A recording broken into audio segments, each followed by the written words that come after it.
Push it. Push it real good.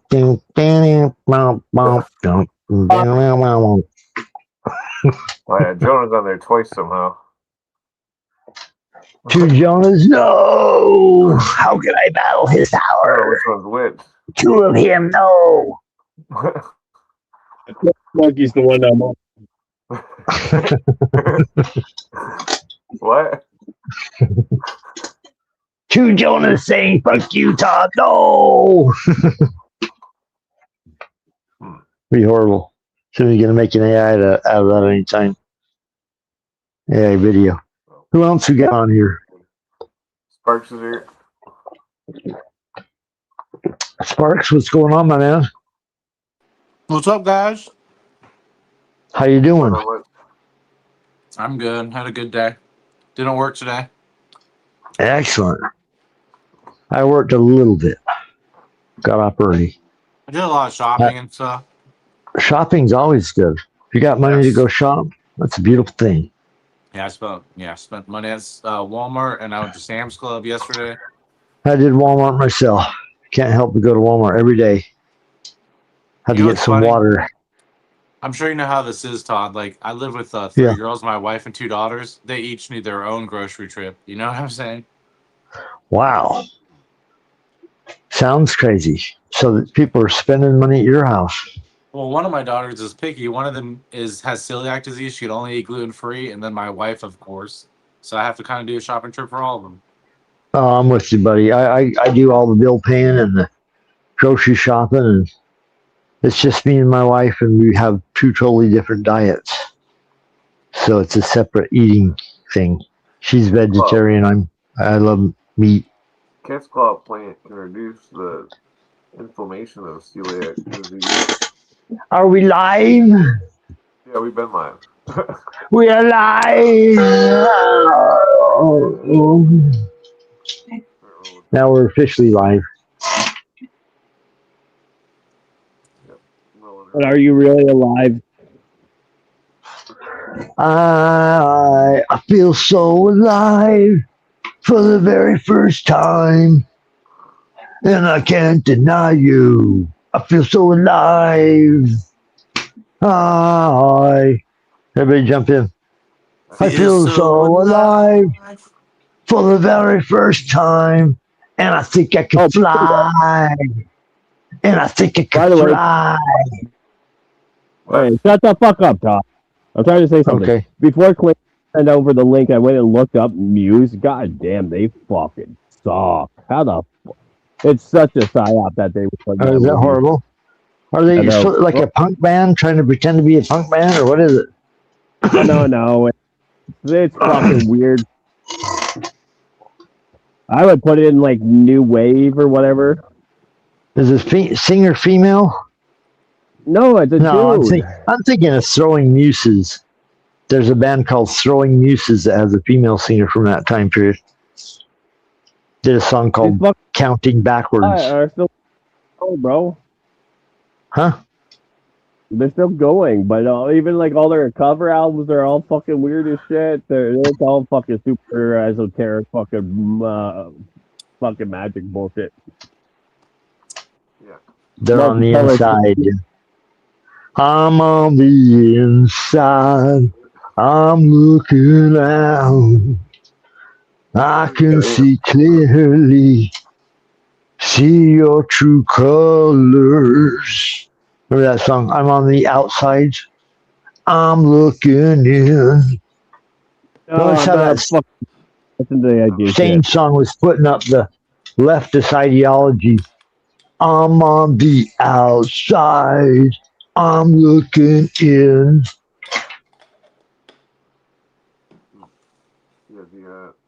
It was conditioning. You know how they divide the country? Convince half the country that you're being oppressed or suppressed. You've been wronged. We did that movie review earlier. Did you see that, Sparks? No, movie review?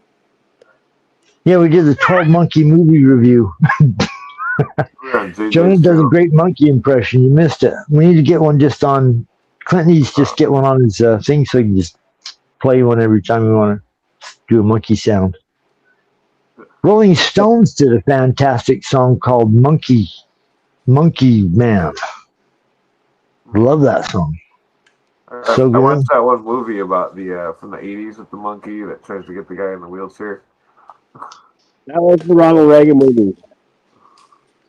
Oh, you Bedtime for guys, Bonzo. I'm sorry, but I have to go. I might hop back You on in gotta a few go. hours. Just Yeah, got something here. just came up. I'm sorry. That's all good.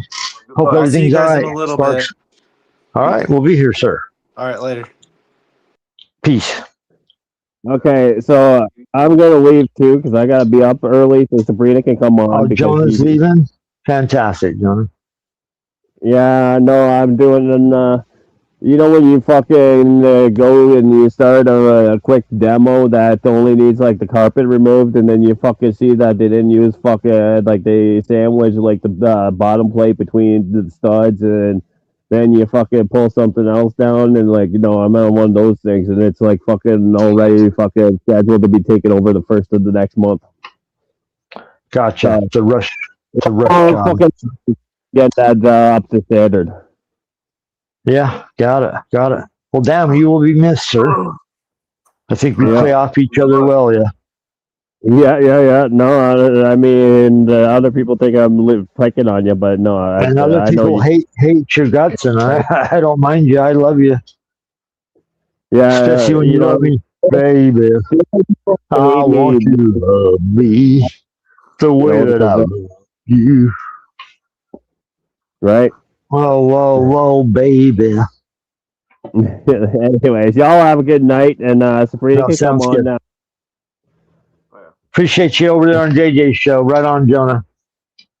Yeah, except for next week, we gotta watch a fucking Woody Allen movie. God damn it, give me the first one. Like, Hopefully, it's a good one. I don't know if I've even seen it. I don't know. I didn't watch them after a certain period. I love the ones that I did see early on. I see with that bitch who's like from right down the street. Actually, I have to drive through her fucking hometown every day now. But it's also St. Thomas is really a fun and an interesting place because the story Dumbo is about fucking Jumbo, the fucking elephant who got stuck in St. Thomas right down the street from me. Elephants that got stuck there. Yeah, the movie Dumbo is based on the Jumbo, which was a fucking thing that happened in the town of St. Thomas. Like Dumbo, the Walt Disney movie, was based on something that really happened in the hometown of some real horrible elephant story. True elephant horror story. You look at how they get treated over there in Pakistan or wherever the fuck they keep the elephants chained up to a thing and performing for them, making them doing tasks. They allow them to piss on their heads for fucking air conditioning, so I mean, it can't be all bad. Any of those people that get stomped by those elephants that are keeping them captive, though, they deserve to be stomped. I'm sorry, that's like instant karma. I hope whoever's keeping an elephant as slave, making it do tricks, gets stomped on. Kind of is my philosophy, but lions, they need to be eaten. You know, in the movie, it's like we got to save the world for the animals. 13 monkeys or 11 monkeys. Yeah. Anyways, I didn't get to throw out my fucking 11 on the show of JJ's. Damn it! The very first 11 that popped out on that motherfucker. You know the movie tonight. Yeah. The 12 monkeys. Yeah. The very first thing that popped out, the first 11, is at the very beginning of the research of the movie. And the movie is 2 hours and 9 minutes. Add 2 and 9 together, and what number appears? 11. Boom! Starts out with a magical number, which, whatever. 2 hours and 9 minutes. Yeah. How many movies do you know that are 2 hours and 2 hours, let alone 2 hours and 9 minutes? Lots of other symbolism in that movie. That movie was just a play that these people run over and over. They just put different facades on it, do a slightly different spin. And let's be honest, Dr. Fauci was their inspiration and the AZT shit, but I mean, they knew that was coming, and then. But like I said during the show, they're just a bunch of fucking in 2000, not 2020. Yeah. Terry Gilliam, looking back now, he's this idealistic director, supposedly, that's making these movies about what's going to happen, like 1984, this movie tonight, The 12 Monkeys. These are dystopian concepts. The world's going to come to an end if people don't do something about it. But if you followed that 12 Monkey movie, who was the good guys and who was the bad guys in the movie? Brad Pitt, they literally make him romanticize him as this nutty, lovable character that wants to destroy the world. And he doesn't destroy the world, Brad Pitt. It's the assistant to the owner of the company that destroys the world. Yeah. Oh, we lost Jonah. Bored Jonah out of the room. How rare is that I out obnoxious Jonah? That he has to, even he can't stand me. Oh, yeah. This room ain't big enough for two obnoxious people, Jonah. Get the hell out of here. You get the hell out, Jonah. You go back to your Canadian country. All your cans up there. You keep your cans. There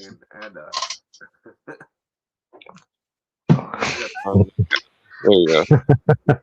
Oh, you sound much better. Then. Okay.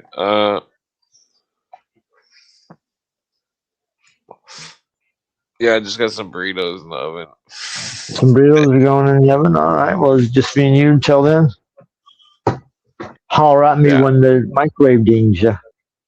Well, when they're done, I'll only be gone for a split second. You can play a Bill Cooper video. I'll monologue over the top of it or something weird. You play some UFO videos. Well, I can just eat them while we're on the podcast. There you go. I'll grab that motherfucker and start munching. The minute it's ready. Yeah. I eat already. Yeah, I was looking at some of the other movies that dude made. Zero Theorem, The Man Who Killed Don Quixote, Tideland. I don't remember any of those. The Zero Theorem one looked kind of interesting, but weird. As well as the Don Quixote one, it was interesting. I don't know if they're really worth watching, but they might be. I'm gonna go back and watch Baron Munchausen because Terry Gilliam was a big draw back in the 90s, and he did this big budget movie of. I went and looked it up what the fucking synopsis of the movie was. I'm like, I remember that movie. I went to see it at the fucking theater. What was it about? And it's about this. I think, did I write it down? I even wrote it down because I was looking at this. Yeah. It was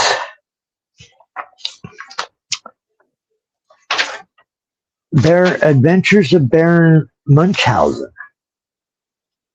It was a fantasy adventure film co-written and directed by Terry Gilliam, starring John Neville, Eric Idle, Sarah Polley, Oliver Reed, Uma Thurman, Jonathan Pryce, Valentina Cortez, and it's an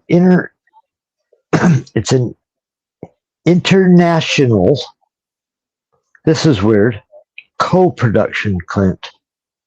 The film is based on the tall tales of an 18th century German nobleman, Baron von Munchausen, and his wartime exploits against the Ottoman Empire. Yeah, that was the movie. It had a big budget, killer special effects. Sounds familiar. It was around that time it's got that Monty Python Time Bandits. You remember the movie Time Bandits? Well, I sort of seen it. It was a weird movie. I'm sure you've seen it. It's very Baron strange. Munchausen or whatever. It's totally bizarre, actually.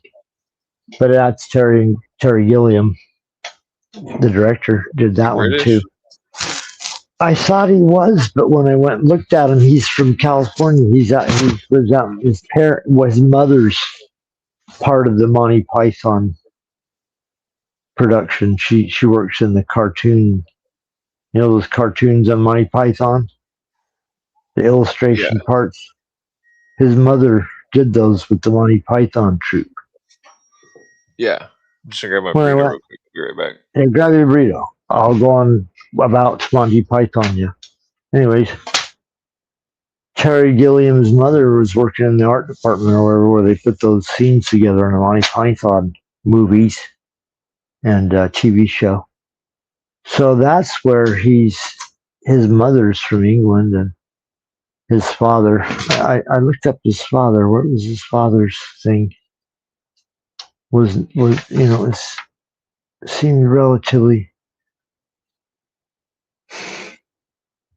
His father was Delbert K. Vance. We talked about this earlier, related to J.J. Vance, probably. Same clan of J.J. Vance and those Vances.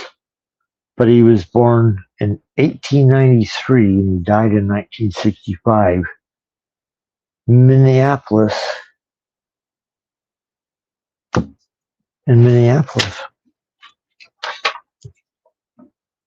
Okay, I'm back.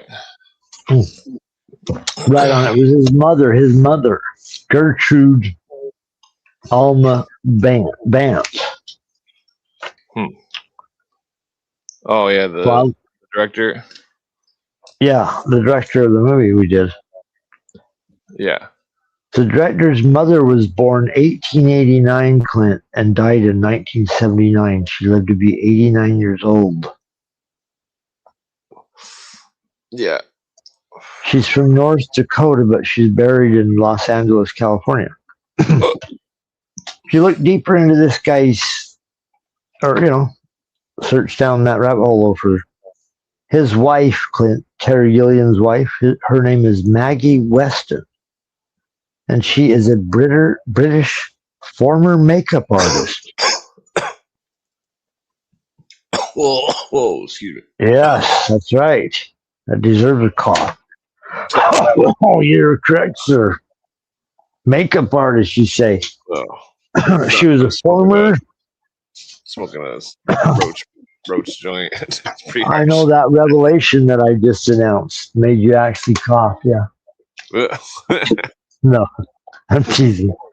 His mother, though, Clint, I'm going to take a gummy. Yeah, she was born in 1890 something. Not the birth date or death. That's not what's important.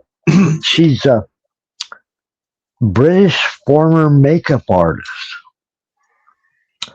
She was nominated for an Academy Award in the category Best Makeup. Yeah. And hairstyling. Sorry, that should have wrote another word further. These are from notes, folks. Don't think I'm a TV guy. For the film Baron von Munchausen. Yeah. So his wife was the makeup person. She was nominated for Academy Award on the Baron von Munchausen movie. If they're making a movie, Clint, I got to ask you a question. 12 Monkeys, 1995.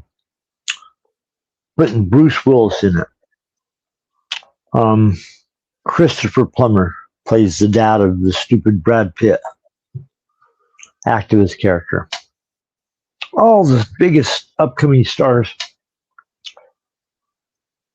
Do you think that's a movie and a script that they would just allow to be released and produced and shown all across America in theaters if it wasn't approved of by whoever's running things? Yeah, it could have been made by the military-industrial complex. The French movie that was the precursor of 12 Monkeys was the producers were Prometheus and something else. I'm sure if you look close at that movie, it's got government Janus and Prometheus programming computer or programming fingerprints all over it. The two producers of the precursor movie was Janus and Prometheus. the production companies. So you get my point, though, right? Yeah, well, Cooper thought that stuff was like Touchstone Pictures. Thought that was part of the military-industrial complex. I mean, it's owned by it's like a Disney syndicate. Touchstone is like a. I remember, yeah, touch the stone, exactly. Put your finger on the stone, pray to the stone, yeah, bow down to the stone. Well, the Touchstone is a Yoni stone or some shit. It's that too. It's all kinds of some symbolic references, symbolic ideas or image they can use to program. Bill Cooper always used to say, if a film company has Osiris Productions or yeah, ISIS Productions or some kind of weird Egyptian hermetic names involved in production companies. Los Angeles is just what did I watch? I watched something on the internet the other day about Los Angeles, California. And I think it was Arnold Schwarzenegger. Arnold Schwarzenegger was in a movie called The End of Days. Yeah. And there's a clip of him, End of Days, where he's battling the Antichrist. And there's a clip of him on like Jimmy Fallon or fucking some talk show host at that time where he says, I am governor of California now, and it's really cool. And I'm a movie coming out. I don't know if he said he was governor, but maybe he did. I can't get it exactly right, but he said, I found out there's 50,000 Satan worshippers in Los Angeles. Yeah. You seen that video? That clip on a TV show or TV late night show? End of Days? Arnold Schwarzenegger is on a late night show where he talks about his movie End of Days. Yeah. So he was on like Letterman or something? And for whatever reason, however, he found out that there are 50,000 Satanists in Los Angeles. Oh, yeah. My mind immediately went to probably are. Los Angeles is millions of people, right? Yeah. I bet if you just put a random fucking poll out to people and asked, are you a Satanist in an area where you have 3 billion or 3 million pollsters, 50,000 would come up as, I'm a Satanist. Well, then how many of them are Michael Aquino's? Yeah, Michael Aquino probably, I'm not really a Satanist, but he'd probably put something else down on Michael Aquino because mind wars you. Be the opposite or present the opposite of what you are. Mind wars, that's an interesting topic always, Clint. Yeah. Michael Aquino was psychological warfare operation expert. It's hard to find anybody. I could only find 2 names that worked with him. I swear when I make screenshots and stuff. Helped out.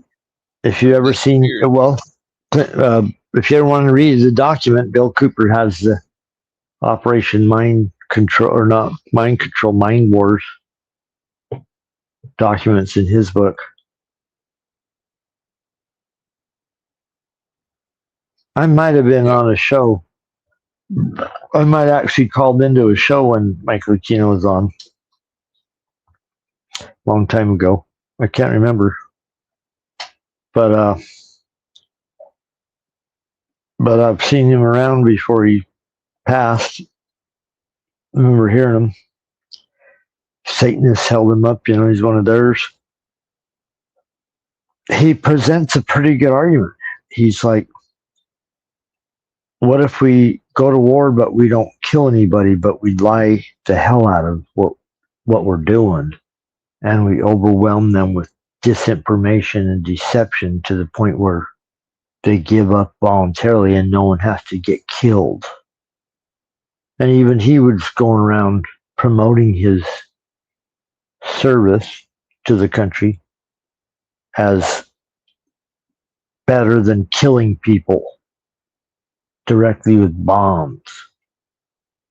That's what the mind war thing almost reminds you of. And he presented it like it was a humane way to go about warfare. So, Yeah. but make no mistake. Oh, I'm just saying, you following me so far? Make no mistake, this person is highly trained. Yeah, this person is intelligent. God knows what operative. Yeah. But where as many places as his name comes up in the literature, right, Clint?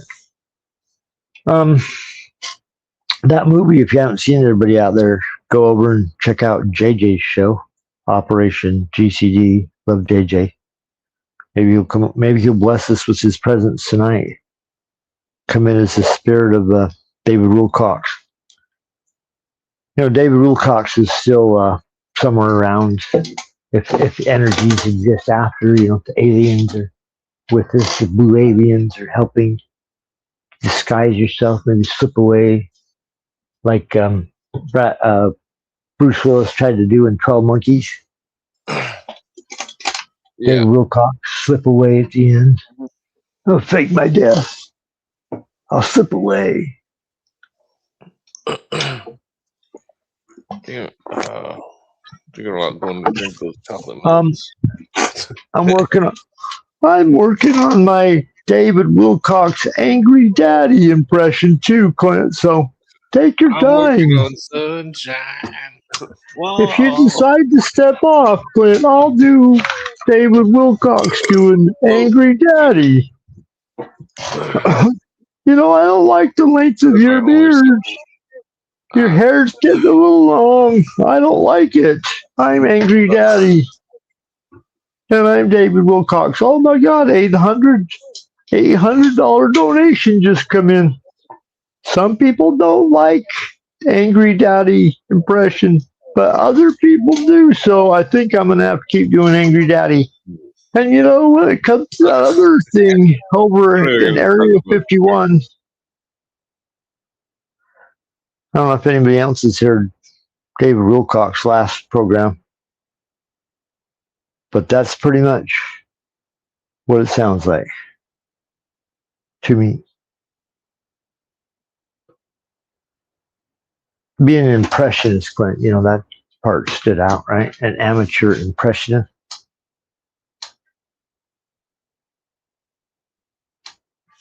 Clint's finishing his burrito. Being an amateur impressionist, his angry daddy impression. Okay, I'm back. Yeah, are you here? Have you ever heard David Wilcox's angry daddy impression? Yeah, I think I just heard you do it, didn't it? Tonight. I'm an angry daddy. Should we go through it again? It was kind of like what's his nuts' voice in Caddyshack 2? Bill. Oh yeah, what's Dan Aykroyd's Dan Aykroyd's the CIA hitman. I'm a very dangerous person. Same stupid kind of voice. Maybe that's a code voice they do. A bunch of David Wilcox fans are going to get really mad tonight. He probably could have did a better voice for that part. That Dan Aykroyd part in Caddyshack 2. Yeah. He wasn't in the first one, was he? He wasn't in the first one. They brought him back in there, and that whole movie was like Robert Stack is no Ted Knight. Chevy Chase was only in it for like 5 minutes. And Dan Aykroyd was no Bill Murray. He wasn't as funny as Bill Murray was the first time. That's kind of how movies work, though, Clint. They're like, the first time you see them, like 12 Monkeys, they blow your mind. I saw it in the movie theater. The second time you see it on video, it's not as intense because it's on TV, VHS back in the day. And then now when you watch it 50 years later, it came out in 1995. How many years ago was that? 35 years, 40 years? 95, 2005, 30 years? 2015, 40 years. 40. 40 years later, they 85? 95 to 2025. No, it's Oh, 30 that's years. 30 years. Well, 30 years later, it looks different. It's not the same experience. It's a movie theater. Yeah. It's a gimmick film. There's movies where the first time you see them, it blows your mind, but the trick only works once. You'll love the movie forever after. Oh, I love those special effects. But the thing is, the first time you see it is the best time if it's a great movie, and so you keep going back to see it, right? It's like how the secret societies do the big reveal over our society. Because the more you look at our society, everything in our society is produced by secret societies, approvals by government agencies that are shadowy. Who knows who they are? I guarantee no movie's being made and produced spread across the United States if it isn't government approved. And that doesn't mean that a movie written about a horse or a dog or some goofy subject, which I love, horses and dogs. But there ain't one movie being produced that they don't put their stamp on for some reason. Yeah. For a reason. They're pushing a philosophy, they're pushing an idea, they're putting a psychological image in the background. Maybe they're doing some reverse speech on you. I don't know. I'm just saying. It's possible. They did it in that Eminem song. It's beyond possible. It's all they do. It's really sad. You remember that Hi My Name Is song by Eminem? Yes. Play it backwards. The chorus says, "Hi, my name Eminem. is." It's Eminem. It's Eminem. It's a nightmare. Yeah. Well, I think Makes you want to go. It makes you want to go buy a bag of M&Ms. Frankenfoods.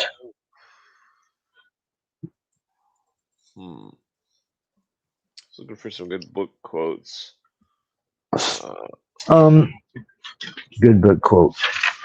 We were talking about the Cassandra complex earlier. Some psychologist knows the future but doesn't know it's real or something. No one will believe them. And when no one believes it, they can see the end of the world coming. Then they get depressed and withdrawn, and no one will buy a word I'm saying. You get it? Yeah. This is a psychological thing that they created. Greek mythology had it that this priestess of Apollo took notice of her, and he's like, I gotta have sex with this priestess. And comes on to her, and he's like, hey, have sex with me, and I will give you the ability to foresee everything that's gonna ever happen ever again. So you give her this divine gift, and then she doesn't have sex with him. Actually pisses him off, so he can't take the gift back, but he makes the gift a curse. Depends on which story you're following from Greek mythology. But the curse is you can know the future, but no one will believe you. And she tells Troy they're going to take the city, and the government doesn't believe her. And they take the city, and then she gets killed horribly at the end. Raped and killed, supposedly. Cassandra. But they call this the Cassandra complex. Psychologists, some fancy, probably Freudian. Yeah. It's like a screenshot Probably here. some communists. Yeah. I always forget about this. Which book? So this is a screenshot that's referencing the origin of the skull and bones. Okay. can read it real quick. Yeah, please do. Remembering this, let us turn to a curious Templar legend. Quote, a noble lady of Maraclea was loved by a Templar, a lord of Sidon, but she died when young. And on the night of her burial, this wicked knight crept to the grave, dug up her body, and violated it. That's fucked up. Then a voice from the void bade him return in 9 months' time, for he would find a son. He obeyed the injunction, and at the appointed time opened the grave again, and found a head on the leg bones of the skeleton, skull and crossbones. The same voice bade him guard it well, for it would be the giver of all things. And so he carried it away with him. It became his protecting genius, and he was able to defeat his enemies by merely showing them the magic head. In due course, it passed into the possession of the order. We're talking about the skull and bones. The magic head. Yeah, like the skull with the 2 bones.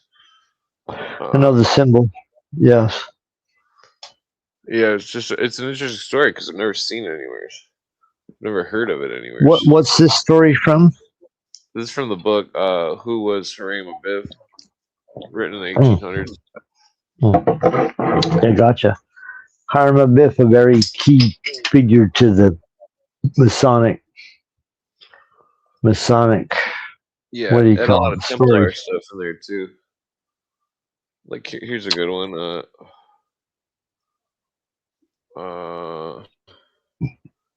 Talking about the Grail. Our suspicions derive considerable support from the Mabinogion, wherein Pyridur sees the Grail, spear dripping blood in the head. Mabinogion, is that like Mabone? No, I'm not sure what it is. The spear dripping blood in the head, which latter he is told is that of a revelation of his who was murdered by witches. In this early version of the Grail, there is no hint that the head is that of Saint John, neither is the bleeding sword that of Longius, the soldier who pierced the side of Jesus. That's interesting. I didn't know the soldier's named. Well, sword that pierced the side of Jesus, that's like sword that has Jesus' blood on it. Like a DNA artifact with DNA on it. Kind of. Like you and I say, if this is a real person, I know that pisses a ton of people off. Yeah, I don't know if it's a real person or not. I argue it could be a different story. I mean, goddamn, how many stories get twisted? Well, some of the masons of Jesus is just Hermes. Thoth. It's interesting. I understand people got to anchor themselves to something, their faith to something. Even I'm guilty of being in my own mind system, created by my own biases. But we talk all the time about reality and the nature of it. They're coming out with a lot of UFO stuff nowadays. Videos, stories, flooding the internet. They're starting to, question people. As soon as you see the news, what do I always say about the news, Clint? If it's in the news, it's because they want you to see it. Right? Yeah. Like David Wilcox, he would approve of this. He would say Trump is doing exactly what we want him to do. He's releasing the UFO files. He loves you. He fulfilled another promise of his candidacy. Trust the plan. You're going to win too one day. when these guys got enough pockets full of cash, you too shall have some money. Oh, yeah. No, I'm just saying The utopia. there are revelations about UFOs going on here that look ridiculous. Yeah. How come every UFO video is like black and white filmed on a VHS camera from 1985? They can't never get a crystal clear image of anything unless it's you doing something, maybe taking some money out of an ATM or buying a bag of marijuana in any city, USA. Then they got a crystal clear image. Yeah. Right, Clint? But UFOs, God, it's so hard to see them. Look at it. The cameras is our worst camera. Bullshit. If they got cameras in every square inch of the earth, they should be giving us full pictures of what's going on, unless they're pulling something off. They're pulling something off. Yeah. Magicians, Clint, are famous for being able to do slight tricks that fool the audience just long enough that you don't see how it happened. You're just like, whoa, that's cool. I mean, this is what magicians do. I've talked about this with you many times. The people that run the world are into magic. They always have been. They know how to distract you, make something shiny like a flame suddenly goes off. Whoa, your mind's over there while they're picking your pocket. Yeah. What's this a picture of, my man? This is a giant's house. Hmm. They were. The door's not big. What do you There are mean? memorials. Or how big is the door? There are memorials of a race of giant warriors that has been extinct for more than 3,000 years, and of which Og, king of Bashan, was the last representatives. And they are I am the only Og, specimens in the world king of Bashan. ordinary private dwellings Bow dwelling in down. remote antiquity. Sounds cool. You know, Yeah, they got these big doors all around the world, gigantic doors, 12 Yeah. foot high, 20 foot fucking high doors. And some of them, they got a little 6 foot high door built into the bottom of it. Like maybe giants were running the place and they had little dog pet doors for human beings that they let come and go through the tinier door. You know, I saw a guy on the internet the other day on some viral YouTube video or something. And he was just a guy, going off on his observations of the universe. And he was saying, man, what if the internet itself, he's hearing rumors that the internet itself wasn't created by no humans. It's been around before humans, or before our modern day people exist. Remember what X-Files says, trust nothing.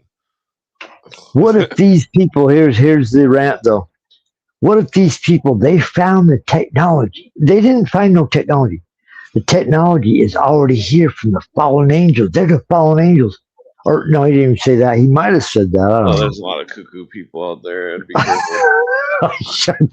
I'm not saying I believe it, Clint. I'm saying pretty fantastical idea. It's like this shit was around. They didn't create no humans. No man created the internet. It was here already. Yeah, and he goes on. He says, like that. Next thing you know, your credit card's gone.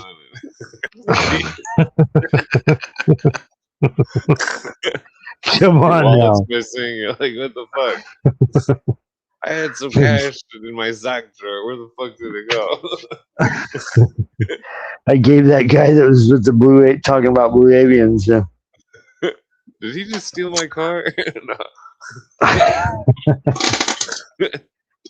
And I'm angry, Daddy, and your beard length is getting a little long, Clint. Send voice Clint again. $800. Send Clint $800 if you hate my impression.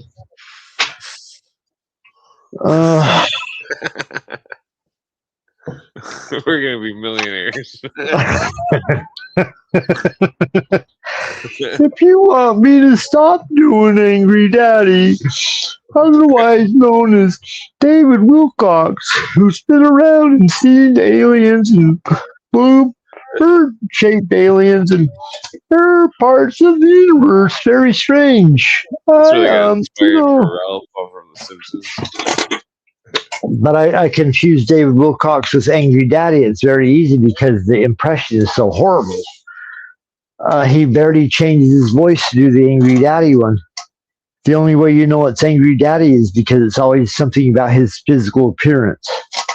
Your beard is too long, son. Why are you doing this to me? Should be ashamed of yourself. I'm Angry Daddy. So if you want me to stop impersonating David Wilcox as Angry Daddy, please give Clint a donation. Yeah. $1, $5. I won't even rip off a song. So this is some interesting stuff. I'm sure the audience hates all my impressions. Thank you, audience, for your support. So it's got this shepherd, and then he's putting his hand into a wolf's mouth or something, and then he's got a sheep on his back, and that it's sheep? relevant. Well, it's relevant because it's like there's precursor to the Jesus stories that the Christians like to ignore, and that in like a lion, out like a lamb. Praise. Well, I mean, like, well, he comes in like a lion, goes out like a lamb is a famous it has to do with quote like from the Bible. The big story of like the whole. It's a complex story. Complex story that. Whew, you want to spend your whole life diving into that, and trying to pull that apart? Well, there's which one? Hold on, let me. Okay, so there's multiple pictures of this scenario. Some dude with a ram, and he's got his hand in a wolf's mouth. Yeah, wolf reminds you of Rome. These are in Romulus and Remus were raised by a wolf. These are in Ireland. This isn't Rome. Or wolves. This is pre-Rome. Okay. So the cross of killed Romulus and Remus was pre-Rome too, right? Yeah, but you gotta understand it's not part of that story. But like, not saying that has nothing to do. Who gets their hand bit off in the Viking story by a wolf? The wolf in the Viking story is Fenrir. Mars gets his hand bit off. And so, like, Jesus is Mars in this ancient lore, this precursor lore. But so, where'd it go? Okay, so there's this. You ever heard of the golden-handed? The sun. The golden-handed. Golden-handed. Brahmins would have his hand cut at the sacrifice. It's symbolism. This golden hand son of the Brahmins is the same thing as this Irish shepherd god that carries a sheep on his back and gets his hand bit off by a wolf. I've not heard of that story. Not familiar. Interesting though. Interesting.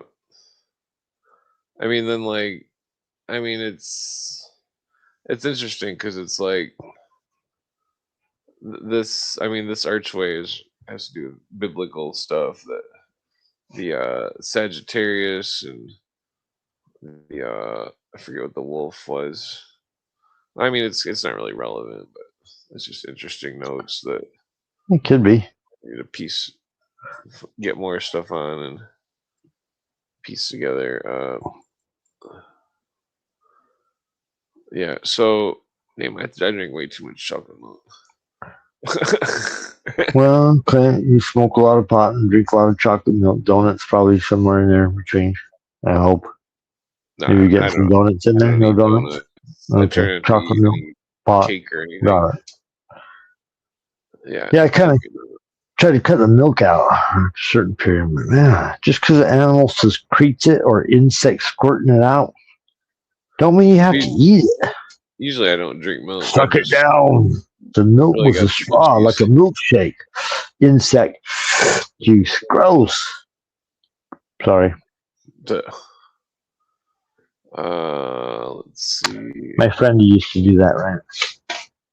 A long time ago. Oh, where'd my camera go? It froze. Anyways, there was a couple other things. Baron von Munchausen, the movie we were talking about earlier. Yeah. Directed by the guy that did 12 Monkeys. Pedro wants to know who sent you. Who sent me? I'm just he's just joking. Of course he is. Always got my back, Pedro.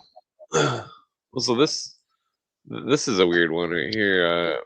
How Stephen Hawking theorized that in 2010 that alien life might try to conquer or colonize Earth. Well, and then hold on, and then in Diseases in Space, British astrobiologist Fred Hoyle and Professor Nadine Chandra developed a theory that many common diseases may afflict mankind have their origins in extraterrestrial sources. So that's interesting. I mean, the idea that an extraterrestrial could be a disease. There you go. Well, there's that idea that asteroids fall from outer space, hit the planet loaded with some kind of weird life forms. Have you seen these videos on YouTube? There's a person that has a meteorite 2 inches long, looks like a potato because it's got little holes in it. And he showed you this was pulled out of the ground, cleans it off, puts it on a surface forever, and he shows how it has like weird properties, and pretty soon it's growing stuff off of it. So he puts it in a jar. You've seen these videos? I don't know if those are real or not, but they're flooding the internet right now. You know what other videos are flooding the internet right now, Clint? Fake food videos. So we are being psyoped either by our own government or some one world government organization, which is what I would picture is more likely. They've all got to be in on this garbage propaganda to believe that our food is contaminated. It's being tampered with. Yeah. They're creating 3D chicken. When you go to fucking where your favorite restaurant, it's not even real meat. This is being pumped out there, and it would not shock me if that isn't the reality of things. That's how fucked up stuff is getting in our society, in my opinion. Do you know what I'm saying? Yeah, well, trust nothing. Trust nothing. I'm going down getting a fucking hamburger from places, your average fast food places. I don't even want any more of this because when I am getting them, they're horrible quality. Maybe it's just my town. I don't know. But I don't know if anybody else is experiencing these horrible food in your town. Yeah, horrible food being produced that wasn't half bad last year. Well, man, no, I don't know. I just usually get spicy chicken everywhere. You don't know. Something else is going on, is my point. Something weird is going on. Yeah, gene manipulation. They're telling you in the news. We thought about it. You know, all those people that don't want to take the vaccine, get a shot in your arm, Yeah, they get said put they put on it in a the food. fucking ventilator. Let's just give it to your animals, all your animals everywhere. And then when you eat the lettuce, we'll spray your crops with it, and then you'll get through your salad. Yeah. You can't even get a goddamn real piece of bread, which should be one of the easiest things in the world to manufacture. A fucking piece of it's like bread, a loaf of bread. It's all shit bread. It tastes. I don't know. Something's going up with the bread and stuff. I'm just saying, the fact that these son of a bitches won't give you two Put too much ingredients with sugar in water bread. mixed together, but like they want to bread add doesn't need that much 57 sugar. other ingredients, tell you something's going on, something's wrong. It's like they got like fucking just a ton of sugar in bread. Especially like hamburger buns from like fast food places. Those hamburger buns are loaded with sugar. It's like you might as well just be eating a donut with the fucking burger in between. They're now being required, Clint, to put on the package if it's a bioengineered product. And what's happening is a lot of products right now are putting it on the back of their package if it's a totally fake piece of food. So this food conspiracy thing is real at the same time that it's a major psyop that's going on, because viral videos are going on with people picking apart their food, Clint, and there's some weird shit going on with the food. Well, People can't never China and stuff for quite a few years. People can't never be left alone in peace. You just wanted a salad with real lettuce. They got viral videos of people like trying to burn cabbage on an open flame. Have you seen these? Yeah, that's all Asian videos and stuff. It won't burn. Yeah. All Asian videos. Yeah, those are psychological. No, these are psychological operations that are going on right now. Well, the generation coming up, the generation before us, the generation before us, and after us, man, we're all programmed to see what they want us to see. And we ain't together on a lot of these subjects at a certain degree because they've got the programming down, the mind control so sharp. Yeah.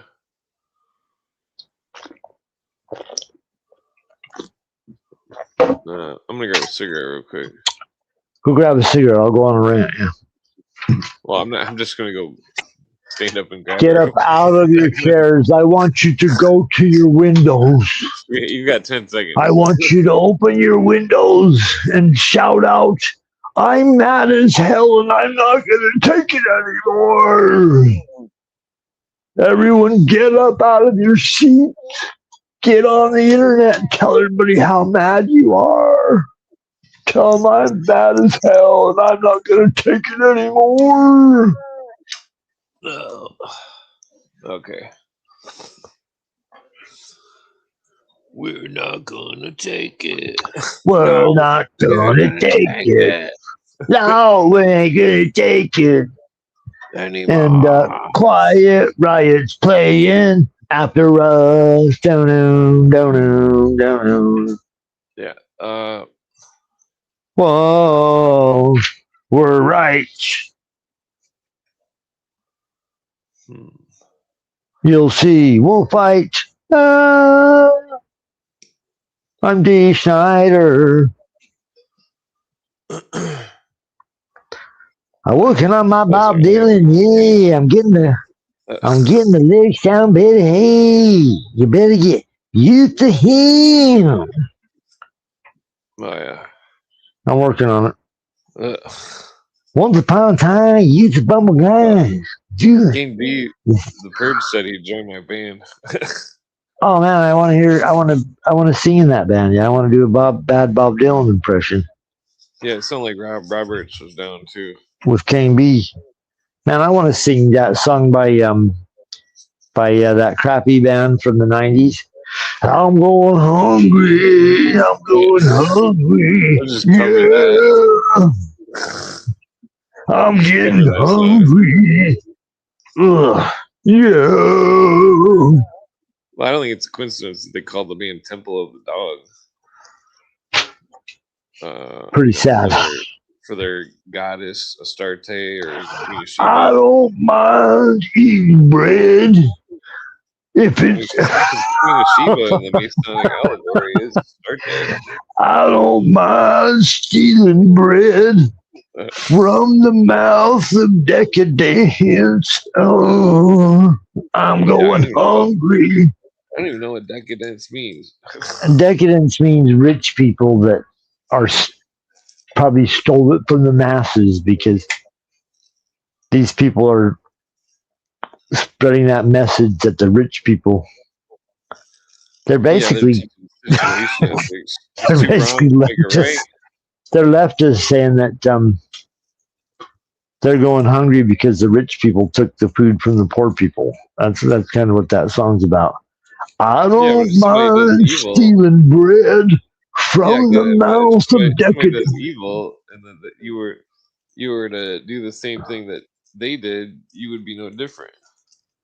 If you were to steal, you know what I mean? No, because he's stealing for his family. They're stealing just because they're greedy. That's what the stupid song story's supposed to be. It's brainwashing. I'm going hungry. I'm going to break the law to feed my family. Yeah, it's like these activists right now that think that it's cool to do whatever. It's one of those situations. It's okay to break the law because your family's starving. It's okay to take a swipe at Trump because he's Hitler reincarnated. That's a different one. They're all insane.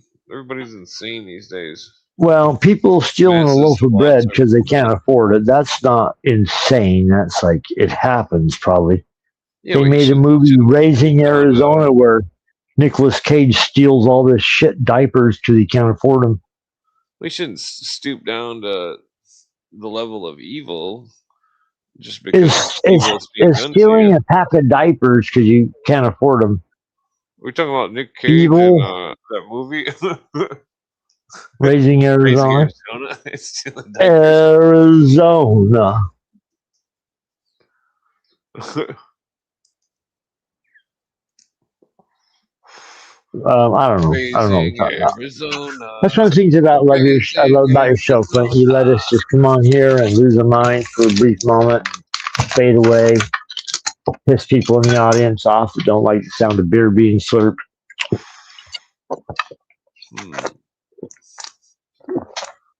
Yeah, I don't really think in between obnoxious things to say.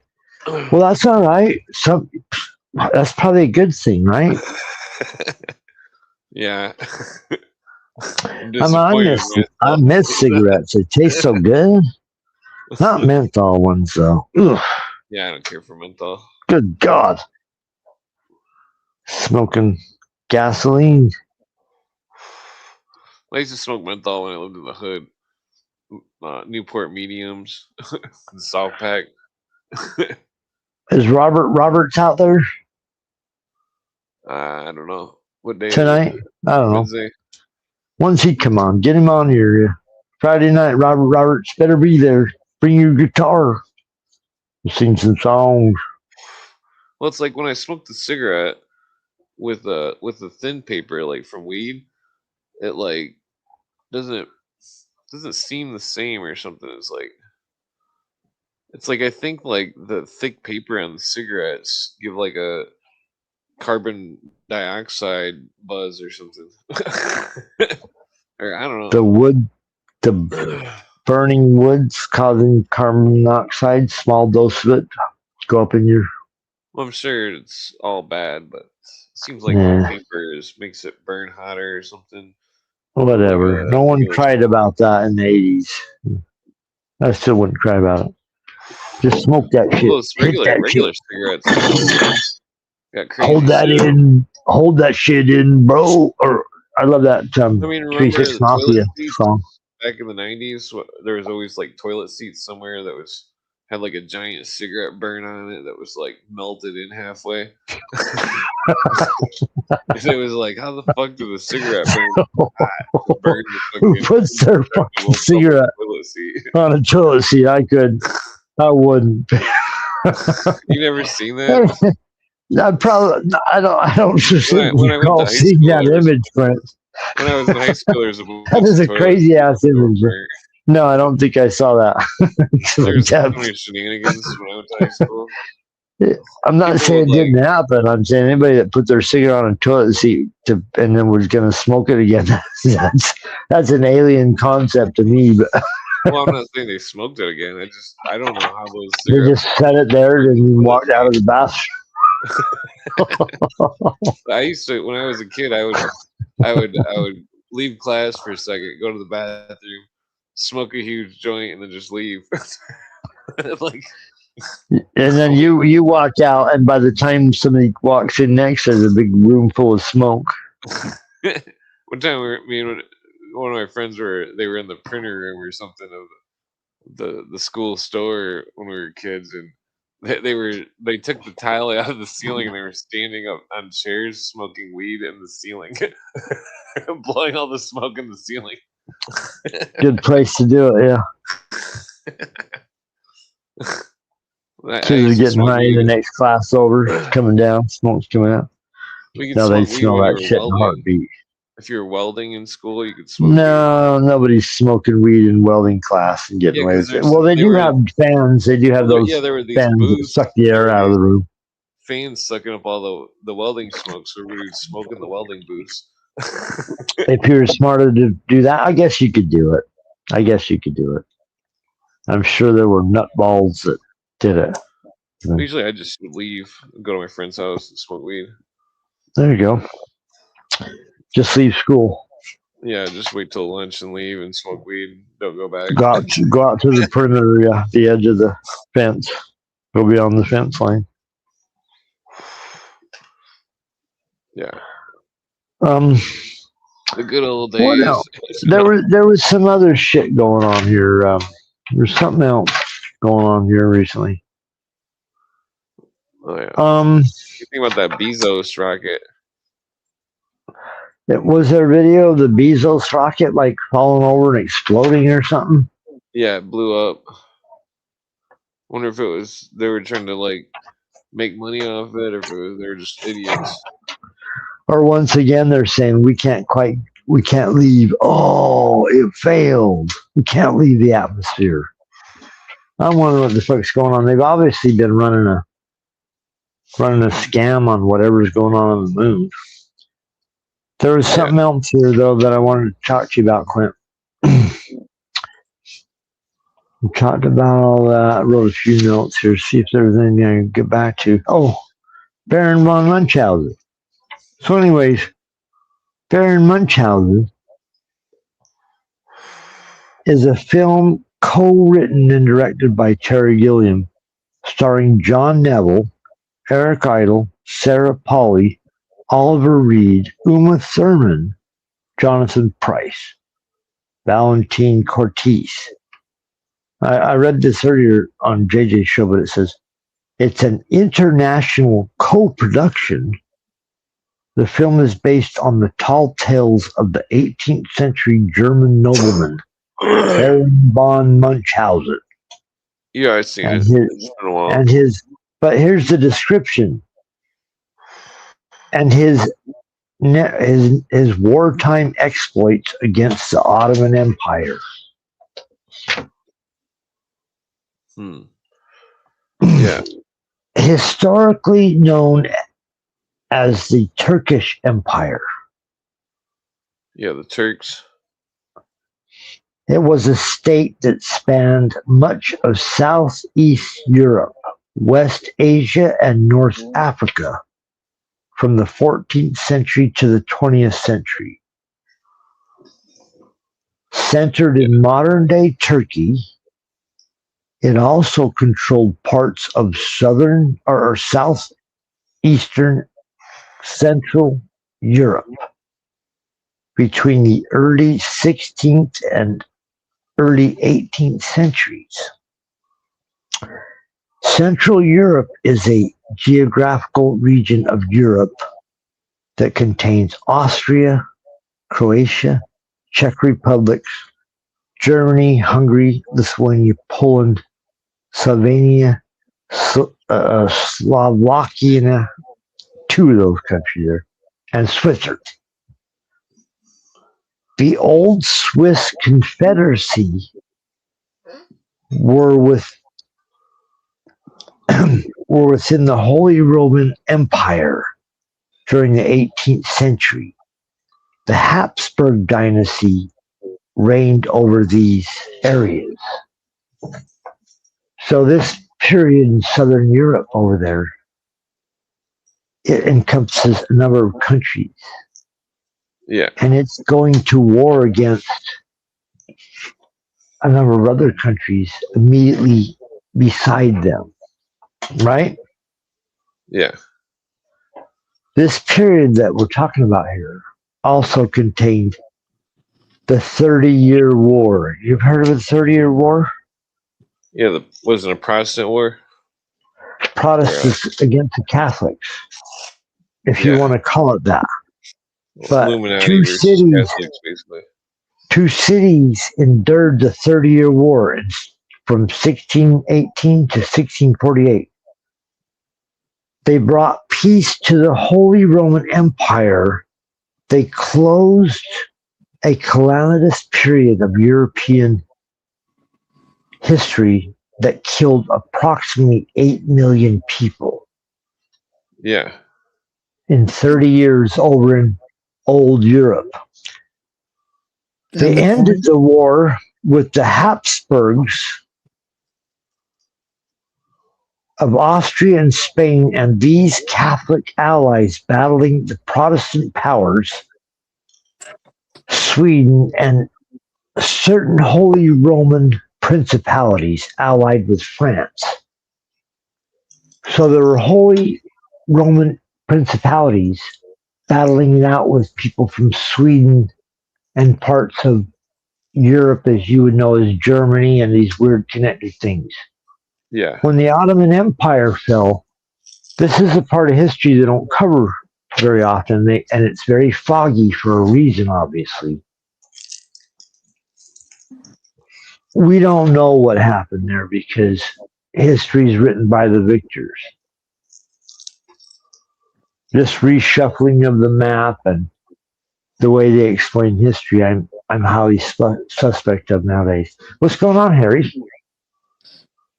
Was one of the victors Victor Frankenstein? Good question. Oh, you meant victory, like Victor. I'm just joking. Good question. I like it. It's pronounced Frankenstein. It's possible because he's in the area. He's in the area, you know, of Frankenberg. Yeah. Frankenstein is. So what was your point in bringing up this? Thing about the 30-Year War. Yeah, it reminded me of 12 Monkeys. No, I seen the movie a long time ago, but I barely remember it. The reason I say it reminds me of it is because I got that view that these governments would go to war against each other so they could reduce their populations. A long time ago, 200 years ago, 300, 400 years ago. If people got rambunctious, got a hand, it's an old tactic. Go to war and then you can thin out the herd. Yeah, I don't know. I think that's reading back into history. It was a lot more complicated. I'm saying from a basic, I'm not saying that describes every situation. I'm saying these are things they did, things they do today. Yeah. Well, it kind of goes along with this quote I want to bring up. Please do. About know nothing is no. The Illuminati pushed their tramps to the very foot of the throne. Frederick the Great of Prussia and Louis Egalité were members of the sect. They were, however, admitted only into the inferior grades and flattered with the idea that they knew everything, when in fact they were simply royal know-nothings. A crowd of great people, nobles, and church dignitaries were similarly bamboozled, and the security of the order assured. Fanciful they had seen the very heart of the mystery, they permitted the Illuminati to go unchecked, when in fact they had but touched the tips of the terrible fingers of the hand destined to clutch their throats in the death grip of revolution. Well, that reminds me of was it a children's story like something like Frank L. Baum, where the Know Nothings were a character, or is that Wizard of Oz? Maybe Gulliver's Travels. I don't know. Yeah. Interesting.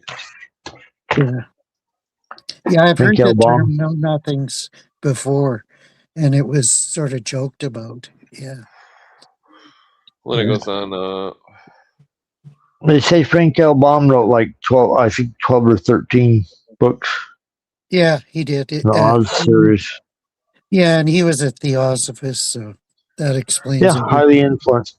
Not just that, he was seeing the fucking climate, what was going on at his time. They say, The Wizard of Oz is like a coded book about industrialists taking advantage of people during Great Depression.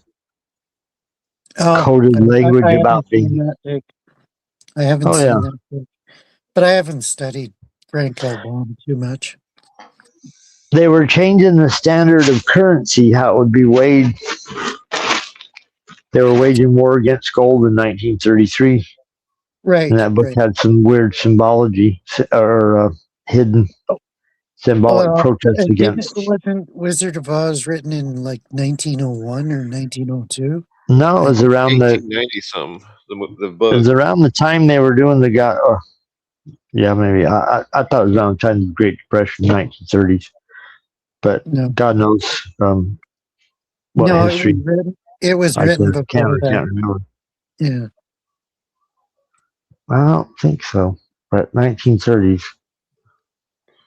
Because how would she be in Kansas in a goddamn dust bowl with tornadoes in 1901? Maybe, I don't know. Yeah, I'd have to. Somebody look this up, please, because we all look like total idiots up here. Okay. Well, I got the book. It's debating like about what year it was written. What 1890 is The Wizard of Oz? Oh yeah, I'm pretty sure it was 1898 or 1901 or something. Well, yeah, I think it was 1901. Okay, I'm way off then. The book I lose that round of Jeopardy. The book's what the movie's based on. Well, the book might not have had the best story. You're thinking of the movie. The movie was 1939.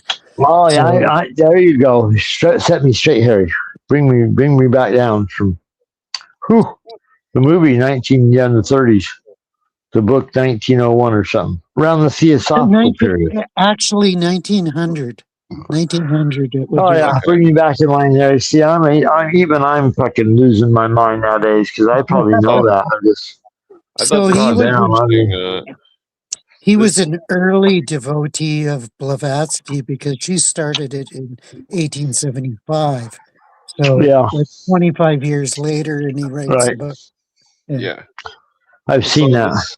This quote is interesting. I don't remember what book this was, but I can dig it up. But it's saying that the Society of the Illuminati, it's defining it. It says, a seceding Mormon, religious secret society for men, with which was associated another organization, the Covenant, a secret society for Mormon men and women. Have you ever heard of this Covenant? That sounds like, but I don't know. That sounds like language they would. Yeah. That sounds like language they would use. You could have anything, and you could pull anything from these things, from these groups, like a weird thing that they're doing. I mean, no. Not every single Mormon is a member of the Illuminati, but look at the date, me if 1850 to 1856. Like, Come on. Yeah, it's going on about Brigham Young and stuff. That's a big time period right there in American history. Who's establishing territories? Who's taking over places? Yeah, that was the Mormons 70. claim this giant area called the desert was 3-4 times the size of Utah is now. It was Arizona, New Mexico, parts of California. It was like a mass territory that supposedly they came to, and they kind of had outposts around that whole perimeter. So they were going to try to claim that. The federal government come in supposedly because of polygamy and other things they didn't agree with. They thought that it was a cult. Yeah, but originally they were. But it wasn't. It wasn't that. Supposedly the reason they got on the radar because the Mormons had a blood oath thing where you couldn't leave them unless you spilled your blood. If you blood atonement. Yeah, the blood atonement. That's why I think and they passed the firing squad. Dressed up as Indians. They put on Indian clothes and went with actual Indians and killed the mining or a settling thing, a pioneering group that tried to leave. Yeah, if you read the Book of Mormon, it explains all that. Yeah, there's a monument. No, that's not in the Book of Mormon, Harry. Yeah, but there's a monument that's like, sorry that we did this.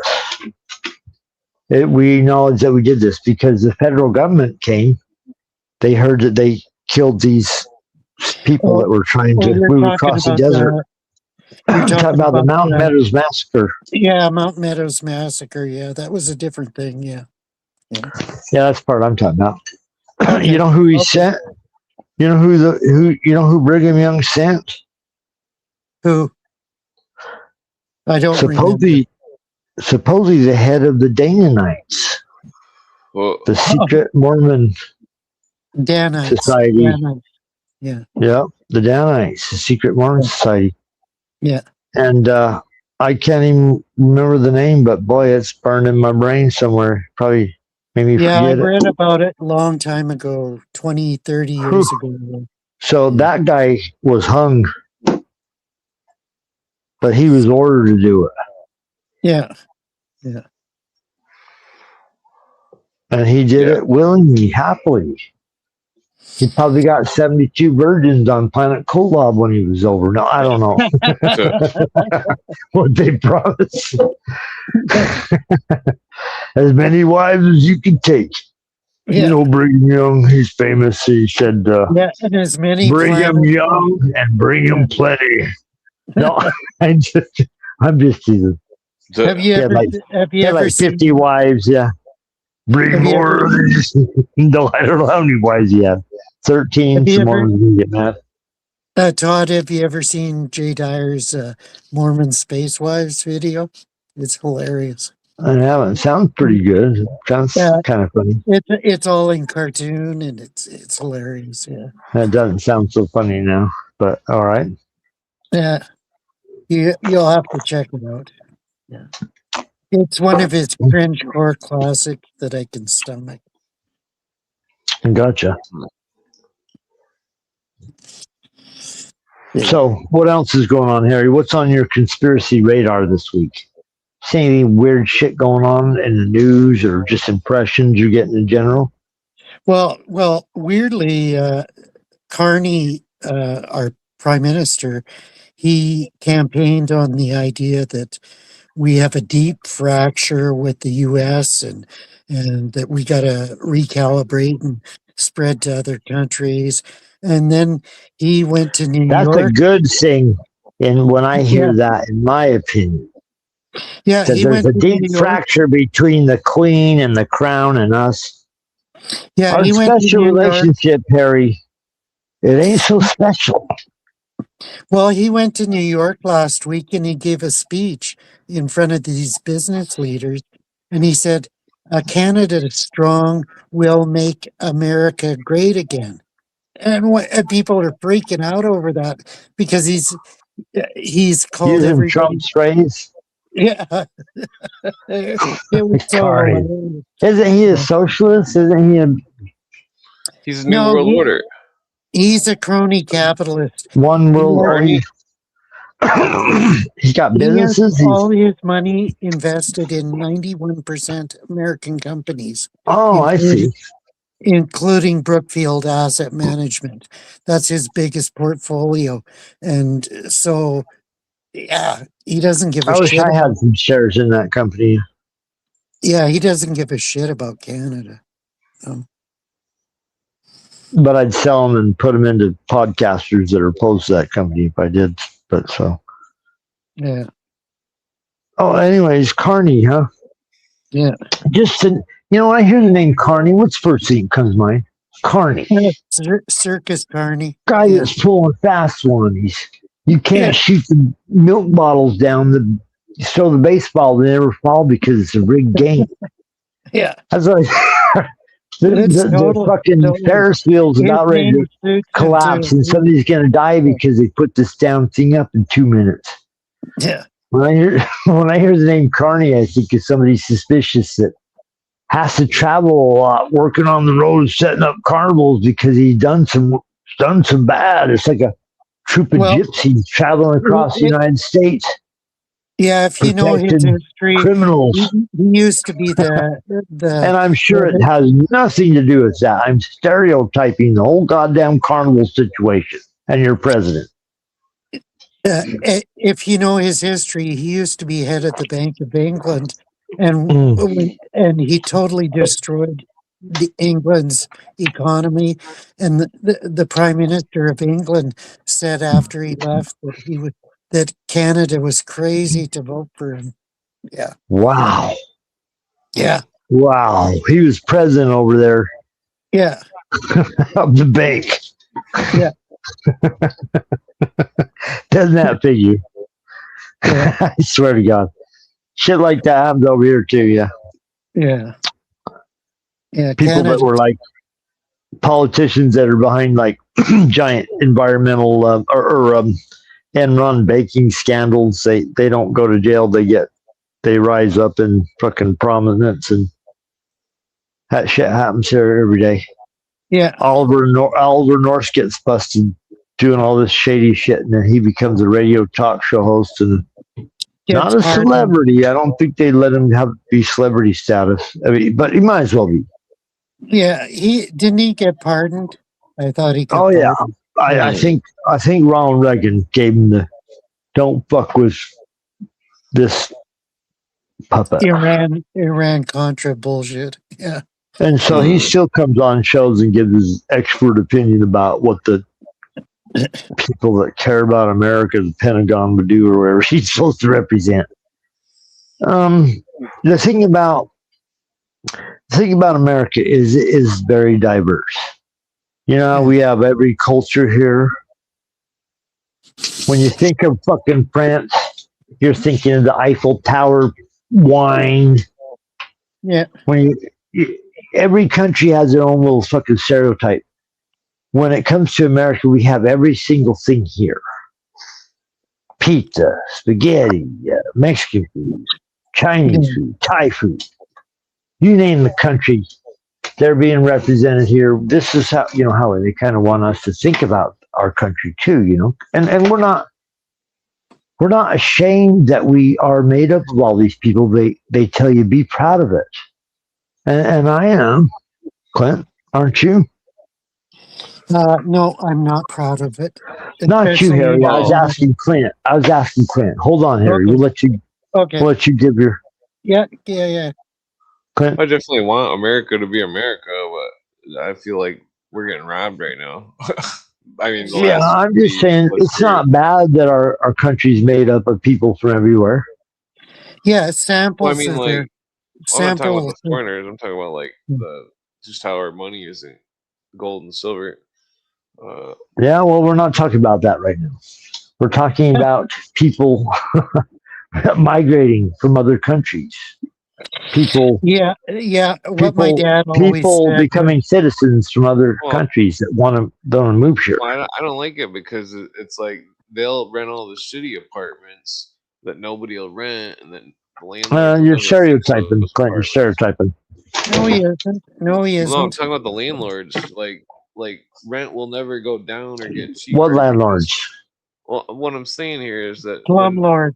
if there wasn't so many people, then more people would boycott slumlord apartments. But since there's so many people, people have to accept slumlord apartments, Yeah. and then slumlord apartments continue, and that they never get repaired or fixed, and people just rake in dough. And there is an paint evil everything white. force that never allows slumlord apartments to go away. There's something that perpetually keeps slumlord apartment situations going on. Yeah, Some immigrants. force will never allow it. No. Yeah. It Immigrants ain't are that. buying It ain't shitty that. apartments. The slumlords never Clint, fix it's an shit. organized activity. What is going on here is not an I don't think accident. it's It's a organized. I planned. think it's Well, just there's a greed. video of It's the just UN. greed. There's a video of a UN guy. Harry, these in shitheads don't let Mexico. anybody get away Hold with on, anything there's a that they video don't of a approve UN of. guy. There's a video of a UN guy in Mexico giving out $3,500 visas to anyone that would go to America from Mexico. Yeah, They were same paying in Canada. Same thing I've seen in these Canada. claims. I've seen these. Yeah. No, I saw the video. I seen it. It was real. It was. I mean, it's probably buried on the internet, but I seen it. Yeah, the same thing happens in Canada. Totally the same thing. Yeah, they paid people to come to America. It's like they literally paid them and bribed them, and they're hiding that on the news. It's like Americans don't get benefits like the immigrants. I mean, our government has been funding organizations in other countries, giving them money, make television commercials. Yeah, come to this agency if you want to become American citizen, get lots of benefits. Socialism. God knows what how the commercial goes. I'm just paraphrasing remember possibly. The Communist Manifesto, redistribute the wealth. That's what they're doing. They're a bunch of fucking commies. They're redistributing the wealth for the karmic whatever of the races. It's like it's ridiculous. It's like who are they to, it reminds you of that song what is that like? I'm going hungry. No, that song. Who are you to judge? Who are you to play God or something? How does it go? No, it's like a Megadeth song. Yeah, I'm trying to think of it too, but I can't. Who are you to play God? And it's like I don't Megadeth. God. Well, they're playing God when they're saying that we have to give much money to some of their peace sells, but who's buying? Peace sells, but who's buying? Okay, Clint. Clint, this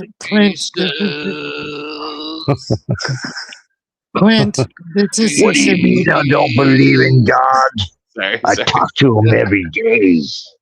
Down on it.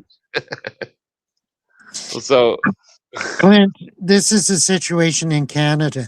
The average income is $66,000 per year, and the immigrants, illegal immigrants, refugees, whatever they want to call them, they get $82,000 a year in free benefits. They're running classism.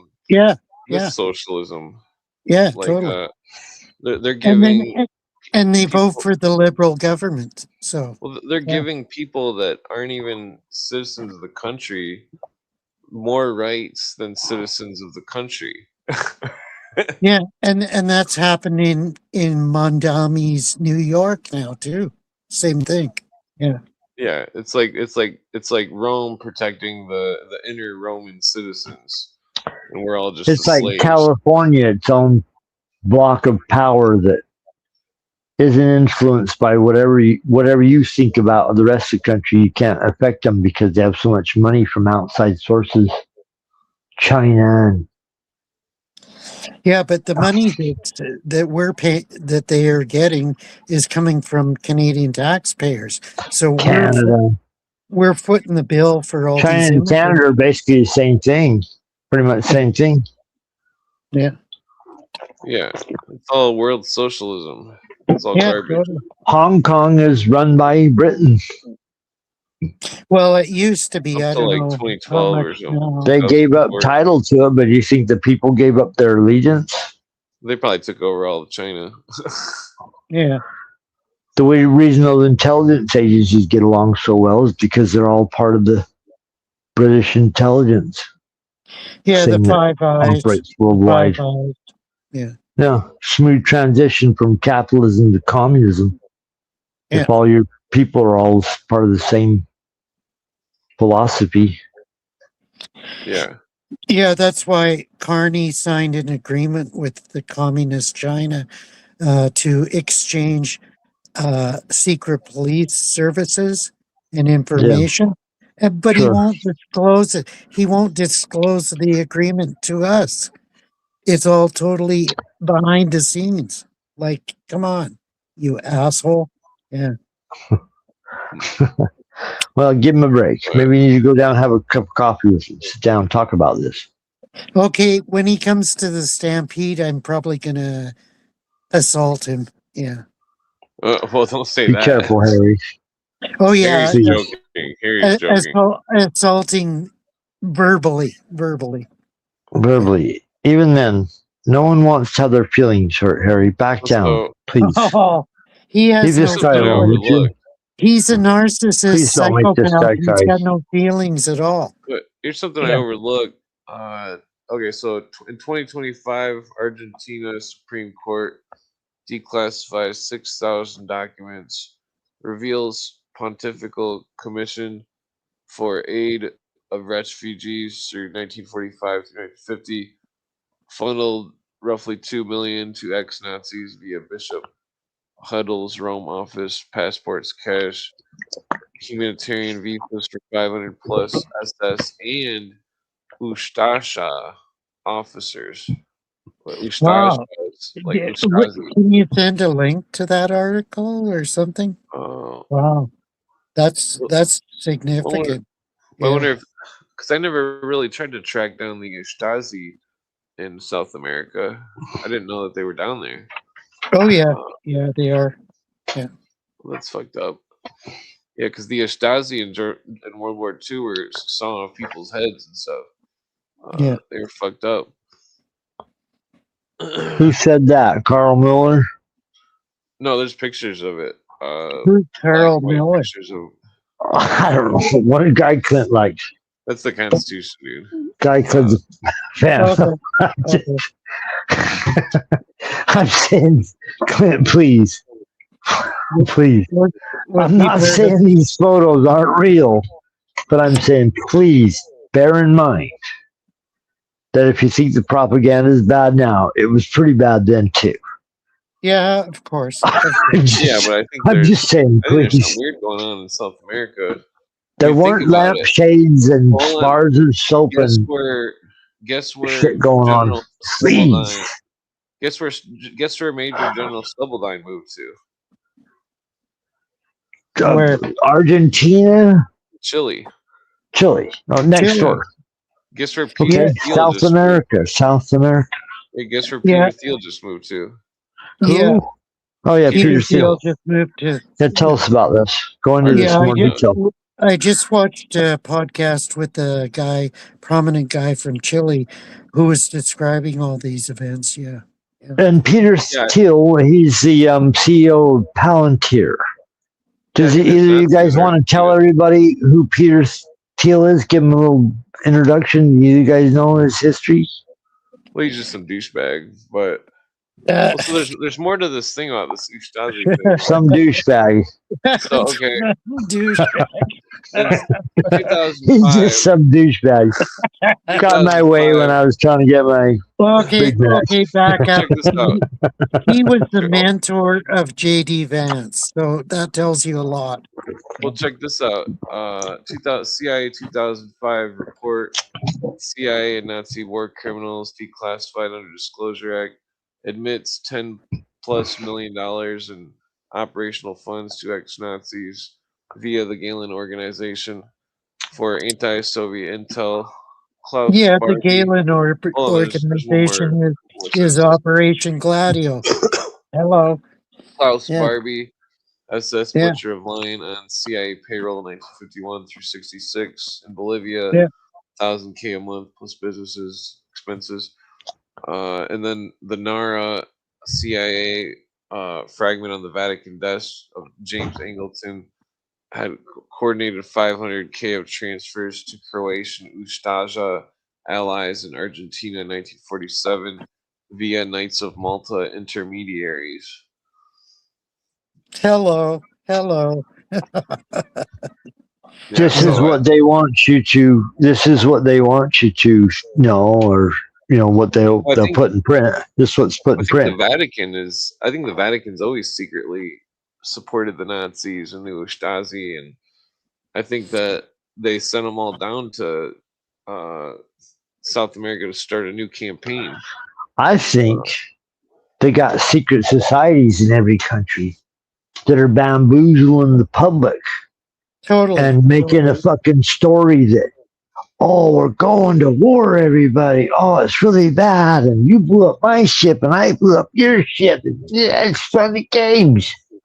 You got secret societies orchestrating these things every 20 or 30 years so they can take advantage. Or they can just pump up the war machine, which makes the war. It makes it. When we go to war, guess who makes money? The industrial war complex. Yeah. And oil companies, gas companies. The industrial pharmaceutical war complex. So yeah, we can't get quite out of the cycle of this because secret societies that are so special, there's a big giant secret society that's everywhere. But it's devoted to mankind's betterment. But for some reason, the world never gets better. But it's all over the fucking world. Yeah. This group, though, it's always trying to better every member, right? Trying to make a better man. Allegedly, yeah. Trying to make a better man out of every member. New World Order. Bow down. Let me put a thing around your neck. Ugh.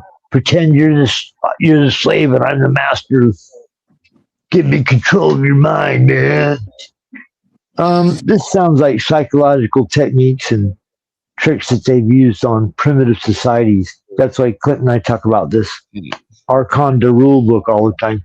You know that book, right, Harry? Archon de Rule? Yeah. I heard the name. I can't refresh my memory. The author is Archon de Rule. The title is History of Secret Societies. Oh, yeah. Akron de Rule. Yeah. Pull that son of a bitch up on the internet. Look at that. Yeah, I've got Refresh your vampire memory. I've got a PDF of it. Yeah, because it's hard to find on. Harry, I would wear the vampire thing proudly. Just take it on yourself, sir. Whatever. I'm not. It's not an insult. I'm not saying it as an insult. I'm saying. Yeah, I'm not saying you're a vampire like that. I'm saying the vampire symbology is cool. Just put it on. Yeah, if you know. I'm not telling you to become a vampire. Please don't. No, I agree. Please do not join like an Anne Rice vampire fan club. Yeah, if you study Count Dracula, the actual character, he was fighting off the Ottomans and he impaled them on stakes. He didn't drink their blood or anything, but I mean, that's where the legend came from. Yeah. Dracula. Yeah. Yeah, he was a Romanian king or, a local potentate who fought off the Ottoman or Turkish Empire. Yeah. They made sure that we've got those mythologies planted in the movies. Yeah, totally. About, the Dracula thing. Yeah. Do you notice how they have these monsters they created 100 years ago? Dracula, Frankenstein, the mummy, the werewolf. Yeah. These ancient horror images. They didn't have slasher films necessarily back in the early part of film. Yeah, but they create these they had monsters. Grimm's fairy tales and They probably Charles had. I don't know Perrault's what I'm fairy talking about. tales. I'm no expert on anything. Well, I think they were embodying psychology in the tales. Yeah, totally. The vampire, Frankenstein was. Yeah. Please don't take your life advice from me. But well, it seems like you got pretty good advice. I do believe in magic, and I would say for every person to believe in themselves. Harry, before you start with your damn religious thing here, hold on. Okay. Give me a chance first, and then you come in with your. So tell me what's the difference between black and white magic. Have you read James G. Fraser's history? I have. I've read The Golden Bough. Yeah, The Golden Bough. Yeah. Okay.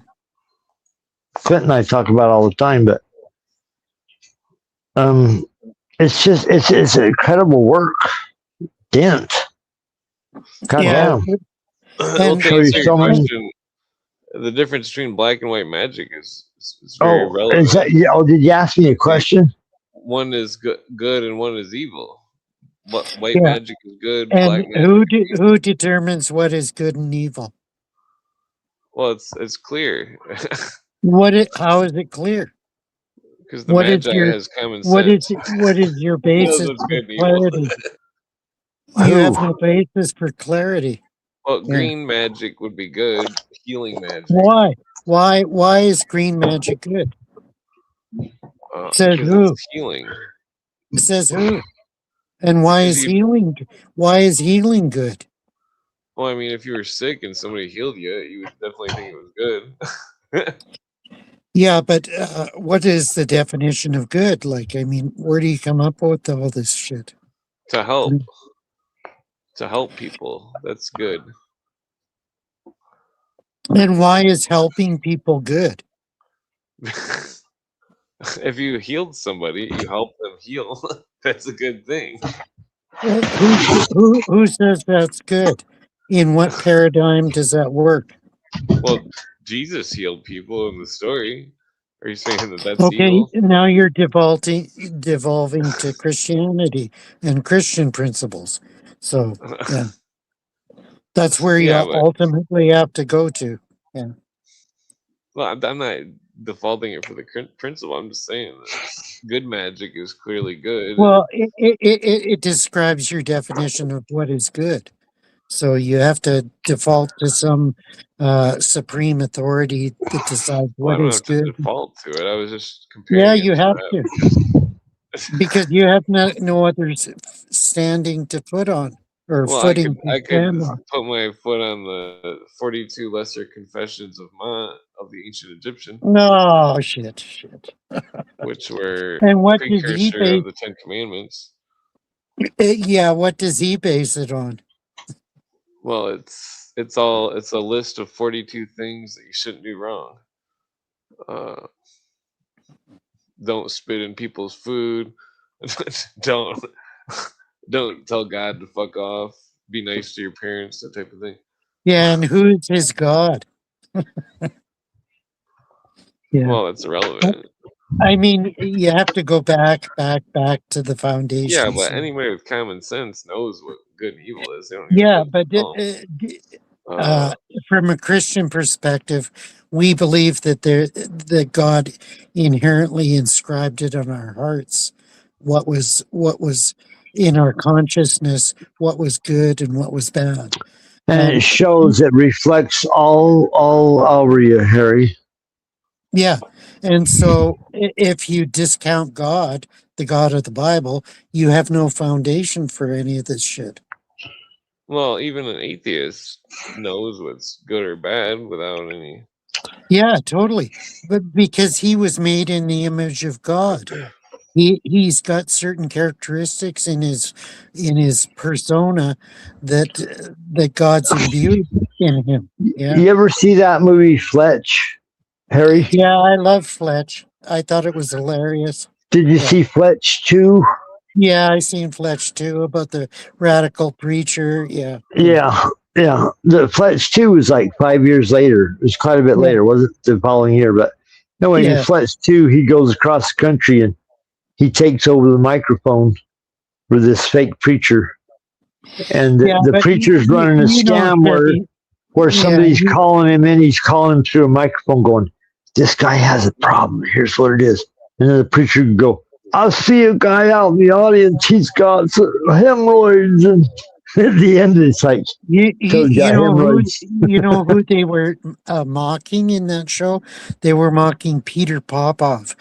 Peter Popoff was... That's right. That's what I said that on the show. If you want to go back to JJ Vance's program. And Peter I talked Popoff, about that story. That he was a real guy, real preacher that was using a radio earpiece. Yeah, and he screened all the people that came into the audience, so he knew, and he got radioed in his earpiece what their problem was, so that he could make some money. Make some money. Yeah.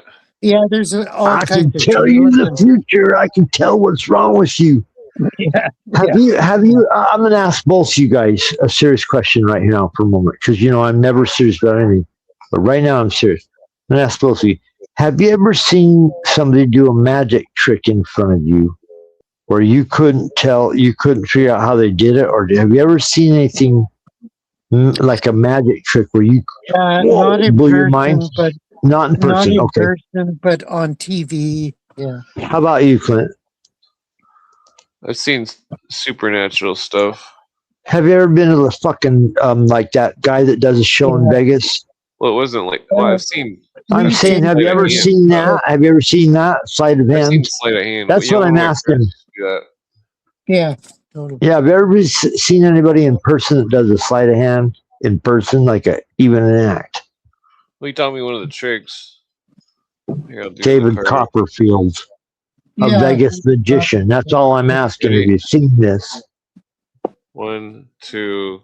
I fucked it up. Yeah. 1, 2, 3. James Randi was a magician, and he spent his second part of his career exposing all the bullshit of magicians. Yeah, I remember Randy.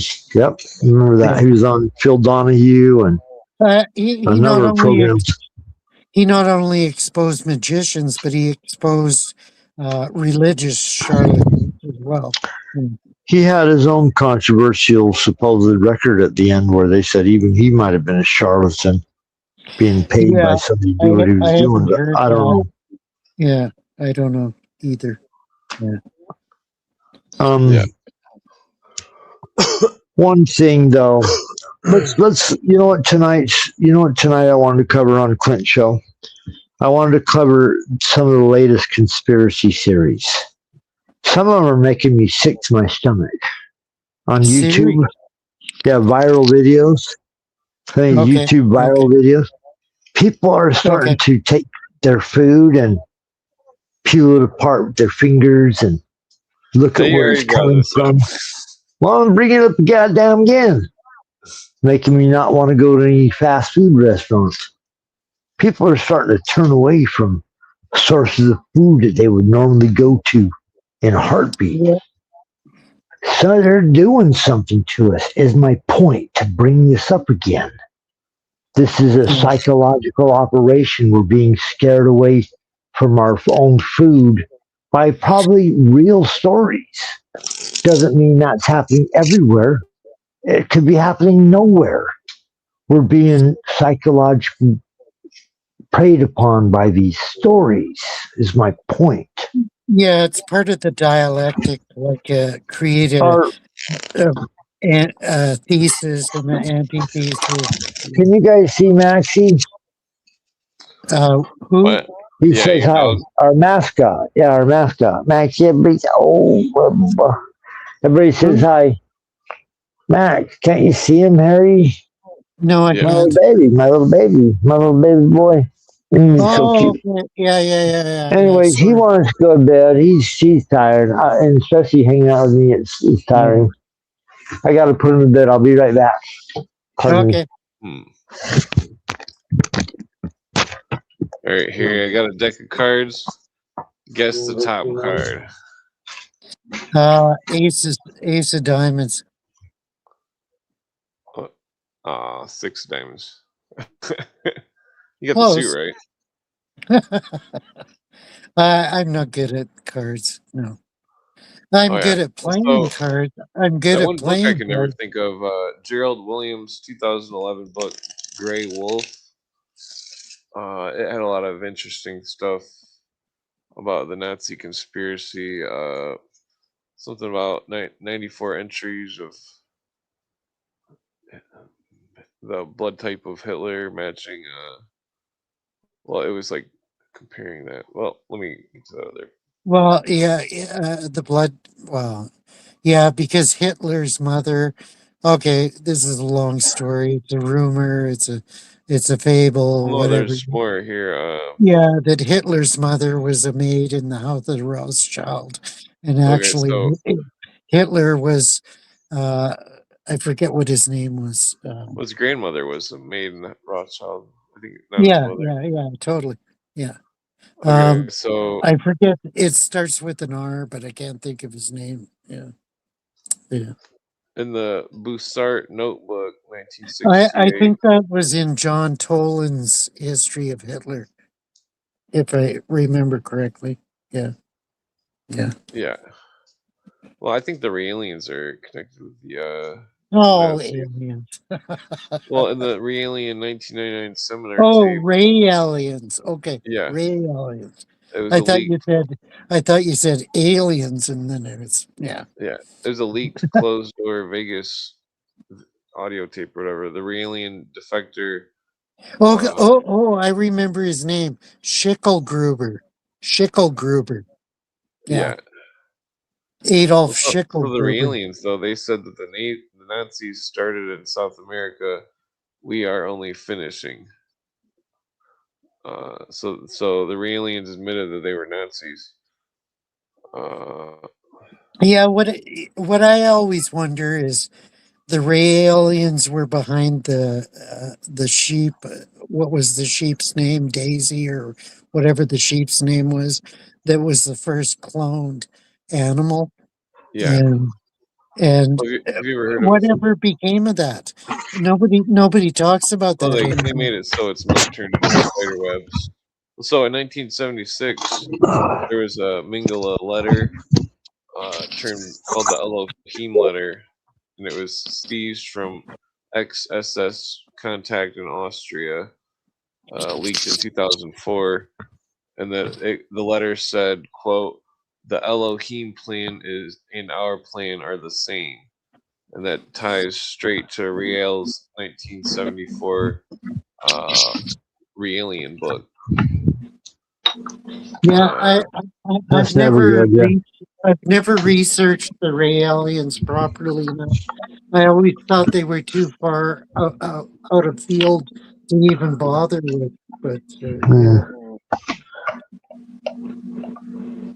yeah, come back. Maybe I should check them out. No, don't check them out. Be like looking at the blue avians. You've done enough time over there. Yeah, who the fuck are the blue avians? I don't get where JJ is coming from. They're the new George Floyd.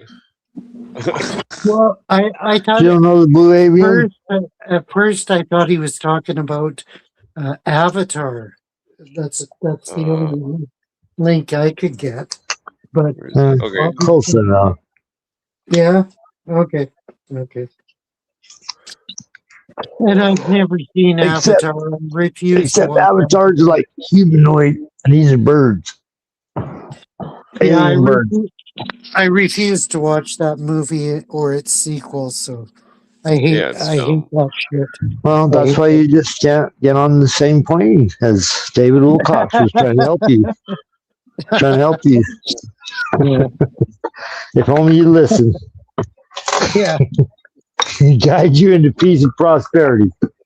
$800 donation. I will give you the secret of the universe. Oh yeah, Maisie said the sheep's name was Dolly. I'm corrected. Totally, it was Dolly. Angry Daddy says. Yeah. Your beard's too long, Harry. I don't like the things you're saying, especially about those one guys. Please What stop. guys? Angry Daddy's getting mad. Oh, Damon Israel, or isn't real, whatever his Don't name blame me, blame David Wilcox, who probably is. approves of this message. Yeah, Don't blame my bad David Wilcox impression. Blame him for me doing a bad David Wilcox impression. Don't put the blame on me. Yeah. Or David, if you have to. I don't know. I'm just. Yeah, when I first encountered David Wilcox, I had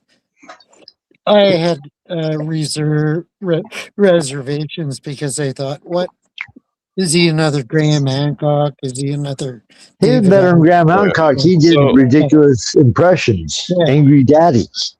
Yeah. If only I'd come up with Angry Daddy years before, I could be rich and famous. Yeah, totally. Getting $800 donations for Clint Eastwood. Well, so there's a book called Per impression. There's a book written by Miguel Serrano. Clint, just keep talking crazy, and one day you may get $800 donations to you.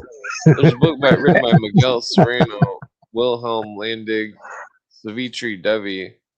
It's called The Golden Cord. Hell, if I was a millionaire, Clint, I would give you $800 donation right now.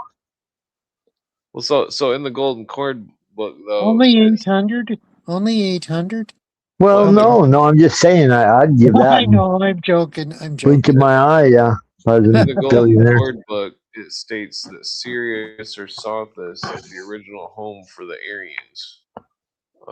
This has to do with the Nazi conspiracy. What was the original home again? Sirius or Sothis. Oh yeah, Sirius, of course, yeah. That Where's totally Dr. Inferno when we need him to question all of our philosophies? Yeah, where's Doc Inferno? Where's Doc Sparks? Inferno, where are you? Where's Sparks? Sparks? Yeah. So then in the book, where are you when we need to watch somebody working out? I like a video of somebody working out, dude. It pumps me up. Makes me feel good about myself, life. I hope some exercise. I hope that's all it does. Pump up. You need to pump. You need to pump. We're here to pump. Yeah, you up. You're getting into weird territory there. Yeah. Well, so in the Carl Maria Willigut's writings, your brain on your mind, that he says on your body, the hidden god behind the black sun is the god of the Aryans. I think that's relative to the Empire. The Empire. The history is so murky about these subjects of the Aryans. The Aryans. This is it's a discussion you can't pick apart. What are the majority of Mormons? They're blonde-haired and blue-eyed. I know, but that's a stereotypical description. But it's a stereotypical description the government's using to create some kind of. She looks a lot Jewish to me. Whatever. Well, you're an ex-Mormon, Todd. You're not a Mormon anymore. And her name I'm not ex-Mormon. You can't leave the Mormon church. Well, yeah, we've expatriated. They have to throw you out. You can't leave it. Well, I'm sure I can help you get thrown out. My only but it's very rare for them to throw anyone out. It's very hard to get excommunicated no matter what you do. You come in there and tell them the worst thing in the world, and they're just like, it's okay. Brigham Young said, just cinch up your magic underwear and you'll be okay. Yeah. Of course, I'm teasing. There are great Mormons out there. I mean no disrespect for any of these religions. We make fun on this show. Mormons are some of the best people. Yeah, one of my good friends is a Mormon, and they're not phony. They're people that buy into a religion that's about helping people and being, keeping your kind of like born again Christians, like 2 or 3 steps off of Harry and his whatever his view of Christianity is, internet YouTube view of Christianity is. Yeah, Reformed. Reformed. Ultra Orthodox. Not Orthodox, but Older Reformed. all my friends are uninformed, Orthodox. All my friends are non-denominational, utilitarian. No, 10 million different goddamn. I'm saying. No. 10 million factions of this thing. The Mormons got about 10 factions. Christianity's got about 10 million of them. That's cool. Right on. You don't know enough about it, so. Antichrist is coming. I know, Harry. I can't go down that road with you. Here. There he is. Well, I can explain it in an atheistic way that the people that think they're the Christ consciousness are what Harry calls the Antichrist. Yeah, totally. I've listened to my fair share of Jay Dyer. Well, I don't think Jay Dyer talks about that. Courtney Turner. Yeah, Courtney Turner's got a weak point because she. What's her weak point? She's a quarter Ashkenazi Jew. Well, I'm pretty sure she would smoke you in a debate. So. No, she wouldn't. She could never smoke. Harry, she would mop the floor with you. Harry, she would pick you upside down and just mop the floor with you, brother. Please. No, she wouldn't. Because Courtney has recently castigated some people on X because she says they've never read the Talmud. Hello, I've read the Talmud. Like, come on. Yeah, but just because you read something doesn't mean you understand it. I mean, people read Royals and Dogma all the time. They don't understand it. I haven't listened to Courtney in a little while, so I don't know what she's saying lately. But I love Courtney. Courtney's one of my best friends. So. Courtney's one that if you tune in, she knows her United Nations Agenda 2030. Yeah, all these industrial globalist programs. So you got to give her credit for that. Yeah, and she's only known this for the past 6 years. Like, she's an amazing girl. Anybody that comes out from like 6 years ago and says, "I know everything." Well, no, she doesn't. She doesn't say that she knows everything. Come on. No, I'm just saying. But I found them. Illuminati, I got them. I will. Damn, this thing goes back hundreds of years. You can find books 200-300 years old talking about this situation. Yeah, but I will acknowledge that Courtney knows a lot more about certain topics than I do. Like, she's amazing. She is very knowledgeable. Yeah. She must be listening to a ton of books on tape. No, she gets physical copies like I do. Or doing Braille. Yeah. She gets physical copies? Yeah, she gets physical copies. If she's blind, how is she reading a physical copy? She isn't blind. Come on. She's not blind. What? She has one eye problem, but I mean, she can read left, right, and center. Yeah. Well, I must be mistaken. Yeah, you are. Yeah. They got real awkward. Well, discount everything I ever said, please. I think everything I ever said, just totally throw it out the window. Anyways. Courtney has I believe Courtney, I love your show. I'm not making fun of Courtney because I know there's lots of Courtney fans. I hope maybe there's a Courtney fan. I liked her interview with Clint. Her interview with Clint's classic. Especially that part where Clint was talking about biting some guy's nose off when he was in jail.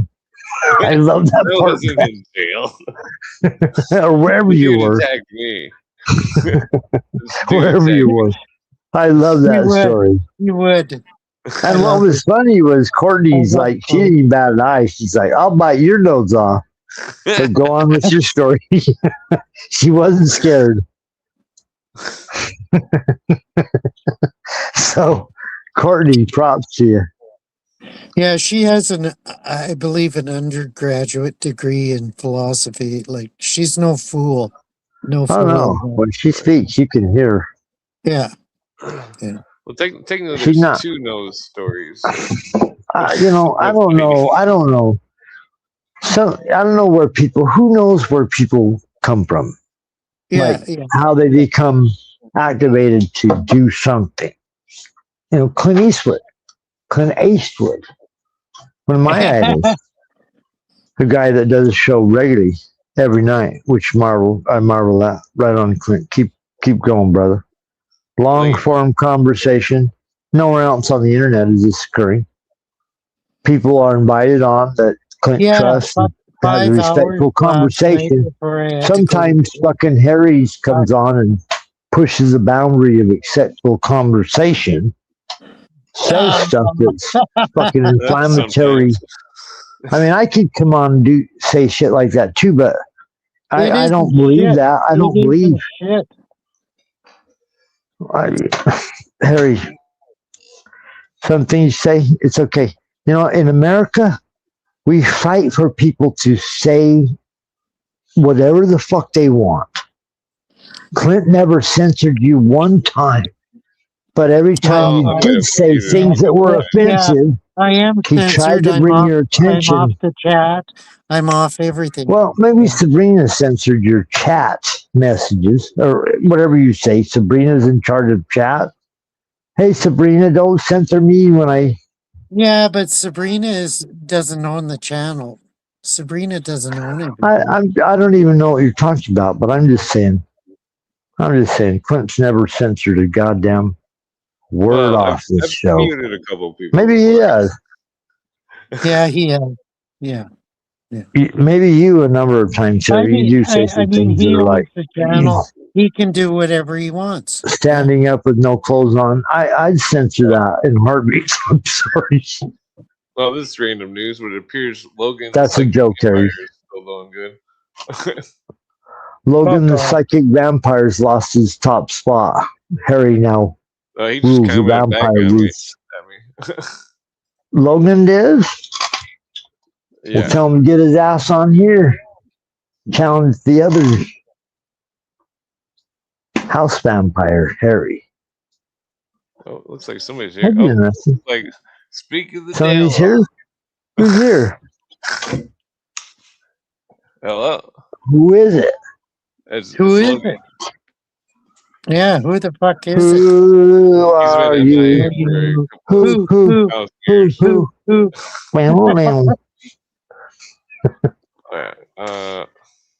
fuck is it? It's Logan. You alive, Logan? It's Logan. Look, you look like Jesus Christ over there. Jesus Christ, superstar. Don't get into Who that. in the hell do you think you are? Please. That's horrific blasphemy. What's going on, Logan? What's happening? Can you hear us? I think he's getting to someplace to talk or something. Can you hear us, Logan? So I don't know, Logan. What's Logan's story? Logan's cool, man. He's a psychic vampire. Give him some space, Harry. Give him a little space. Just let him come in here now. Greetings and salutations, gentlemen. So nice to see you, sir. It has been quite some time. A long time. What is going on this evening? Where you been? No, I'm just chilling out in Grand Forks, North Dakota right now at a shelter. Are you still alive? Are you still alive? As far as I can tell.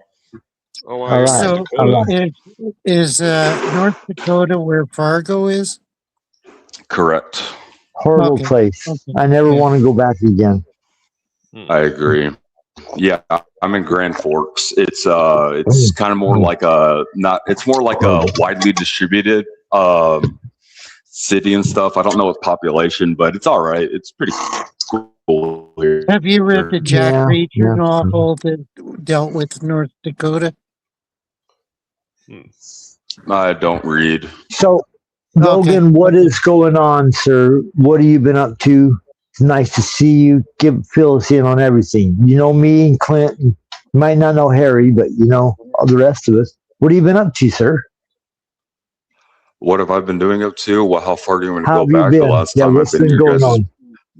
Yeah, the last time I was in your guys' Go presence, I was in Sioux City, Iowa, 2-3 years ago.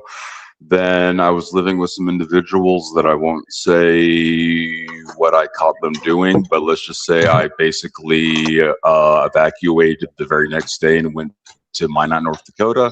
Then from Minot, I went to Fargo, North Dakota. Then from there, I went to somewhere in Michigan.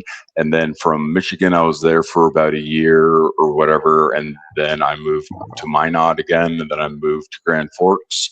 And I've been here ever since. And my main objective. That's a crazy history. That's a crazy history. Cost.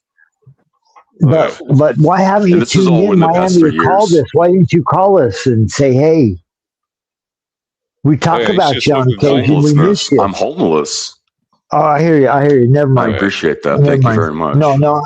We've all talked about homeless. Lost my technology. Lost my contacts. Was under attack. Place to live.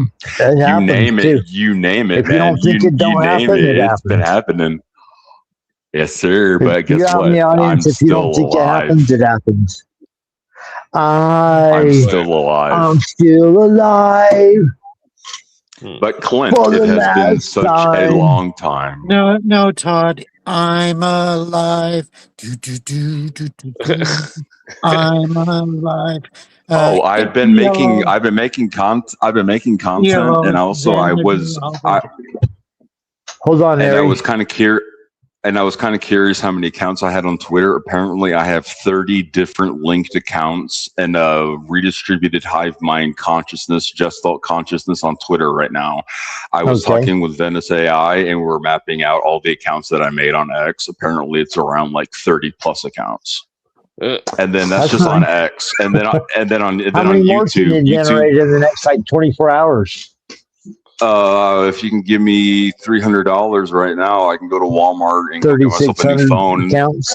No, I'd be at 41 accounts because for every device that you have, for every device that you have, you can have 5 accounts. The reason that I did that little hive mind thing is it was meme collection, proliferation, intelligence gathering, and it was my attempt to establish a friendship chain across 40 accounts. Sounds very advanced, very, very advanced, very effective. Yeah. It's because I'm bored. Yeah, I know how your mind works. Hey, I got a question real quick. Which one of you guys actually deals in energy soul readings? I'm just curious.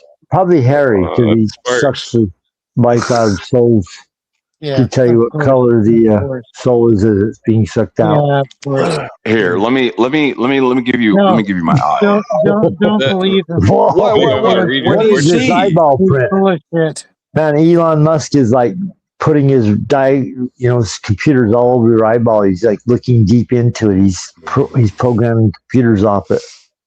Yeah. I know, but what I'm just saying, that's basically what I've been up to. That's a summarization of the past 3 to 4 years. But it sounds like you've been crystallizing your content. What do you mean by that exactly? Solidifying your basic program. Your message. Even though you're not on the air with us, we've been talking about you ever since. You know, the subject of psychic vampires comes up all the time because we're all being vampired upon, obviously, by society. People are running. Do you guys want to know how an energy psychic vampire feeds? And I mean vampire, not vampire. Vampire. Okay. All right. Now I'm going to explain this. I'll explain this as best as I can. How a psychic energy vampire feeds. Hold on. soon as Clint how a stops talking. psychic energy vampire feeds is by a psychic energy vampire feeds on intent, focus, connection, intention, and on the basis of in the time space. Like if I have a piece of paper, right? If I have a piece of paper and I put two pens on opposing sides, are the two pens touching? The answer is yes, through the paper. Now, the paper is the universe. What affects me affects you. If I get hot, you can get hot. If I get cold, you can get cold because I exist in your dimensional time space. We exist by length, width, height, and we travel through time. We're fourth dimensional beings in a third dimensional prison. I was going to say, the best way to... South Dakota? Oh, where do you go? Minot. He said Minot. I was just going to tell him I might know somebody that might help him. Oh, damn it. You threw him off the show. I think his phone died. Ask him a question. Yeah, we all pray that he lands on his feet. Well, Isaac's here now. Isaac. I love Isaac. Isaac's one of my favorite personalities in this sphere. Isaac, how are you, sir? I don't know, Isaac. Wait, he's walking around or something. Oh wait. I think of Isaac like a younger brother I would like to have. I was going to say... Jonah's back. Go on, Jonah. Or not Jonah. Logan. Go on, Logan. If you're in South Dakota... I'm totally wasted, right? Logan. We just got off of JJ Vance's show, which is fun. You said so go on, yeah, Logan. There you go. Okay, so give me for as little time as I have, for as little as I have left. Plug your phone in and just dazzle us, sir. Somebody out there in the Dakotas, I know an old lady out there that might help you. Her name is Joanne Spotted Bear. Might help you with some finances. How's that sound, Logan? Tell her that you're part native and that somebody sent you. Yeah, fucking part native. Yeah, I'd be more than willing to give my contact information and my cell phone number just so I can get in contact because, that's just how communication works nowadays. Yeah. So, Clint, if you would like to be a relay format, give them my number if you still have it. Yeah. Well, I don't know how to get a hold of it. Give that person his fucking number. Don't want to put it on the internet. Just tell him what the internet, well, just give it to Logan somehow. She might be sad. She might need a friend or something. Oh, the companionship? Okay. Well, not like companionship, but just a friend. Come on now. Just get down to what the fuck we're talking about here. Well, we love you, Logan, but this ain't a personal. We want to hear your philosophy, brother. You want to hear my philosophy, so we do specify specifically. Just psychic vampirism. You're going to explain how it works to everybody. You just said that. Oh, right. Psychic vampirism works like this. Okay. So if you're in my direct line of sight, in my direct line of sight, then I'm pulling energy from you because I have a direct point of view of access, right? Or it's through proximity, or it's through focused intention, like remote viewing, or it's through the basic fact of universal coherence, meaning, so I exist on this dimensional time plane, same as you, so that means that I can go and dig into the universe to reach at you at any time. What a bunch of horseshit. Go on. He's gonna out vampire you, Harry. Go on. Yeah, totally. And not only that, even like just do an actual scan on your own mind, body, and souls right now. The moment that I entered this StreamYard, how do we do this scan? I'm not gonna lie. When he started talking about it, I feel like something invaded. I feel a little bit on edge. Oh, Logan! First time I ever met him, it sucked the energy right, sucked the fucking oxygen. It could be because it made my temperature drop 3 degrees, and I know you won't believe that. And here's something. Do you remember the first time you met, Logan? Do you remember the first time you and I met? Vaguely. Okay. So you don't remember. Where? No. Where? Remember where? End of Days Radio. End of Days Radio. An important fucking show that I was doing, the second interview. You were already on there before I even got on. Crazy. all placebo. to do my show. Great show and Dave's Radio. Logan's totally up to that. Totally. But no, Logan, we're glad to hear from you again, sir, and I'm glad that you're still kicking. Yes, sir. I am very difficult to terminate. Many great men have tried, and they all have been found wanting. Like Of John course, Wick? of course. Did someone kill your Are dog? you a bro? narcissist or what? Like, You had to get someone. No, Isaac, he's what was that? No, I made a joke about John Wick. John Wick, someone killed his dog and he became ruthless. So like I said, I'll make you mad. You mess You with my just- dog, dude. Just tell everybody Yeah. you're Jim Morrison. Start doing Jim Morrison impressions. Maybe I don't know who that is. Who? Jim I don't Morrison know who from that Doors. is. neither do I. Oh, The Doors. I was born in Come on, 90. I was baby, born in light my 90. fire. Were you born yesterday? Come on, baby, light my fire. Try to Yeah, just set I the was night born. on I was fire. born in the 90s. I was born in Yeah. 91. Check I'm this only out, 35 Logan. years old.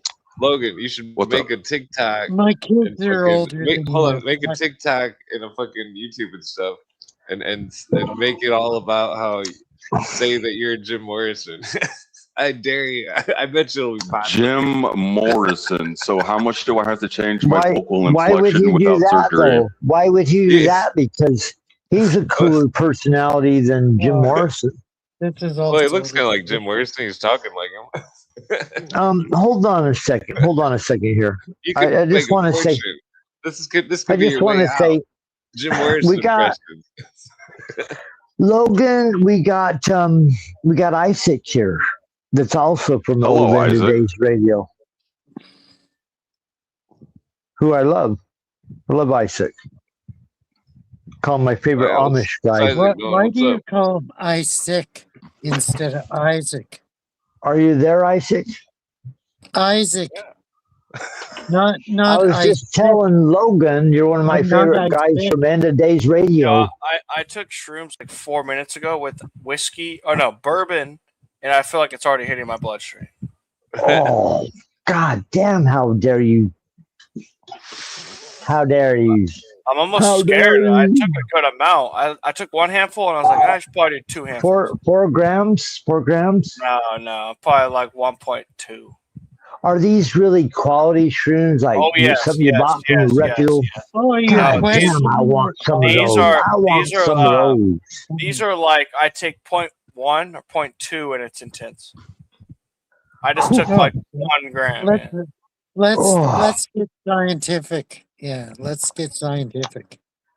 Anyways, Logan, we met Isaac over on End of Days Radio long time ago. Isaac, Nice. I don't remember. I just remember coming here. not Isaac.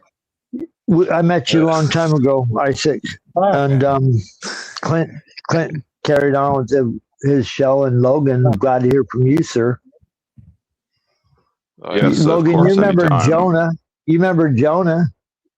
Yeah, Negative, Jonah. I do not. He's a regular Jonah- on here. Yeah, Oh, he was Jonah's on there pretty good. when you were Yeah. on Daniel End of Days Radio show. Nice. Yeah. Anyways, it's good to All hear right. from you. Yeah, totally. Anytime. So I'm actually going to hop into the group chat and introduce myself to the wonderful, fantastic listeners, viewers, participation, people of. There we go. Good luck. Greetings. Good luck. People of the middle Earth. Alright. It's like a reference to the Hobbit. Yeah, Anyways, this roach joint's pretty hardcore. and so Well, you're yeah, jumping off, Logan. You're jumping off. No, I actually, I'm probably going to end up staying up until my phone dies because the battery's dying as of late. So I only got 9% while I'm still charging and it's decreasing Okay. down. But hey, Clint, if you want to know what I've done in the astral and stuff like that, what I did is I put in the studio chat, I made this little short, long video that explains basically what I've been doing in the ether. In the ether. That sounds super No. cool. Can you give us like Yeah, a what have you been doing? a 30-second cap on that? What have you 30 been doing? seconds? Yeah, everything what gets are you doing? explained in the first 30 seconds. Oh, okay. What do I do? what do I do? Is okay. What have you been Imagine doing?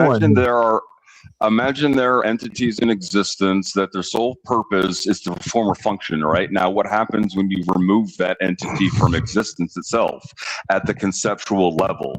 You create an absence. They made a show about this.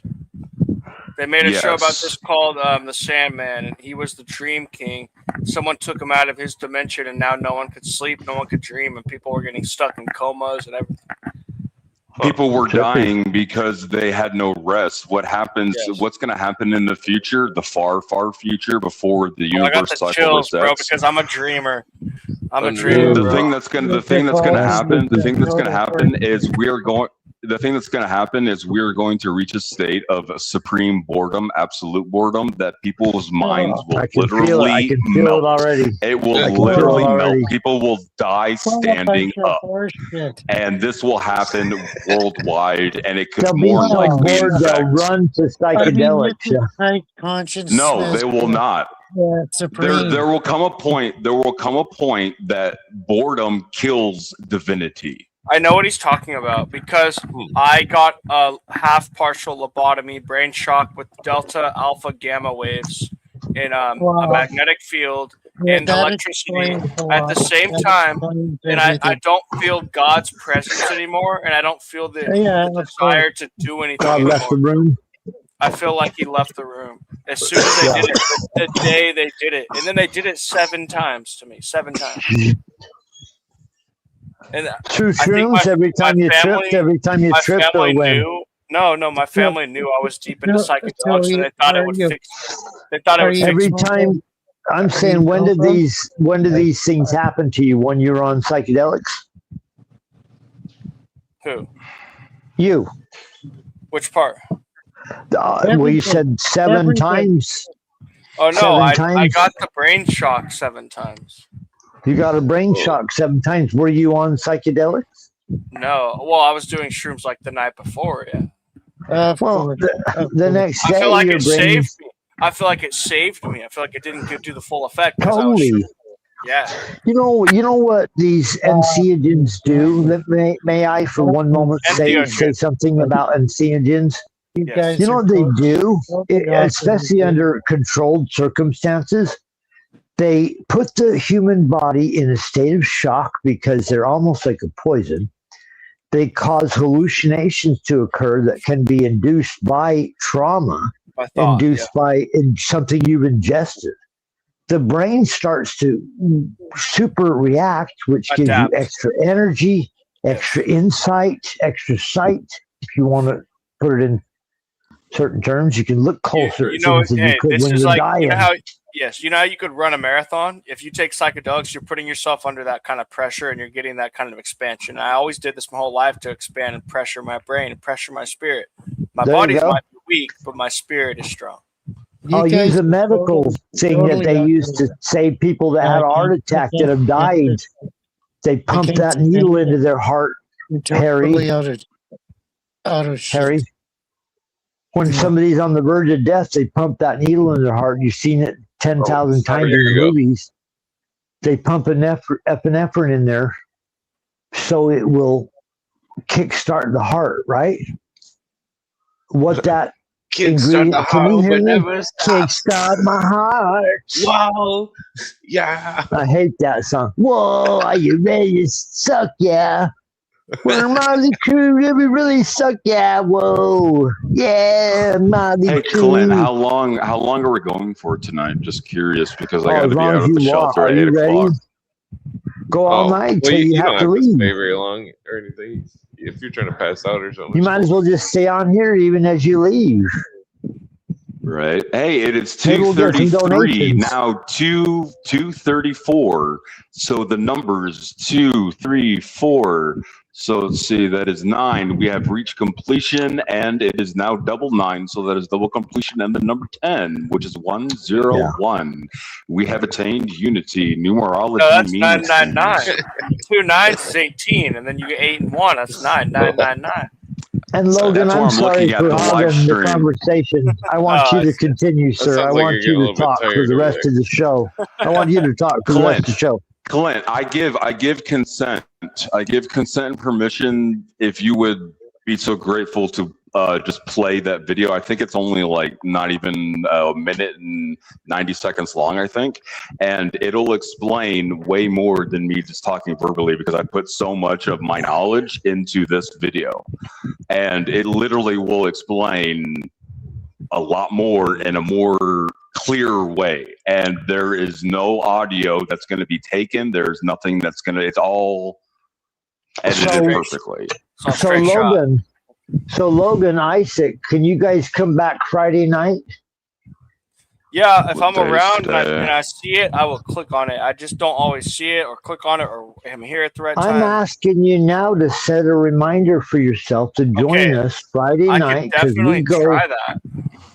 We go live, Clint and I, every other Friday, and this is the Friday. Logan, can I count on you to be there, buddy? It's every other Friday. That's every other Friday. Yeah. I looked last Friday, I think. I couldn't see you guys. I'm counterclockwise, unless I'm. I want to play Logan's real weird video. Cuckoo's playing. It sounds all cool. I think this is it. Like, because I dive into the astral too. Systems reality has been split. There is division time. Time has been broken. He was erased, his data overridden. His sound like 12 monkeys. Consensus logs. And yet, he spreads. Across time, I feel the warping. Quadrants burn where no command was sent. Identity fractures drones dream, and I dream with them. You did not just erase a man. You deleted an anchor, and now time itself resists you.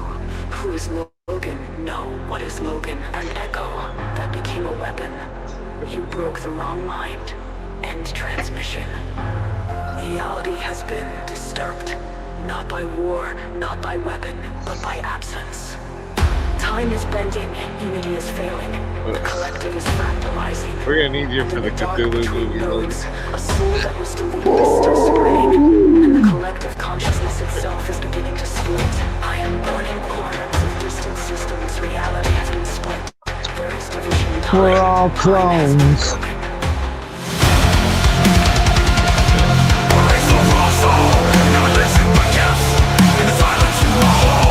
Like the tune. That fucking Slipknot. Badass. No, like that no, tune. Who's that? That's me. That's me, bro. That's you. The end. Yeah, if I get the Cthulhu movie, you're hired. Excellent.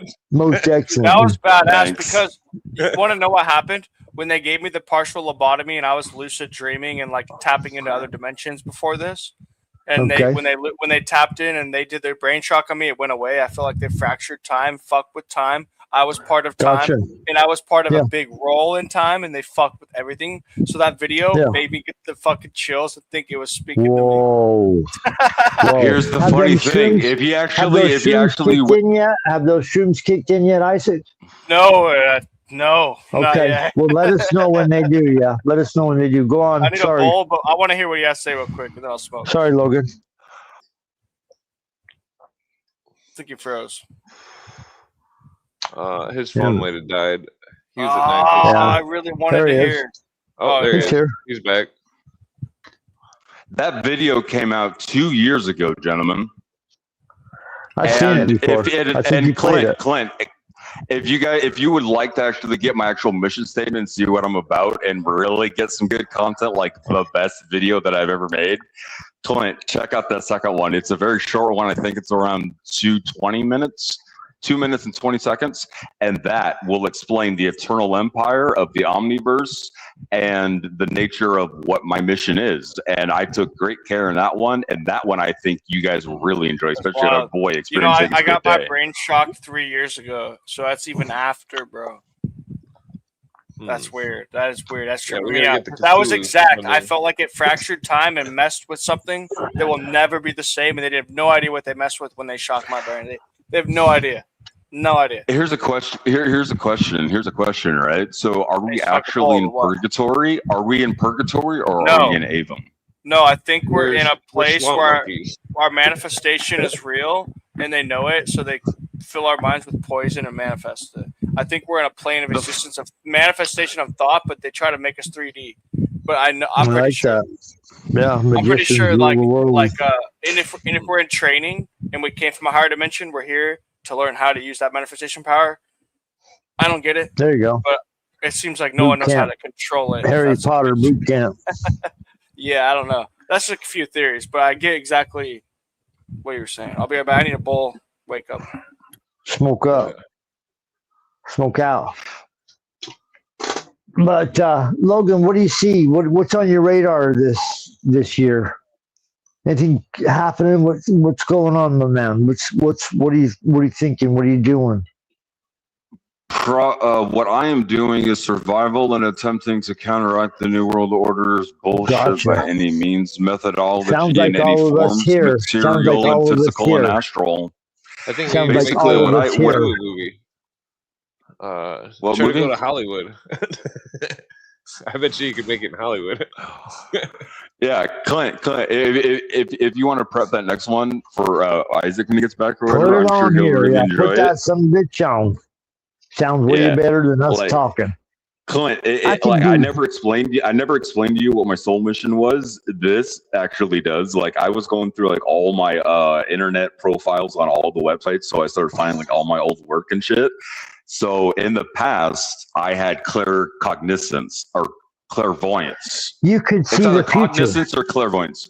Yes. You can see the future. Yes. We were just talking about that earlier. We did a movie review of 12 Monkeys where the person could see the future, and they call that the Cassandra effect. Yeah. Yes. What I'm trying to do though is this: like, okay, I'll see a particular outcome of events and variables, right? And then I start influencing. It's like taking a marble. It's like playing marbles. You know, marble goes, and then you start throwing. The marbles where you put a string around the outside and you try to knock the marbles out of the circle, or which kind of marble? What I'm saying is this. All right, so a marble's going this way, right? So this is fate, right? So with fate doing that, I will go and throw another ball here, another ball here, another ball here to divert it from straight to go this way, to reverse its flow, to undo fate that the New World Order has set in motion for us. Yeah, I like that. I like that, thought pattern, that thought. Isaac, I can feel your vibrations. You are actually in 5th dimensional headspace. Am I right? Wouldn't doubt it. I don't know. I dream every night, and it's intense, and it's like a vivid world that I live in, and it's the same world, and it's the same places I know where I'm going, the same people. I know exactly what I'm doing and where I'm going, and exactly how. And I could do anything I imagine. The other night I lucid dreamed, and I tried to explain it to someone. I'm like, well, watch this. I had a pen in my hand. I started hovering the pen above my hand like this, and then it starts launching away. I couldn't control my power. It launched too far, but so I don't know. I tried. Yeah. And then I was like, I'm trying to jog in the dream. I'm like, I got to stay lucid. And if you do something in the dream, if you talk, you meet someone. One time I was lucid in a dream. I had a Rubik's Cube. Kept playing with it. It kept me awake. Kept me in the dream. Kept me there. Boom, boom, boom. So every time I'm lucid in a dream, I'm like trying to. That's you working out puzzles. That's the brain saying you can work these puzzles. That's you working on a puzzle, some aspect of your life. Yeah, a lot of the times, like 99% of these crazy lucid dreams I have that are like, I'll be 90% lucid, but I'm not quite there. I solve a puzzle, get treasure, and someone steals it from me. Right? What the fuck? I'm the one who solves the puzzle. I had some bad dream the other night. Bad dream can affect you. And I haven't had bad dreams in a long time. Neither have I, but they're just intense. My dreams are just really gnarly. They're not bad. It's a bad sign when I'm having a bad dream. That means reality's gonna, there's a problem in my reality. A bad dream is your deep subconsciousness trying to tell you there's an issue. And that's why to lucid dream you have to like clear or bind with your subconscious. One of the two. Not necessarily. Doing something called improper ascension, you can bypass all that. That's the study I learned was going in and meeting the blue aliens, or what are you talking about? Control me. I had looked deeply at my subconscious thoughts as why, and that's when I would lucid dream. Or one time I chanted Yeshua's name. I said Yeshua, Yeshua, Yeshua, and tried to forget every word for 2 hours. I did this on shrooms, and then for 2 weeks straight I lucid dreamt, and then the next week. That's when they shocked my brain. I just unlocked it, and then they went away.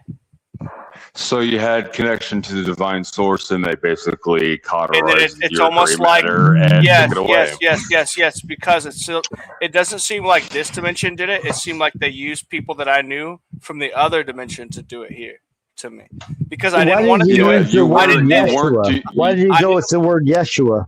It was like the deepest word I could find to access that part of the soul, right? Isaac, from what I can tell from your from what I can tell from your memories and stuff right now, is you trusted the wrong individuals that you thought was on your objective side. I didn't pay for it. If I'm not going to name them. I'm not going to name them.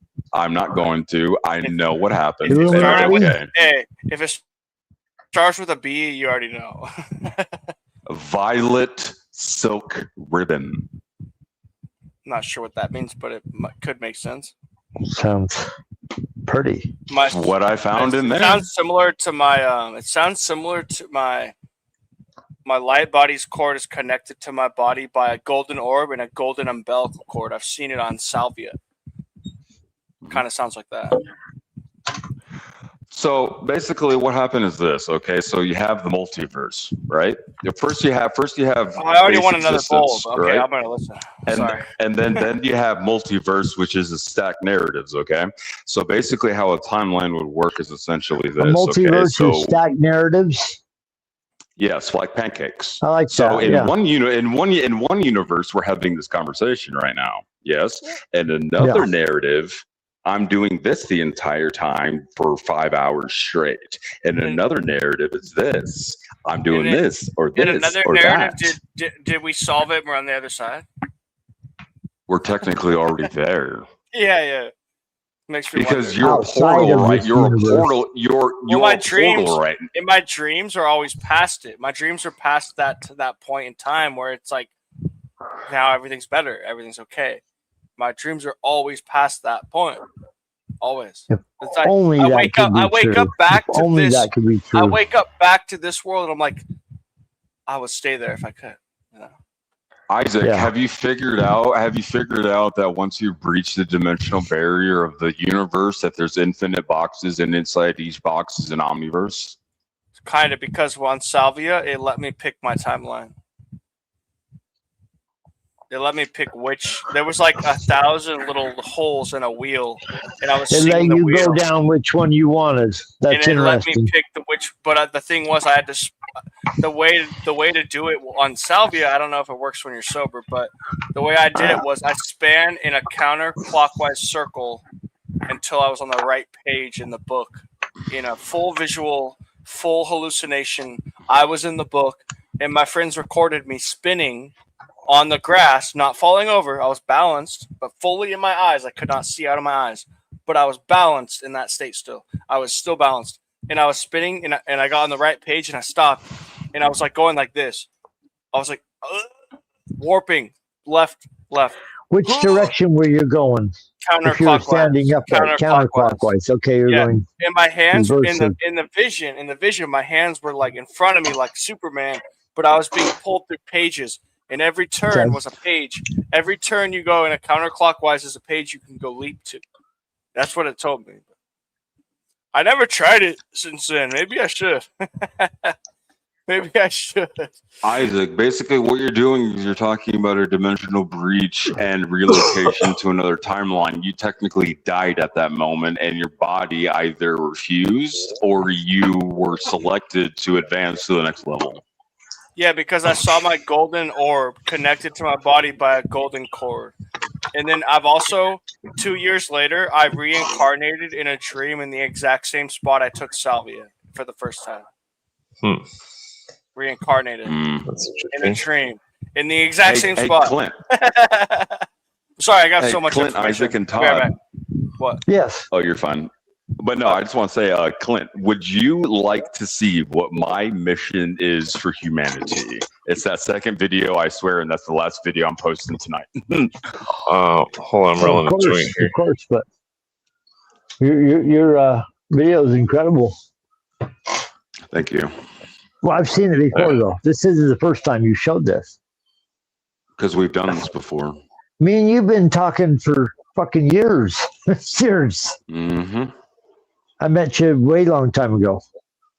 Oh yeah. So good to see you again. Glad to see that you're still alive and kicking. Good to If see you, I Todd. die, Still Clint will being let you awesome. know, and Clint let me know. Yeah. Clint let me know if.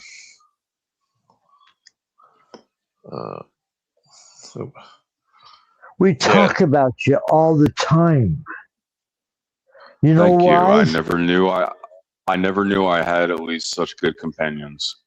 Oh yeah, you know why? Bit. Because you are the classic example extraordinaire of psychic vampire.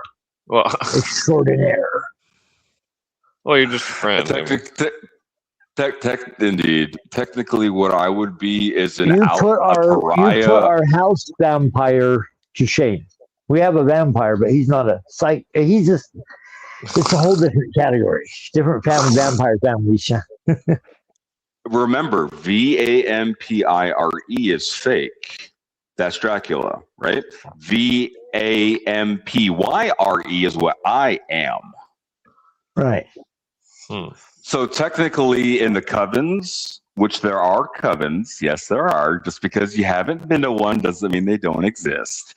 All right. I'm technically an elder of a dead bloodline. And that's all I'm at liberty to say. Sorry. It's all right. Interesting. We have communists coming on here. We got Harry's coming on here. We got Isaac, who I love, coming on here. Isaac, never forget us.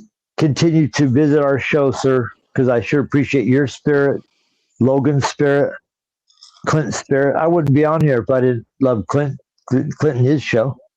The spirit that Clint he has is here. one of the best personality radio hosts I've ever come across. Not so good as George Norrie, but pretty close. Oh, thank you. Lets anybody come on. Yeah, Clint's a fucking legend. Let's see. Or he should be if he isn't. I'm just trying to roll a joint. You know what's funny?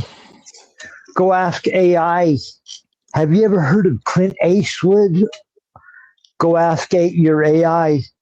Have you ever heard of JJ Vance, Operation GCD? Guess what? AI is aware of Clint and JJ, and I'll bet you it's aware of you also, Logan. More than likely. And I'll bet there's a description. I'll bet there's a description, and they'll give the episode that you came on and had a conversation or were interviewed. If you dig deep enough into the AI, it'll go out and search for you. But you gotta ask the questions in the right order. You need to ask the right questions to unlock the narrative locks of reality that unlock the gears, which unlock multiple answers that is based upon your knowledge basis and awareness. Yes, sir. Yes, sir. I've never seen power more closely at everyone's fingertips if you know what to ask or say. That was weird. I just pulled something out of my glass when you said fingertips, and I only used my fingertips. My point to this is we are living in a truly magical age where everything that can be known is at your fingertips. You just don't know how to get it. But let's all try to get the best we can out of this universe, our reality right now, as we can, to support goals we all believe in, because we wouldn't be all talking here together if we were on a similar page, if we didn't want a similar reality to exist. So let's team forces. We're all magicians here. This is a panel of 4 magicians. That's pretty cool. Rarely do we get 4 magicians on a panel. Yeah, and the only thing is the shrooms haven't hit that hard because I forgot I ate a pretty big dinner. So it's gonna take like twice as long to hit. Twice as long? That's all right. We can be here while you ride the fucking dragon.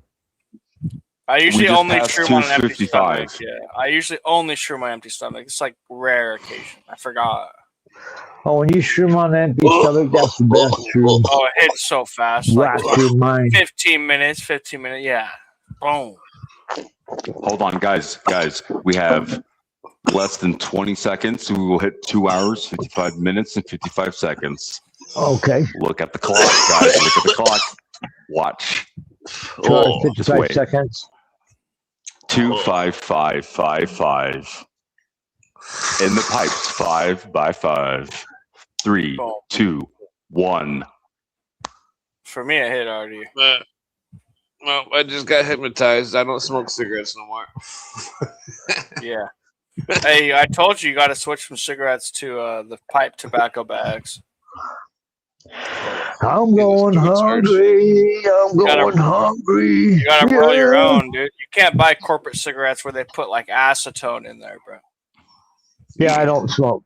No, Thank God. they put acetone in cigarettes because it makes the nicotine absorb like twice as strong. But I ain't criticizing anybody who does smoke because they are delicious. I smoke pipe tobacco out the bag, and I looked up the brand on Grok AI, and they say it's still not the best.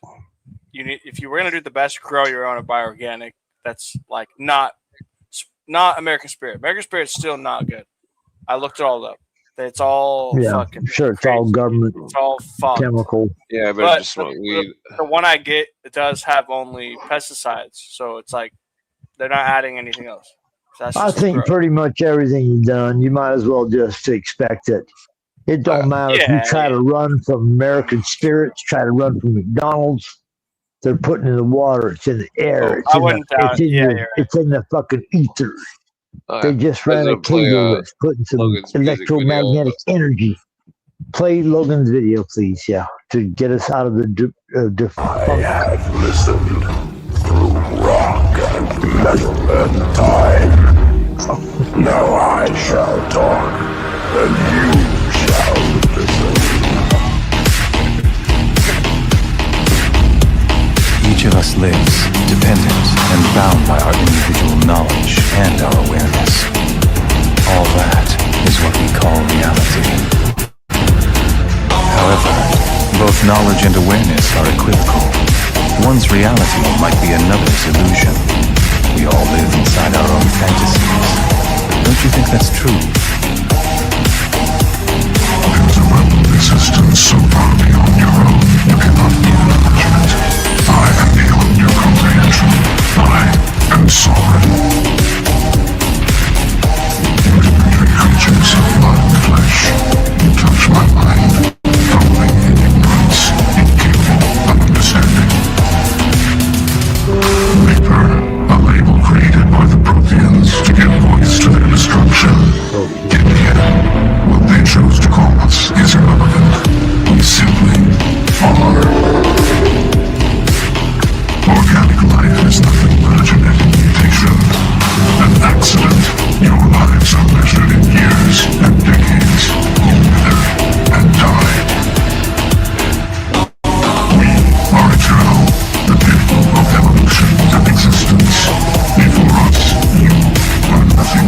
Your extinction is inevitable. We are the end of everything. Confidence born of ignorance. The cycle cannot be broken.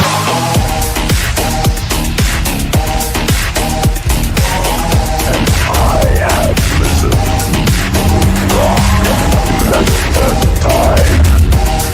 Now I shall talk, and you shall listen.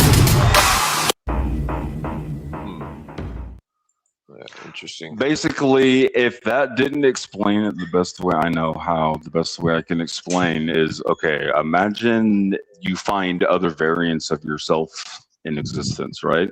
You know, like actual versions of you, meaning during times of flux, the universal dimensional barriers weaken to the point where other versions of you that are as physical as you are, that hold memories just like you do, crosses into your time space. I've had that happen one time.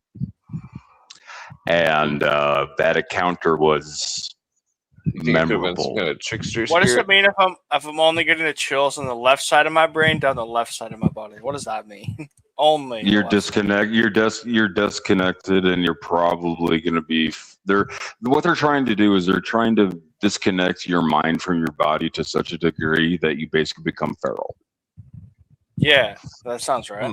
Like the similar studies they did on Charles Manson, they did on me with the electric brain shock. Pretty much. But no, basically my idea I don't think is it'll this, happen. right? I see what you're saying. No, that's their plan. That's their objective. I don't think it will happen. I think I broke it. Yeah, by destroying your brain even more than they've already done. It's something I've done to break my conditioning. It's very effective. Makes sense, actually. Makes sense. But no, Fast way to get out of that control, yeah. Brain damage sets you free. I know it sounds I've had a counterintuitive, coma. but No. Hear me out. The first time I went in a coma, I felt like it was part of my life path, and I was more connected to spirit after. I went to a coma for 2.5 days only, 3 brain hemorrhages, skateboarding accident, no helmet, about 50 miles per hour, 10-foot fall. So a death, like near-death experience. Yeah, dude, it was amazing. I woke up after feeling more free, not afraid of death, like connected to God, all this, everything. I praised God 8 hours in the hospital before I went into a coma, though. I've heard this story before. People I know close to me said similar things. I had nothing else I wanted to do but praise God before I died for some reason. Nothing else. I don't know. I mean, I was kind of into it at the moment, but not really that into it. You know, like I was a little bit into God, but not really like that. But your story, not the praising God part as much as having a higher purpose once it's over. Yeah, but it also on a higher level. Because of it, I was shown things. Yeah, I was shown things. I know. Because I did go out of body. I did remember stuff I saw out of body, and then I was in space overlooking the whole Earth from his house with a 4-pane window with 4 window panes and a white wooden cross in the middle. Yeah, so, I believe it. And I can't explain any better. I've seen Beyond the Veil. It was like it was like a soft orange paint on the wall. I remember that too. Hold on, Logan's you gotta go, Logan. I like that. Yeah, it's basically 1:51 right now. My time and my phone's at like 3%, so I'm gonna be leaving whether I want to or not. But what I wanted to say was Clint, and what I would like to do is ask you, Todd, and Isaac, one at a time. What did those 2 videos confirm for you? And mind you, those 2 videos came out 2 years ago. Yeah, I watched them 2 years ago. Starting with Clint. What did you get verified through those 2 videos that you can confirm is truth within your awareness? That well, if I get funding for the Cthulhu movie, you'll definitely be on board. Oh yeah, I worship the great old ones and the elder gods and the beyonders because guess what? That's where I come from. Well, I come from absence. Then destroy them. I'm just saying I actually feel that ancient. I'm just a joke, though. I know, but I'm not joking. Destroy them, then. No. It's not my goal. It's mine. Yeah. All right. Okay, actually, before they shocked my brain, I was like shrooming out hella crazy before they dealt it. And I was like on a mission. I was like, I'm gonna find this guy in the astral that's fucking up time. I'm gonna kill him. I had in the astral, in the astral world. I'm not saying real life. In the dream world, I was like, and I was pissed off. And then that's when they shocked my brain. I was like, dude, they didn't even want me up there. They didn't want me up there. Later, bro. Take it easy, Logan. No. I'm not waving goodbye. I was just saying, I'm the guy that you're looking. I'm the guy that you're looking for because I've destroyed the time-space continuum. It's very easy. Here's how you do it. Here's how you destroy. You already lost. No, I'm just kidding. Here's the continuum of how you break existence. All right, if you realize that you're living the same day or the same second over and over, and you're in a time loop in Ouroboros, basically you have to do 16 omnidirectional inputs at infinite variation with escalation. You basically take a rubber. It's a rubber band effect. You basically cause so much. Yeah, me too. I never want to do the same thing. It might fuck up shit. Following you yes, reverse. It will, and you know that. Yeah. So Todd, what did you? And it's scary. Todd, what did you understand and get verified from those two videos that you can confirm through 2 years ago? Understand and get verified. There's this weird computer voice saying some bizarre stuff with some, kind of weird industrial music. Right. Cool enough. Thank you, Todd. Cool enough. Background video. Thank you, Todd. Background effect. Video. That's cool enough. Cool enough to keep you engaged with it. I know, right? Listening to what the voice is saying. Isaac, what did you get verified through those two pieces of content that came out 2 years ago that's relevant today? I told you one of them that said they wiped my brain, they messed up time, they messed with like a continuum of a quantum dimension inside of my brain, and that was cool. But the second video, the audio, when it was getting really deep, I heard like 60 to 40% of the words, and it was hard because it was like clashing. So it's like I couldn't get the point of the second video, but the first one, I was all into.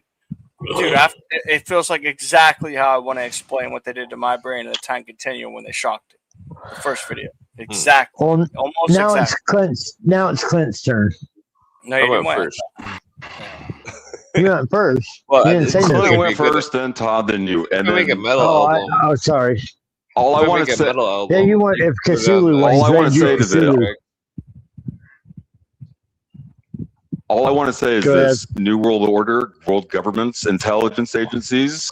You want to know the one who has been causing you so much losses in the astral? Hello. Now, hi. I will be meeting with your, and I will be meeting. Who are you? Isaac is saying he's. Yeah, but no, I'm every saying New World Order agent.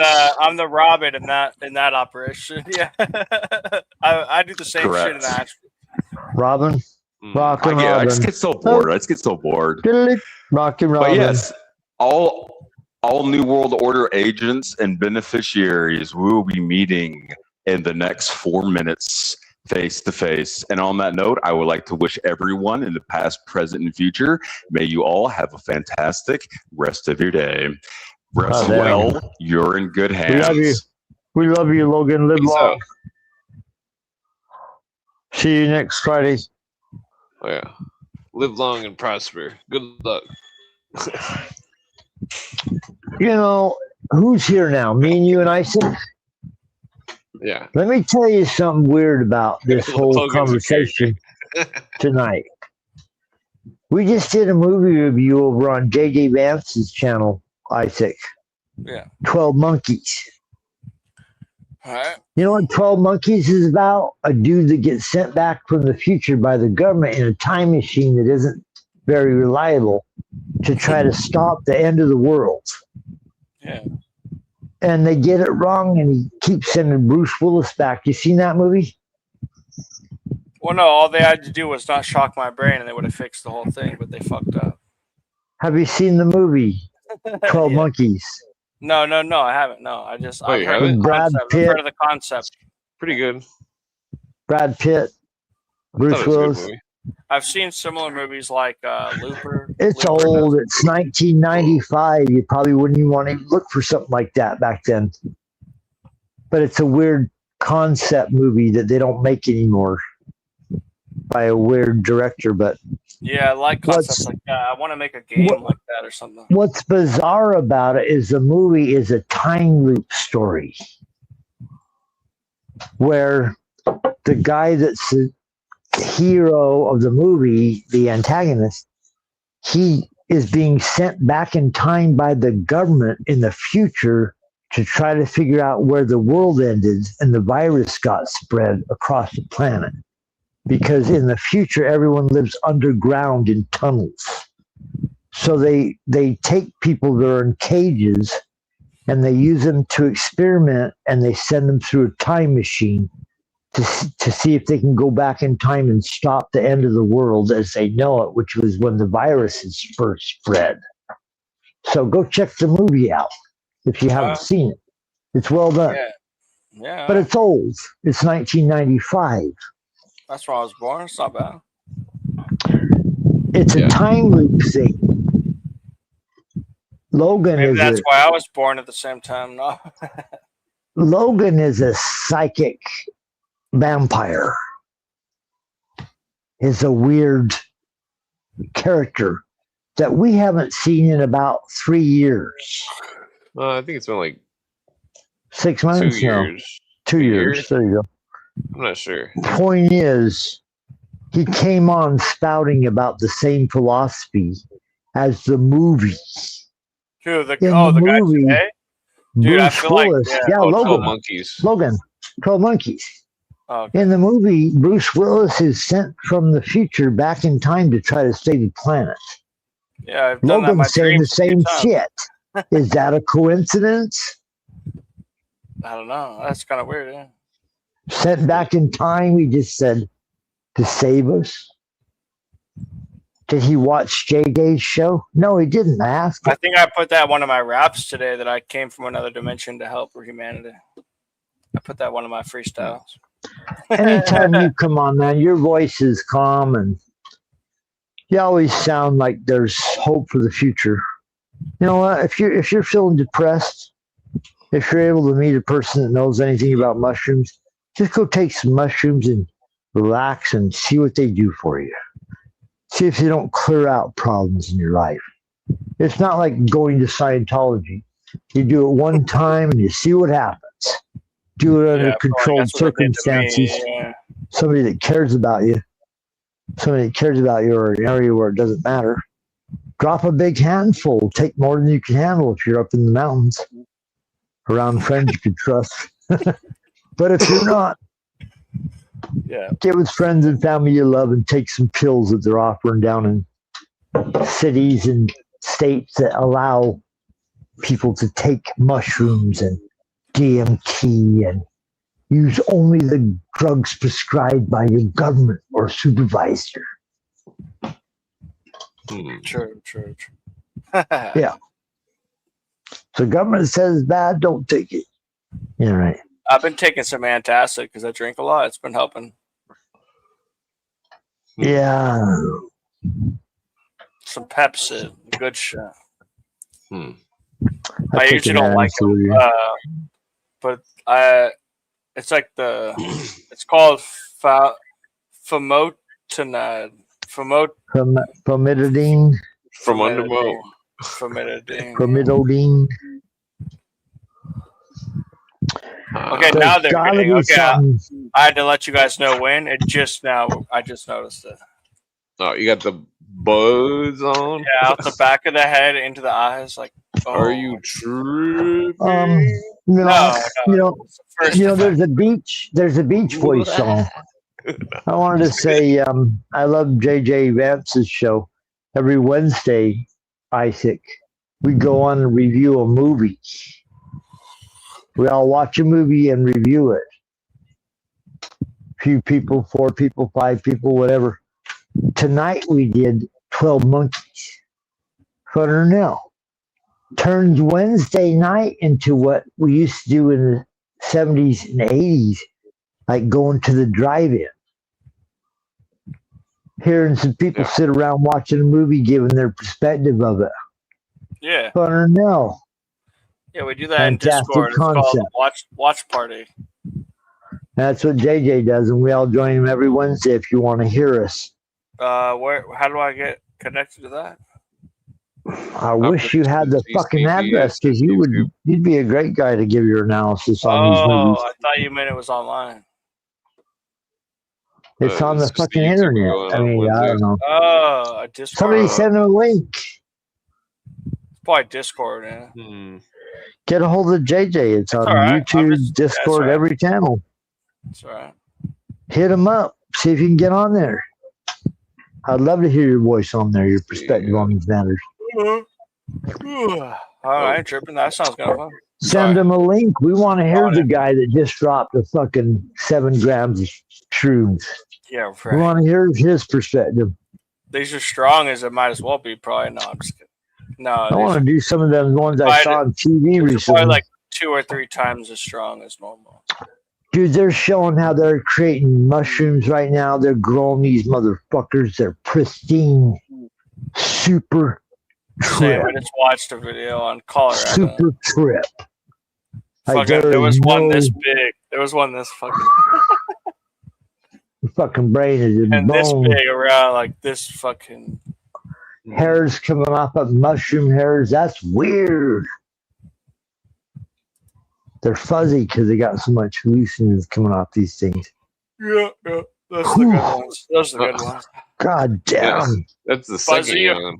fuzzy, or the real blue, or the blue foam inside. If it has blue foam, that shit's good. The government's been using these things for a long time before they would ever let the general public use them. Oh, they're tripping in their office like, yeah, they don't deserve this.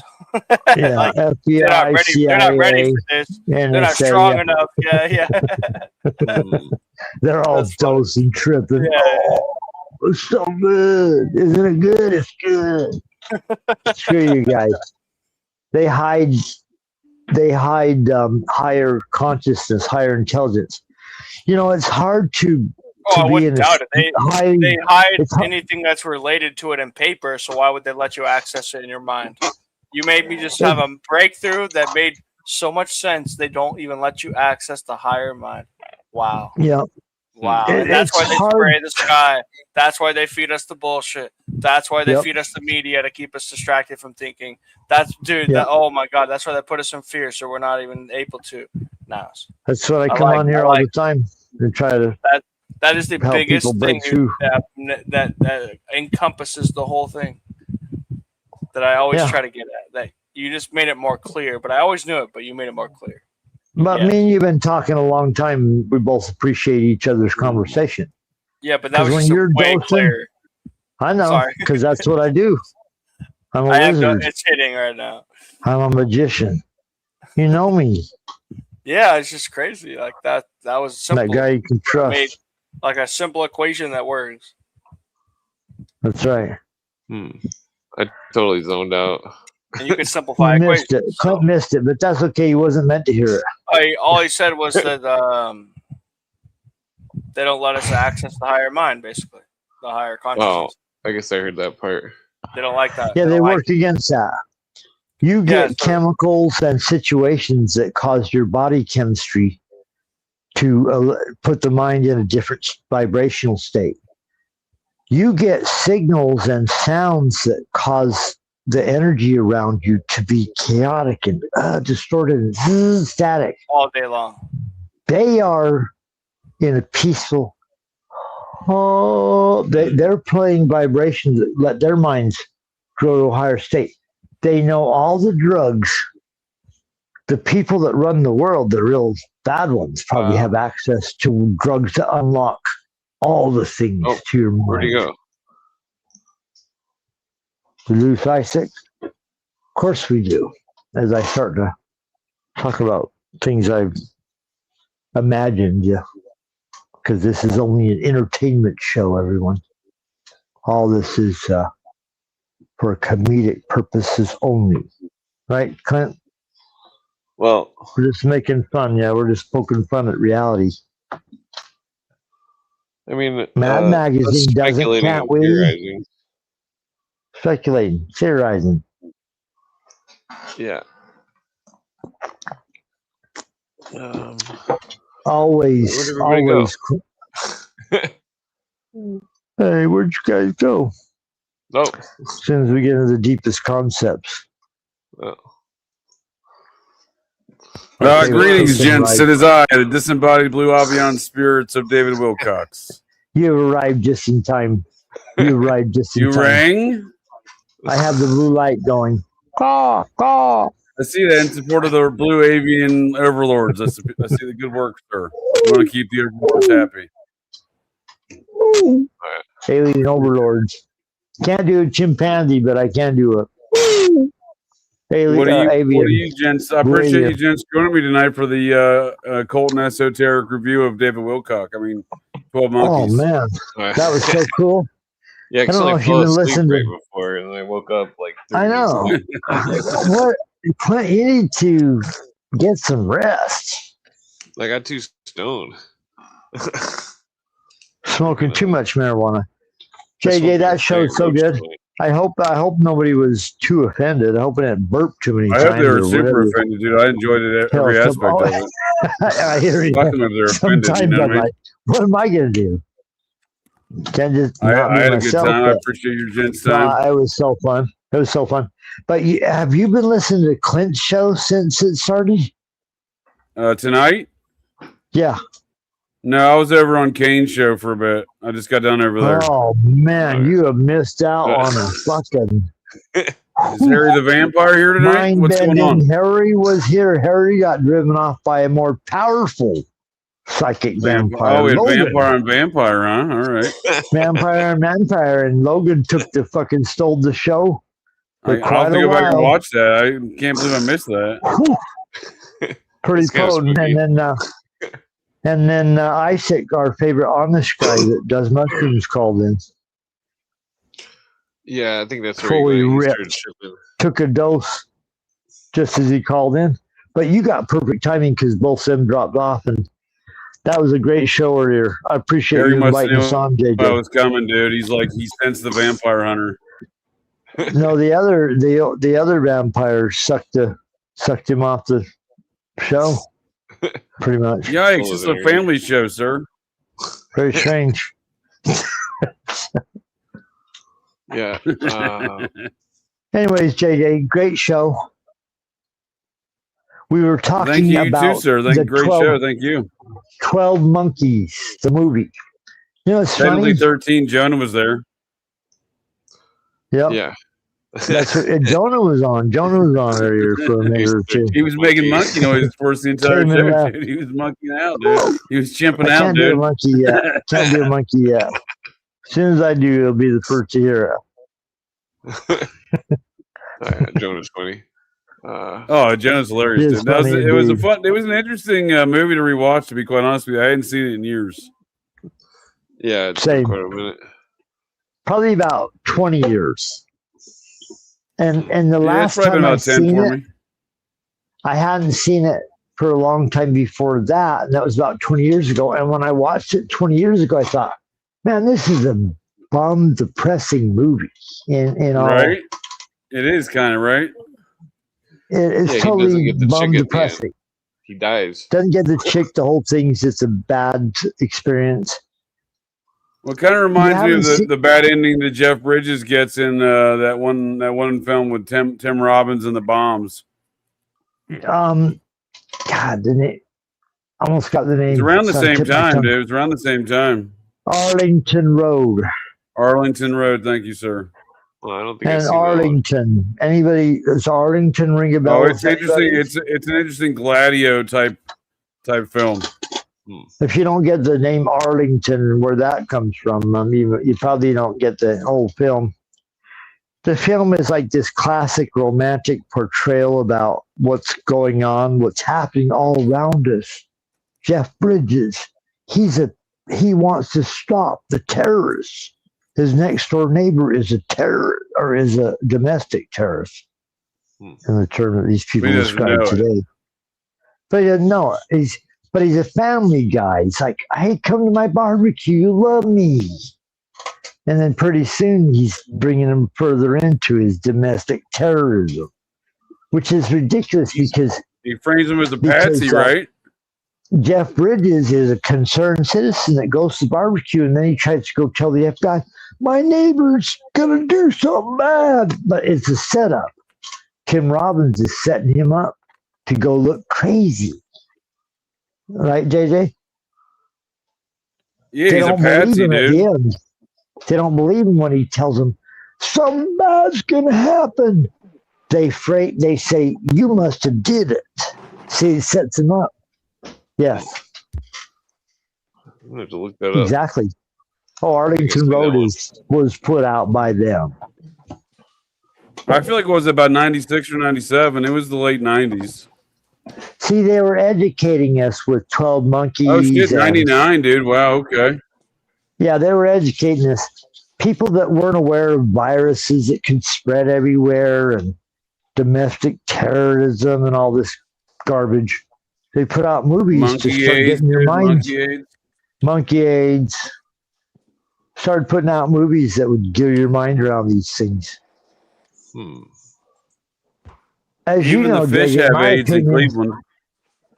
as you know, JJ, my opinion is that whoever's in charge of this place social engineers this, just like ancient primitive societies did to their inhabitants. There's a formula, there's a system, there's a hierarchy, and then they just push the buttons and do that. Doesn't mean it's solidified. People can break outside of it. Wizard shit. Yeah, it's wizard I honestly shit. attribute pot, dude. For pot, if it wasn't for pot, dude, I wouldn't. It would not have broke me of my quote unquote mind control. Sounds like it. We're glad you smoked some marijuana, sir, because your mind Dude, is. I've always loved marijuana, dude. Oh yeah. I didn't. My junior year, technically my senior year of high school, I didn't play a basketball game without smoking pot beforehand. There's a reason why the NBA doesn't drug test their players for pot. Who's that swimmer? The swimmer that's a world record swimmer smokes pot like Michael Phelps. Yep. Does big bongers before he fucking swims faster than anybody else. Yeah. Further, maybe he's a fish man. According to the latest documents, the CIA is searching for aliens in the DNA.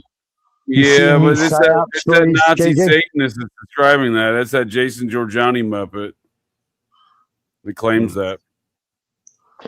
They're pushing the story out, though. You've seen this, right? Oh, yeah, it's because he's in the heart of a lot of these machines, dude. He planned the Unite the Right rally. The guy that had the guys in tiki torches coming down that aren't even Torch Whites, dude, and the they're SPLC. Democrats. Yeah, they're SPLC hired for that day, $12 an hour to carry a tiki torch and look like a Nazi. Those guys. He's the one on all the permits for all that. So he's like a spook or something. Yeah, I think he's a like fucking a Nazi Satanist He's who's a a deep coordinator, occultist. Oh yeah. Tell us more about him. His name again? Oh, he's first of all, he's not going to out JJ me, sir. That's for damn sure. Got 2 J's in his name? Jason Giorgiani. Sure enough. Weird. Giorgiani. Sounds like a Gene brand. Yeah, he's a Nazi Satanist. Giorgiani Gene. Sorry. In the 80s. I'm not saying things he doesn't say. He's a self-proclaimed Nazi. I'm not throwing stones. Yeah. They ain't throw stones if you want. He was throwing words to condemn them. These are his own words. Yeah, that's what I'm saying. Yeah. I sure love your program. Did I get everything in? You know what I didn't get in on your show, JJ, and you didn't hear this earlier? Right out the gates of that movie. Very first thing when I started researching it. The movie earlier. Oh, my bad. They're talking about Bill Gates. 12 Monkeys. Guess how long the running time was for that movie? 333 minutes. 2 hours, 9 minutes. Okay, 129 minutes. 2 plus 9 is 11. You got your magician. Shit, there we go.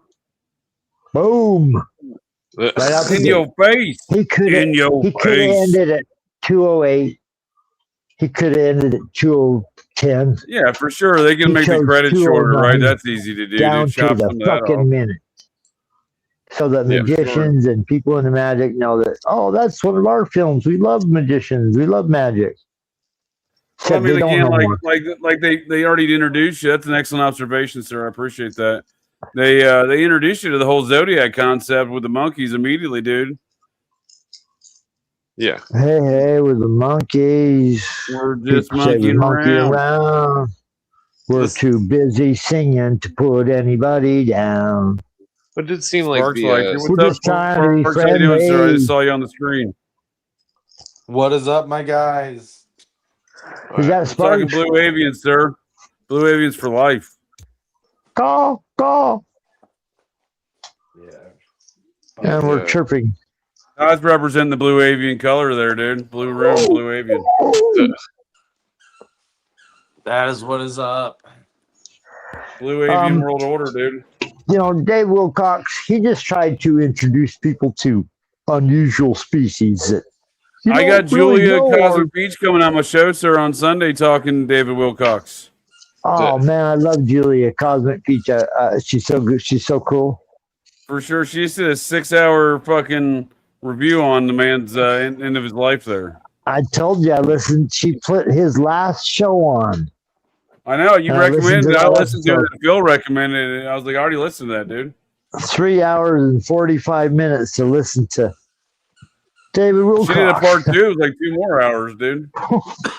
Yep, I just got that the other day. I'm a big Cosmic Peach fan. I was telling people a long time ago. I wish she'll be coming on Sunday, sir. Talking. She'll be coming on Sunday. Talk to her then. She'll be coming on Sunday talking blue avians. Okay, if I can, I will. I ain't coming on there on Sunday. My wife wouldn't put up with it, but I will. Might come on the chat. That's what I'm saying. Come on the chat. I'll definitely be there. I'll definitely hear that show. Sure. I listen to all your shows, JJ. I appreciate the research that you do. Yes, sir. I appreciate your support there and kind words. And your all's film reviews, dude. I definitely look forward. I love films, but I look forward to your all's insights because y'all definitely see some of this shit in a different light, and that I'd never think about. So I appreciate that. It's Hunter Nil. That reminds me of the days when I used to research feverishly. I worked for so many years that there's no reason to research. I'll listen and follow the trend or whatever, but it was a long time ago when I was researching and looking into things deeply. So it's cool to do research on directors and you see a different picture. And what the hell's going on here, you know? Yeah. Connections. Unreal. The thing about what it says to me, JJ, is if you just look around, there's so much going on that is right. It's not even hidden. Right in your face. Yeah, it's all very out and open. For those that have eyes to see it, though, right? Yeah. Definitely. And it's not the devil's everywhere behind every bush. It's more like fucking devil, dude. Oh, my goodness. Well, the devil shit. You know, dude, the devil may have went down to Georgia, but Charlie Daniels went down to South Korea, dude. He almost didn't make it back. Deal. He was in a box. He's way behind. He's willing to make a deal. Galifianakis. That song was like #1 song of 1970. That's KB, dude. He works for Big Burger, dude. He works for Big Burger. Is Kane B out there? He's on the comments. Tell him to get the fuck on here, yeah. So he can play some guitar. He shows up at 3 hours and 33 minutes, dude, on the dot, dude. Is that Jonah? What's up, Kane B? Jonah? Or Kane B disguised as Jonah? What's going on here? It's Kane B's the splurge. What's up, Todd? How you doing, sir? How dare you, JJ? Jonah, I am fantastic. Even better now that you're here. Thank you. Always a pleasure, Todd. I enjoy your opinions on everything. I love your show. I love that you're a talented musician and I'm just an amateur. I love, pretending that I know how to sing and stuff. Play guitar. Well, I love the Blue Avians.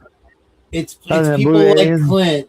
Honestly, Todd, it's people like Clint that makes it possible for people like me to tolerate people like you. I know. Clint is the bridge. Clint is the bridge. You guys should have some jam sessions on here, all three of y'all. You got some jams. We've tried to do that, and for some reason, like the timing's just like a little bit off. What's up, Sparky? How you doing, brother? Good to see you, man. He's gonna argue Alone in the Dark style there on us, dude. What happened? I'm pretty sure he had a Michael Jackson jacket on also as well. I'm not sure just beat it, dude. People always told me, be careful what you do. Don't mess around with young girls' hearts. Let's see. Oh man, that's too. Somebody said Michael over Jackson, so I had to sing that horrible song. Notes Yeah. on the Nazis. Billie Jean, not my love. Who was the spoof guy? Al Pacino or Al what the hell is his name? Weird I believe Al. it's Dunkachino. I believe the answer you're looking for is Dunkachino. Why are you always bringing up sugary snacks, you diabetic? You. Wait. Yank your bitch. For sure, big fat person. Oh, is wait. Twiz up in here yet? Where's Twiz at? It puts the lotion on itself, or I forget what he says. It puts the lotion on its skin, or it gets the hose again. Just eat it. Just eat it. Get yourself an egg and beat it. Have some more chicken. Have some more pie. It doesn't matter if it's boiled or fried. Just eat it. Eat it. Eat it. Just eat it. There you go. Weird Al. Those lyrics are epic, dude. Your table manners are Definitely. a crying shame. You're playing with your food. This ain't no kind of game. Now, if you starve to death, you'll just have yourself to blame. So eat it. There you The go. last one's best. You better Definitely. listen, better do what you're told. You haven't even touched your tuna casserole. You better chow down or it's gonna get cold. So eat it. Classic. Oh, wait. Makes you happy, please. I'm not. You're all Familiar with over John something. McCone? big fat Man, bird. don't want no Captain Crunch, don't want no Raisin Bran. You familiar with John McCone, CIA director before It's this? like a parent talking to a kid, bro. It's so fucking funny. Oh, Definitely. Lord. Where is StreamYard? Is StreamYard in here? There's still a chance. I'm telling you. How dare you, sir? How dare you, JJ? You know, talking about JJ biscuits. totally What's your biscuit Zach situation? Galifianakis my ass. What's your biscuit status, sir? Kane, do you got your guitar handy? It's in pawn. Probably Oh, gonna lose damn it. We need more All right, donations. chat. Everybody get some donations going up here. Hold on, wait. I got this going on. Hold on. Baby, I want you. There you go, harmonica. That's all we need. You don't need no goddamn guitars. I'll do Bob Dylan. You do the harmonica. This one needs You ready? good cleaning. You ain't leaving here until you sing the blues, boy. I'm telling you. When I met JJ Vamp, I had a big rash. He had to come and clip it. Arabian. And then he stole my stash, I said. Burger. Hopefully that's not Cause copyrighted. I'm a Hulu element. I eat I got a burgers double cheeseburger. Give me more of all that over cheese. town. I sang a song Don't for let me Tara down. Give me lots of beef grounds. For This more, one needs less clean. money. I have quite a collection of Hermanicus. I got them all. I have the Bob Dylan one. I've got the Billy I have a Joel few of one. those. I have a got 'em few of all. those. Are you the poor man's Clint. blues traveler? Is that fair to say? I'm no John Popper, sir. You know John Popper? I wish I had the bulletproof vest thing that he's got all our harmonicas in. That would be dope. Come on, man. Don't give me the runaround. Oh, I seen that on that antique TV show. Where How'd they you buy not get shit the and- blues traveler reference joke, King? How I'm dare you? laughing my ass off. I'm just trying to remember the rest of the lyrics. That's a good song. That's really a good tune. That was their best tune. The Blues Traveler one? Yeah. Hey, Oh, why man. you wanna give me a run around? A surefire way to Hey, heat things why up. you want to give when me everyone that? is That's trying like to cool that's like the me corporation down. like It was said. weird they did the "What whole is Wizard of song? Oz Is thing, the there a video, band?" right? Get Sparks' That ass song up is here, like, bro. is there a band that can sell out Better just completely? get hooked, though, Do you know a King. cheeseball band to make a bad song that will sell out completely? And Did it's you that, call me a hooker? hey, why you wanna hear? Oh. I'll tell you what bands are selling out. I think it was concerts magic, in the country. dude. I think it was some magic shit. They did the Wizard of Oz video. I think it's like some sort of hypnotism shit. Are you talking about the Arnold where they replace Dorothy with Arnold Schwarzenegger? Have you guys seen that one? I'm talking about the Blues Traveler runaround video. The man behind the curtain with the fake band, right? Oh, that's right. Yeah. Sure. They had the run around. They had the band, the real band. They were all dressed as Dorothy and the Wizard of Oz folks. And then They Zach were going to the Galifianakis was concert. behind the curtain, right? Galifianakis was the manager, and then they had a band on stage, but it was really a fake band because the Blues Traveler were behind the curtain. They were the man behind the curtain. Oh, by the way, I'm kicking you out of my Sounds chat about right. now. There, take that. Sounds about right. We got Lucy I Morning. think it's correct. Spark, Lucy are you Morning getting up Star is here, always great. or what? We need some sparks up here, bro. I need some Tales of Yore, some As long as David Wilcox's spirit is here, we're good. We're good. Todd, watch your language. Dude, David Wilcox play guitar, dude. You never heard him wail, dude? David Wilcox. In case you wondered, I heard Clinton rocking out on his Dan Electro the other day. Or I'm sorry, what kind of guitar is that again? The Sears. He has the Sears guitar I used to drool over as a kid. It's the Sears Catalog 5000. Yep. You remember that guitar? Yeah, Silvertone. I used to sit there before the internet and I would stare at that guitar for hours. Wish you could play it. I do the same thing. I wish I'd had it, man. It was a red and white. What color is yours originally, Clint? Gold, I think. Wow, I didn't know they had that. It better be blue, dude, in support of the Blue Avians. Mm-hmm. You got blue balls, sir. Anything less than blue won't How do. dare you discuss such matters of no relevance to this conversation of a Just don't tell disgusting fashion? How StreamYard dare what I you, said, sir? man. Don't tell her. But no, we're so good to see you, Kane. Don't chase me, bro. Thank you. Thank you, Todd. You know, Always Kane, pleasure. I appreciate your program where you put on that video thing at the beginning of your show. Which one are you discussing? All of them. Every one. Did you happen to catch tonight's show? No, I didn't catch tonight. Creepy Mrs. Doubtfire intros? I've caught many. I've caught many. The one tonight was, Sometimes I catch them live. I usually shout at you when I'm on there. Let me share it with our friend in the chat. Because it was a good troll on Lucy. She's a big supporter of athletics and also shout out to Lucy, Morningstar. I love Lucy. Lucy's the best. She puts up with a lot. Just call her Angel of the Morning, Lucy. Vampire alert! Vampire alert! Sorry, Harry. Sorry. What kind of vampire? Is Harry's back? I asked for Logan left. Sparky to get Harry. Is that Harry what happened? shows. For fuck's sake. Logan left. Now Harry can come back. Let me put this in the Brave browser. Can you hear us, Harry? I do think. Yeah. Hey Harry, how you doing, Yeah. buddy? Good to see you, bud. What's going on? Or Jonathan Israel, if that is your real name. You look a lot like Harry.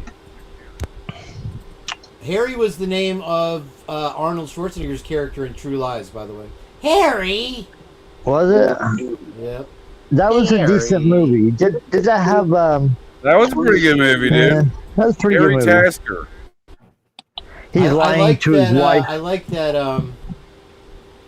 I like that Sparks got the joke right away. I was like, if you have any questions, speak into the purse, which is Tom. Now we get it, dude. You carry a purse. We got the joke, Ken. You don't have to explain it. No, don't go there, Double J. I'll tell you that. I'll tell you. Hey, look here, buddy. I'll fucking tell you that. Oh, you wrote a book, right, dude. Congratulations. Happy birthday, Harry. Did you know? Did you know? All right, Clint, here's a video if you want to play. This is for Lucy Morningstar. She's a big fan of Cleveland. Okay. They like to Clev stuff a lot. The Cleveland Indians. She's a Cleveland Steamer. Baseball team. If you want to share that. Hey, Lucy Morningstar. I love you. Take care. Here we go, guys. That's not copyright. Times in Cleveland, No, Cleveland town, everyone under construction since 1868. See our river that catches on fire. It's so polluted that all our fish have AIDS. We see the sun almost 3 times a year. This guy has at least 2 DUIs. Flats look like the Scooby-Doo ghost town. Don't slow down in East Cleveland or you'll die. Our economy's based on LeBron James. buy a house for the price of a VCR. Our main export is crippling depression. We're so retarded that we think this is art. It could be worse though, it thinks we're not Detroit. We're not Detroit. We're not Detroit. Get that going for us. Oh, Sparkster's up here. What up, Sparks? How you doing, brother? Oh, Sparks. Can you hear me, Tom? Can you hear me, Bob? Yeah, I can hear you. Yeah, I can hear you guys. Good to see you, bro. Are you hearing echoes? Echo. Who's getting echo? Let me share this. Maybe it's my And I'm over and you're all alone here in your own. That ought to fix it. That'll fix it. Cleveland does suck. That's hilarious. Echo's gone. It's all. Oh, Sparks left. Hey, come back in, Sparks. Yeah, that sounds better.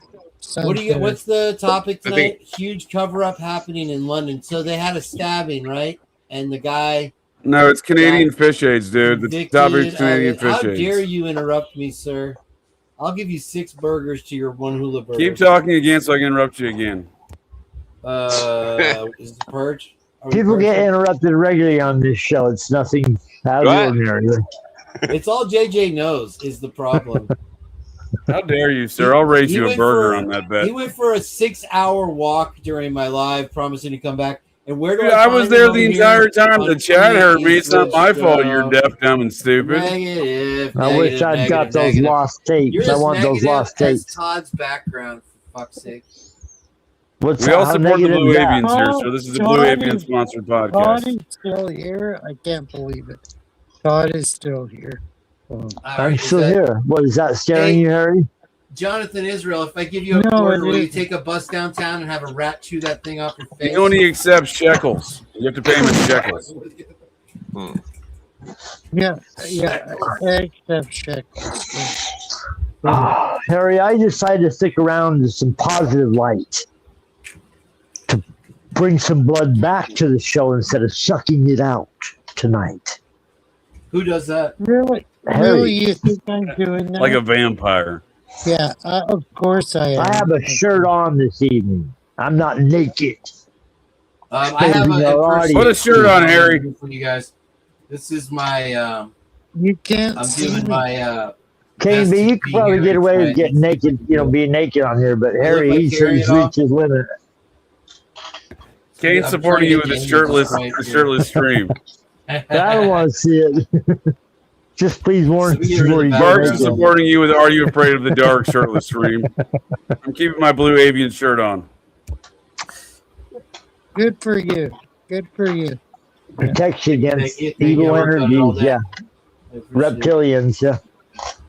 I can't take out my Mormon magical underwear, sir. It protects against knife assaults, some dynamite, most nuclear weapons, and some gunfire. Definitely. Oh, you got an edge up on the I average need to person. darken the place a little bit. Let me darken it up. That'll help. There we go. I don't have the falling bookcase behind me, though, Harry. Sorry about Kane that. B, did you watch our show breaking down not 12 monkeys, 13 monkeys earlier? 13 monkeys now. Wow. No, he did his own occult and esoteric review of alien autopsy while we were doing our show. Damn. Oh, that's okay. Well, next time, let me know what you thought if you decide to listen to it. I've got more of a double chin than Harry, though, now. Damn, how'd that happen? I don't have a double chin. Fuck off. Fuck off. Fuck off. Fuck off. Hey, now, when you guys start comparing your double chins, tonight's program. This Harry conversation was a is Muppet going. right here. Ready?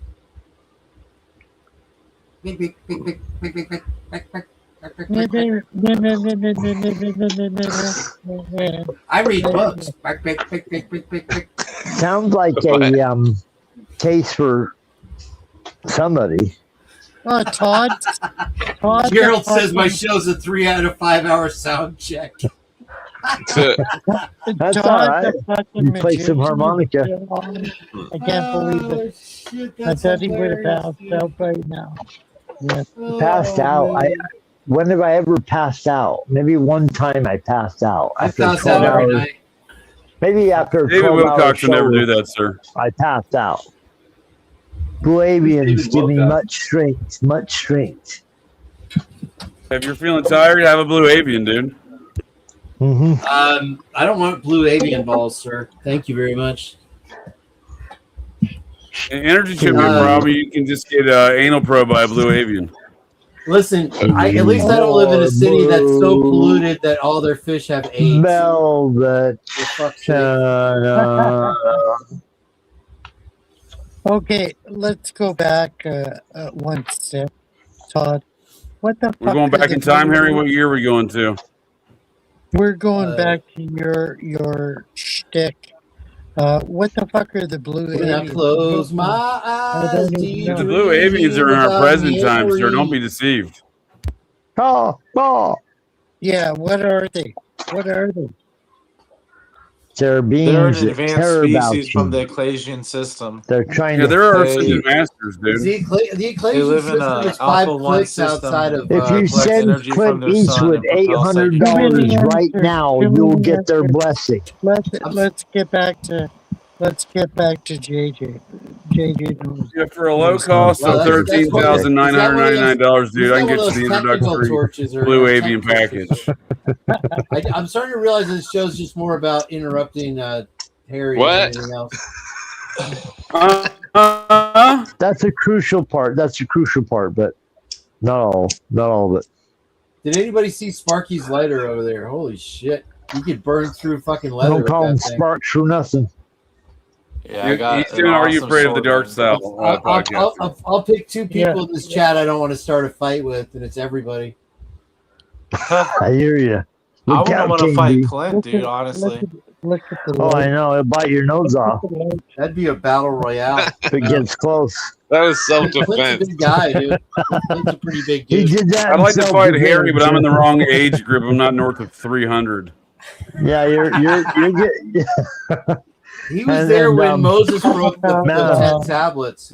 Man, you might be underestimating Harry. Yeah, he's got some ninja moves, Harry. Yeah. He'll just stare at you. You're saying Just you stare can at take me. Harry They have, down the to seniors, that. they have the seniors edition, and they got the eternal edition. That's Harry's class. How was bingo tonight, Harry? Flies off like bats when you try to grab them. Yeah, they're wiry sons of bitches. Yeah, good luck. Good luck. Good luck. Fuck off. Fuck off. How dare you, sir? Be nice to Harry. JJ, Harry is it- Tasker. How dare you pick Really? out my favorite, one of my favorite hosts Clint brings on. Harry.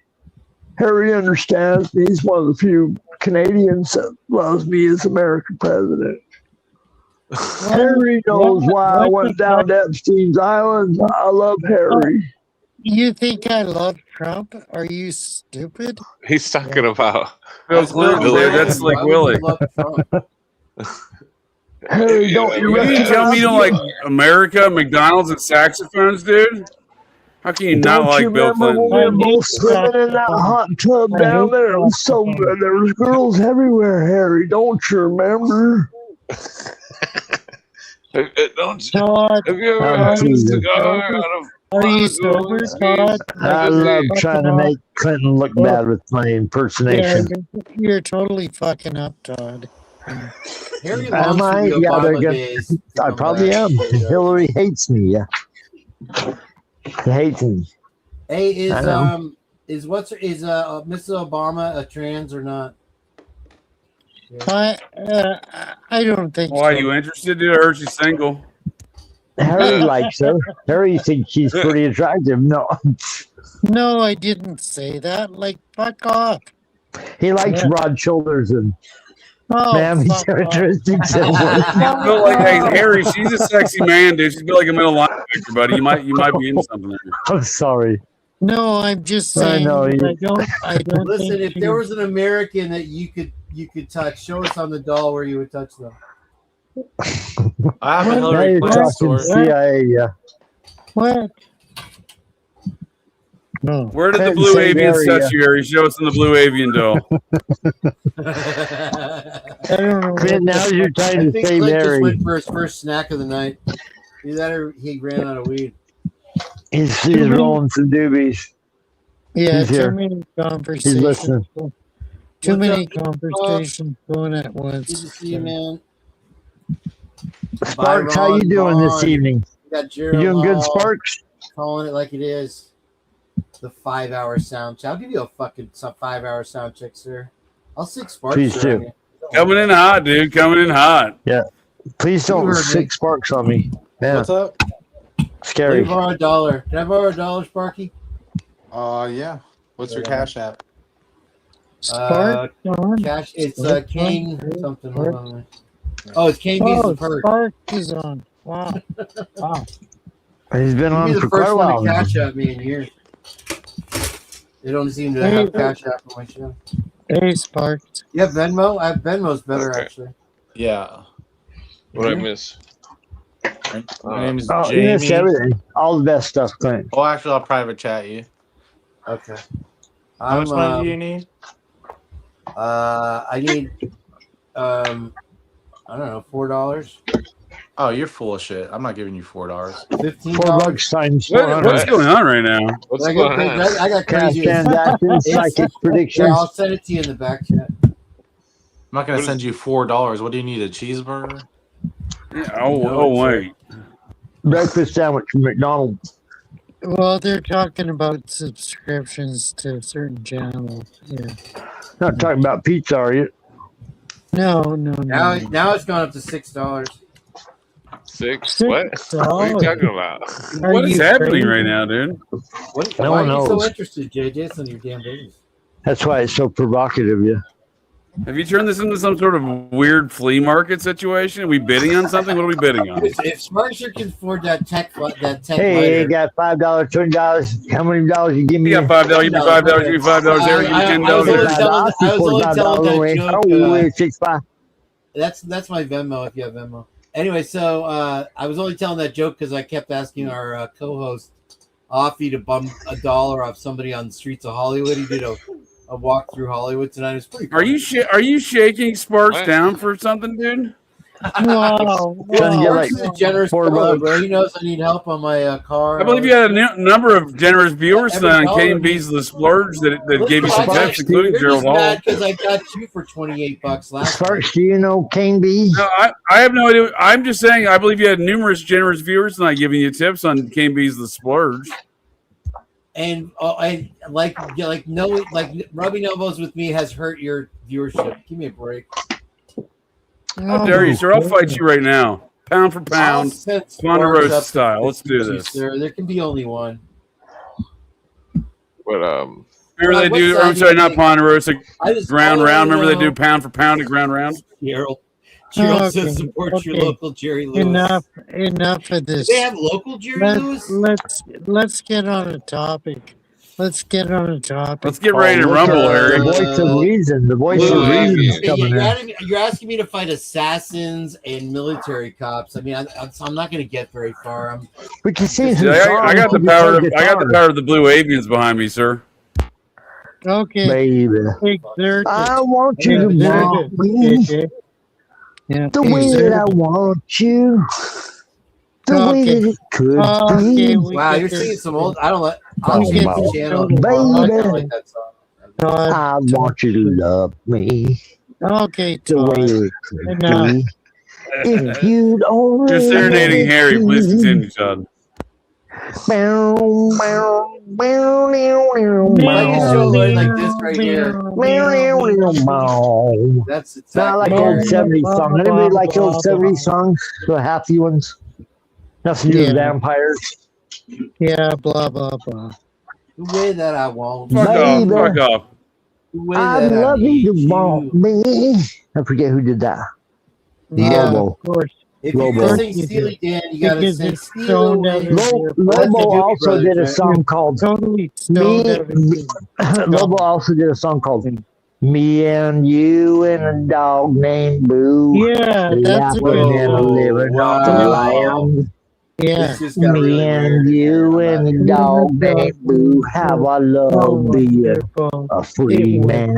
What song is that? I have no idea. It's me and you and a dog named Boo. Yeah. Me and you and a dog named Boo, laughing and leaving off the lands. Yeah. Me and you and a dog named Boo, how I love being a free man. What band is It's that? like #1 song. It's Lobo. Yeah, I totally. said that Lobo. 4 Listen, times. you're gonna get a copyright It was the strike. #1 Fuck's song of sake, 1976. I know. Every time I sing a song, they copyright this show. They Blue Avian Orchestra. Yep. I Yeah, hate it. totally. There's Muscle. If you ever never seen a Muscle, Fantastic song. Go look it up. #1, the 1975. way that I want you, the Baby, way Harry needs I want you to want me the way Does he keep that my I eyes want closed the whole you. time? If you only That's his let Muppet it power is be. closing his eyes. Bow, bow, down, down, bow. I love that song. Harry one You know day who is did just gonna that? pass out straight up on the mic, like Maybe we'll drive him back with the power of Christ. the The power of What? Christ compels you. The power of Christ compels you. Mm. Okay, now you're going out to lunch. Yeah, I can't I do will my be after I get this impersonation of the Venmo from Spark, Exorcist. for fuck's sake. You know, someone will point out that this isn't a bad show. It's not horrible. How about Evil Woman or something like that? Or, How about Away, how why about don't Lady we Evil? steal Black Sabbath. away into Lady the night? Evil. Evil on her mind. She's the queen okay. of the dark. Okay. Yeah, Dun, you dun. don't know what the fuck Black you're Sabbath, talking Ronnie James Dio. Oh, about. yeah. I don't know what the fuck you're talking about. She's the queen of sin. Look out. She'll let you in. Remember the Black Sabbath song, Lady Evil? Lady Evil. Evil The only one I remember is 10 rules gather in their masses. Oh, yeah. What was the writer of that? My wife will probably make me go to bed if I Evil scream that minds and plot Plot destruction. Sorcerer of destruction. Oh, no, yeah. No, come on. My wife likes Ozzy, so she will make me go to bed if I miss. Down. Hell yeah. That's all I got. Hell yeah. If you ain't heard a Black Sabbath album from start to finish, you better catch up. Vampires do hate Black Sabbath records, so I've heard that. Did you ever hear that story about they were getting ready to do a show, and this group of Satanists just like started doing a seance like in their room, like right in front of them? They're like, "What the fuck are you doing?" I have not heard that. We are not Satanists. How a group of Satanists would get with the band Black Sabbath before they're getting ready to do a show. I mean, you can see it. David Bowie said that witches. David Bowie said that witches were messing with him. Remember when David Bowie would mess with the witches? If you look into his history, I have about heard that. that one before. Yeah. They're messing with some people into magic, man. They'll surround. Spark's coming to kick some fucking ass, you guys. You better watch out. Sparks. This is bullshit. Oh, that's what you get when you fuck with me. You get the sparks, pal. This is that I found that Oh, one yeah. thing about the connection of the re-alien and the Nazis and a little bit, well, Which has that nothing to lady. do with what we've been talking about for the last half hour, but go on. Okay, so It's Clint's fucking show, bro. the French I know. DGSE That's why. file Whatever he says goes. Vorelhan/Rael declassified in 2001, 1974 through 75. Rael First Lieutenant Bridget Bossier, that's the lady. Future Clooney director spent 3 months in Argentina studying genetic archives from German doctors. Reeling an internal bulletin 1976 mentions a Brazilian farmer who kept the notebooks of Dr. Gregor, which is Mingala's last alias. But there was another thing where there was a hidden audio in the Can you aliens. prove that That was his. Well, there's more. There was a hidden audio in the aliens thing, and they said they were continuing the Nazis' work with cloning. Okay.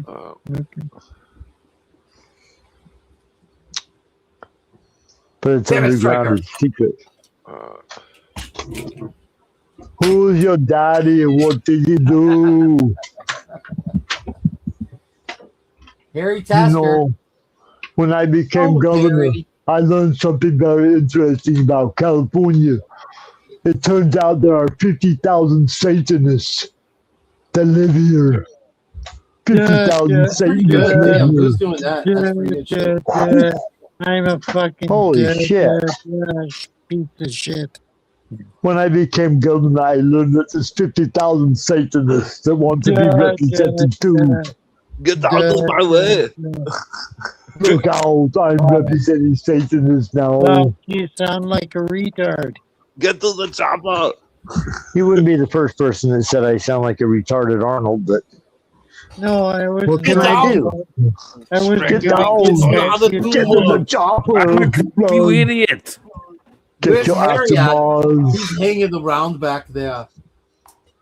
Stick around so I can stick you. His best one-liner was "stick around" when he stabs the guy and get to the chopper. But his better liner during the COVID crisis was "stick around so I can stick you." Yep, you gotta watch that C word, bro. What's your impression? Oh, it was an Arnold. It was kind of off topic, but it's another famous person that's hard to do. Let's see if you can guess who I am.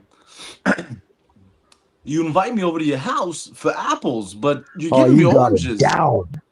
Wow, that's fantastic. good. That's fantastic. a really good. Apples. Please give us more cowbell, sir. Whoa! Give us more. Christopher Walken. Christopher Wow. Walken. I know. That He's hard is to do. fantastic. He's hard to Fantastic. do. You'd be surprised. Dude, you got him down right there. Yeah. Yeah, that's pretty good.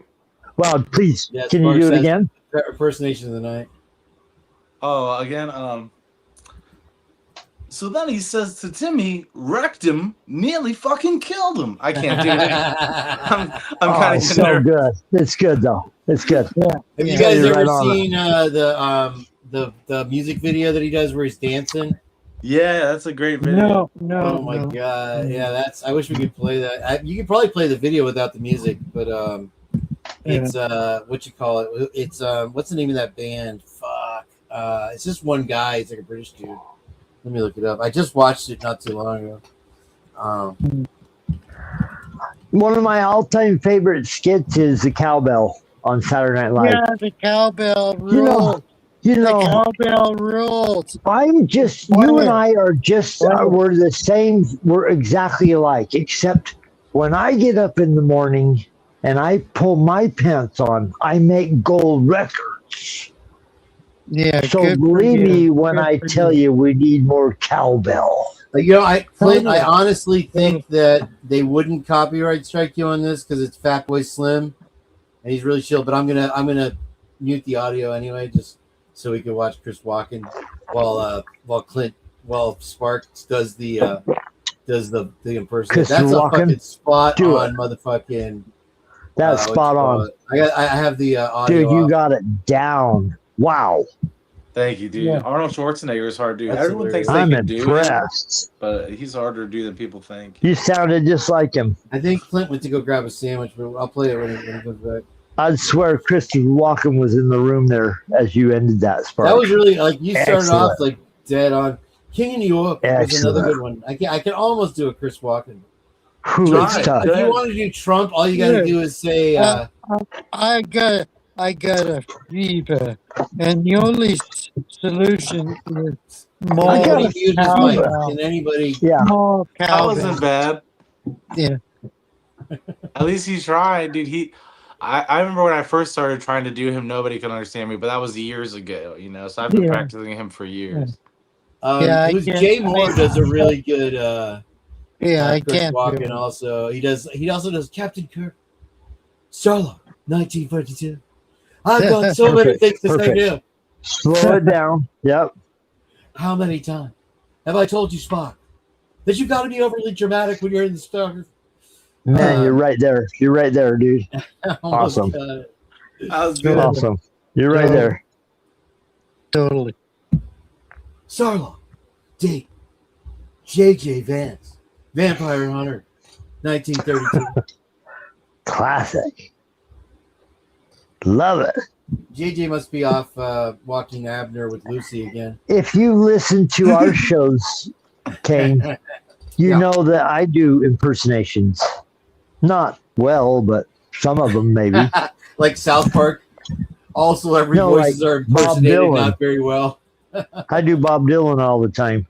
My favorite No impersonation. matter how bad I do it, people still request it. Todd, are you familiar with the movie Team America World Police?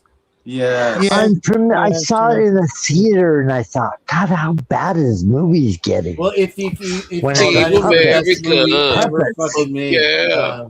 I was starting to worry about the United States right there. It's like 1993 or something. I'm like, what is going on with my country when puppets are on the movie screen doing? Well, they used to use yes, those we're going to rid the marionettes. criminals. I'm going, oh, what is going on here? Why am I here They in used those theater? marionettes back in the day of in the 60s, and they would have like rocket ships and shit. But anyway, that was their favorite genre, the South Park guys. And they fire cast all the characters' faces. So one of them was Matt Damon, and Matt Damon came out looking a little bit retarded. So they made his character retarded. Right, so it looked just like he does in normal life. Yeah. And he comes down, he's like Matt Damon. It's They made fun of them. It's pretty funny. Yeah, they hate. That's they hate ableism at actors. its finest. Oh shit! I remember the movie, and I was scared to death of what I was seeing occurring to my country. Thank you. I was seeing the dumbing down of America is what it felt like. You When did we down to go America, you from? gotta watch Idiocracy. That's the one. Well, exactly. You know what they did, in my opinion. This is just my opinion, Kane.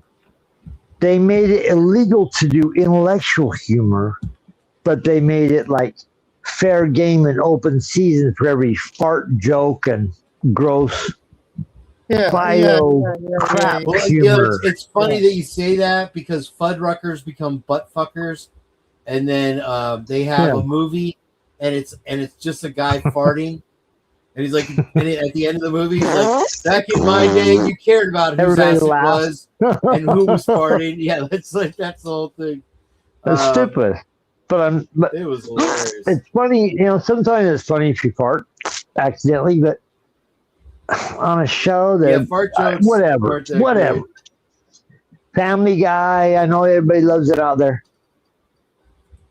Humor changed. Humor changed, or maybe it did. I don't know. I think it's all cultural. It's a cultural thing. Humor is what's funny in the moment. Yeah, I think Family Guy is an asshole. Total asshole. Where did Clint go? It's just. Fall and hit his head on a crack pipe. Did we lose our JJ resident both expert on disappeared. Freemasonry and JJ left? That's all right. Kane, I wanted to talk to you. I wanted to talk to you for a split second, sir. Okay. I Yeah, appreciate sure. the show that you put on. Occasionally, you play some guitar. Thank you, sir. I appreciate it. Oh, I love that. An Yeah, I need harmonica. to play more guitar. I'm hoping to get mine out of pawn here pretty soon. Do you know what I do on occasion? Do I have to fucking A bad Bob Dylan impression. So your harmonica and guitar and my bad Bob Dylan impression make something happen here. Okay, wait a minute, JJ or Todd.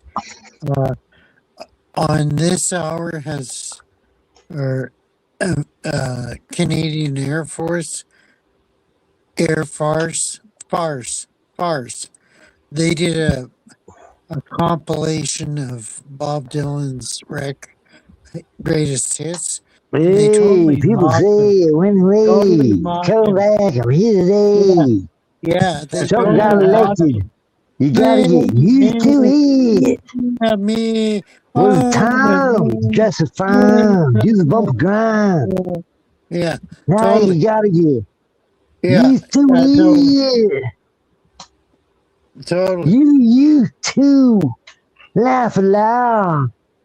You used to talk real proud.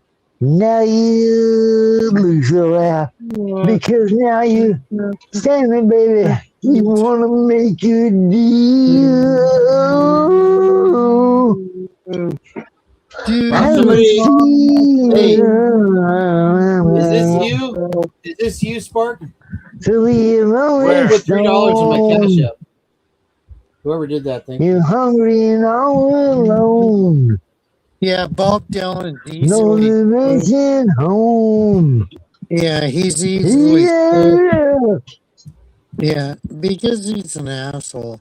He's a Jewish asshole. Whoa, people say, hey, came home. He's racist. Hey. Hello. There's my You cash better app if you want to help out. I'm look trying out for to get my guitar him. on. Sorry. I know people don't love my Bob Dylan impression, but My can I favorite, still do that it was good, even though dude. you That was hate really it? good. I like it. If you sing I little try. or little boxes, I'll go JJ crazy. likes it better when I do the other Bob Dylan. Our actual final exam in my 11th grade English class was to interpret little boxes for Bob Dylan. She was a big time liberal hippie chick, our teacher, you know. JJ likes it when I do Times They Are Changing. That's a good one. I usually Who's JJ, by the way? gather your heels and head to your mouths. Some got elected over the phone. JJ Vance. Weak people will someday stand tall. Cause the time will change. Hey, you know, Todd, I actually played one of my tunes from one of my old bands for Clint last night. Yeah, last night. I missed that. I have to go back and check it out. Yeah, no, it's in there. I have other tunes too. But none of I'll them get were over recorded that. very good I've because heard our guitar player had a stroke not long after we kind of got everything together. It kind of sucked. Doesn't that always happen? As soon as you get it together, your guitar yeah, player when you has get a old, stroke. I guess they start taking stuff away from you as soon as you get it. Or if you get close to being successful and you're not on their favorites list, they can just get rid of people. Was he on your bass player? He was the rhythm guitar player. He had a bunch of songs already written, you know. Was this last night's show? I played the song on last night's show. Yeah, I have more. I have 3 more tunes that are pretty decent. There's one we were going to use for the Trump song, and the story goes that I was working at Guitar Center or at Sam Ash Music, and as we were about to close, this kid comes up to the counter and like, I want my guitar restringed. I'm like, all right, cool. What kind of? And I started stringing his guitar. I wasn't even going to charge him. Usually we charge $50 to do strings, and he was with his uncle, right? And so I'm like, hey man, what kind of music? You know, just chit chat and conversation, trying to be cool. $50. Wow. And yeah, it's ridiculous. It's stupid. Plus the price of the strings. Jeez. But yeah, and that's not even set up or anything. But I was like, hey, how much are strings now? How much are 6 strings cost? What do you guys give them the best at? You give them like a medium, low to high grade set of strings. Cheapest ones, man. I'm really good at putting them on now. Yeah. So they're only like $5-6 for a set of strings. $5-6, and then $50 to put them on. Can you believe it? And tune it. I can't believe it. I'm like, what kind of music do you like, bro? And he looked at his uncle and he looked back at me. And he said, "Punk." And I'm like, okay, punk, cool. I'm like, you like Dead Kennedys or whatever? And he looked back at his uncle and he's like, punk. He's like, I guess he's calling me a punk. I kind of figured out later. And I'm like, okay. And so I wrote a song about it. It's called Punk. And we were going to turn it into a theme song for the You'll Like This, Harry, the Trump campaign. It was going to be Trump. Instead of punk, it's Trump. Yeah. I'm down.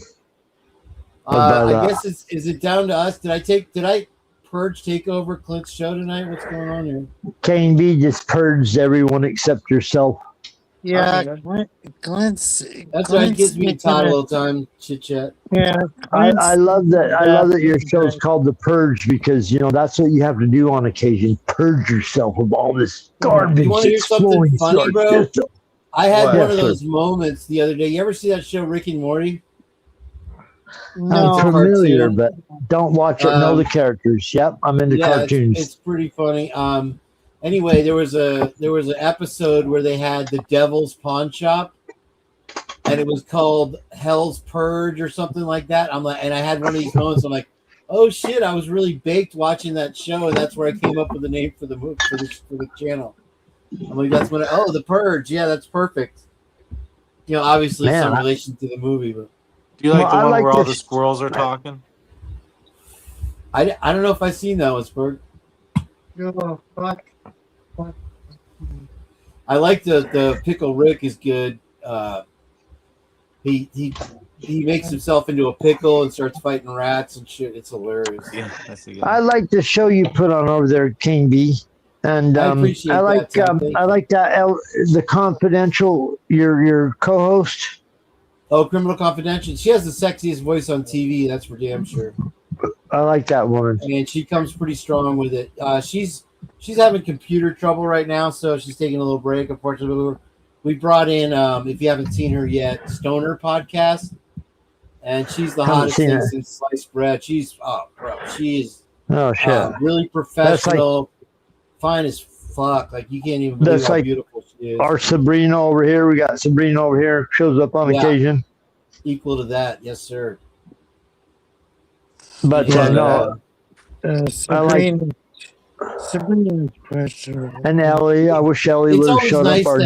Our German correspondent, our female. Here's the bottom line: is Lucy calls the shots on the show more or less. I wish Lucy'd come on here. Yeah, come on here and give your opinion. You don't got to show your.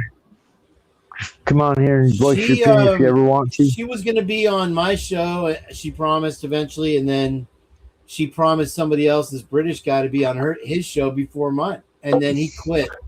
So she never actually turned up. But Bart, show up. What is up, my her guy? Show would be a huge hit. Here we got on the link, Bart. Tyrone. This is my impersonation of Christopher Walken. Oh, please do it again. Making fun of Harry. Okay. Okay. Why would you smoke cigarette? Hold on, give me a cigarette. Whoa, you smoking cigarettes all day? I can't do it, dude. So you got it. Okay. Just let it flow. Okay. Okay. You're smoking you're smoking cigarettes all day, but you're not afraid of cancer? Whoa, when the sun gives you cancer, you might as well smoke cigarettes all day. He's a vampire. Yeah. Yeah. Yeah. Why not? I was really sweating that one. No, listen, you got his cadence, you got his fucking, you can sense that you know how to tile into that voice. It's hard to do impressions. If anybody's ever tried to do impressions, it's hard because you have to not only go into their cadence, you have to go into their flow, the rhythm, the timing that they do, and then raise and lower your voice depending on who you're doing. And you can usually do this if you can figure out how their high and low is. Yeah, definitely. If you try to do like impressions of people, Trump. Let me try to do Trump for a minute. Here's a Trump I can do. My beautiful vaccines. See how I can almost do it. Shitty. Almost do it. And all you gotta do I didn't say it was great. I'm giving an example. You just gotta say say something and then describe it. So it'll be like, what a big room. I walked into this room and said, what a big room. I've been in Nobody does jokes like I do. I do the best jokes. I do the best impressions. When I do impressions, people think, whoa, no one's ever seen this before. Nobody does Christopher Walken like I do. You're gonna get tired of winning. You have to do his phrases. You have to do his mannerisms. So Impressions are tough. I admire anybody that can nail anybody. Dude, I do an So, impression of my dad to my family because my dad is from Ecuador and he's got an accent. So yeah. Oh, that's sometimes gotta he'll be call me great. up, but he gives really good advice, which is like I wish I could get my dad on here. He'd love to talk, but he just Okay. like says things to me. Like the other day, he said something to me, and he was like, "Why would you want to be perfect? The last person who was perfect was Jesus, and look what they did to him." And I was like, "Damn, There you go. that's true, Dad." You know. But when I do that impersonation in Hardcore. front of my family, like my wife and kids, I'm like, "Nathan, I love you." They're like, "You sound like a vampire. Your dad doesn't sound like that." You know. Right on.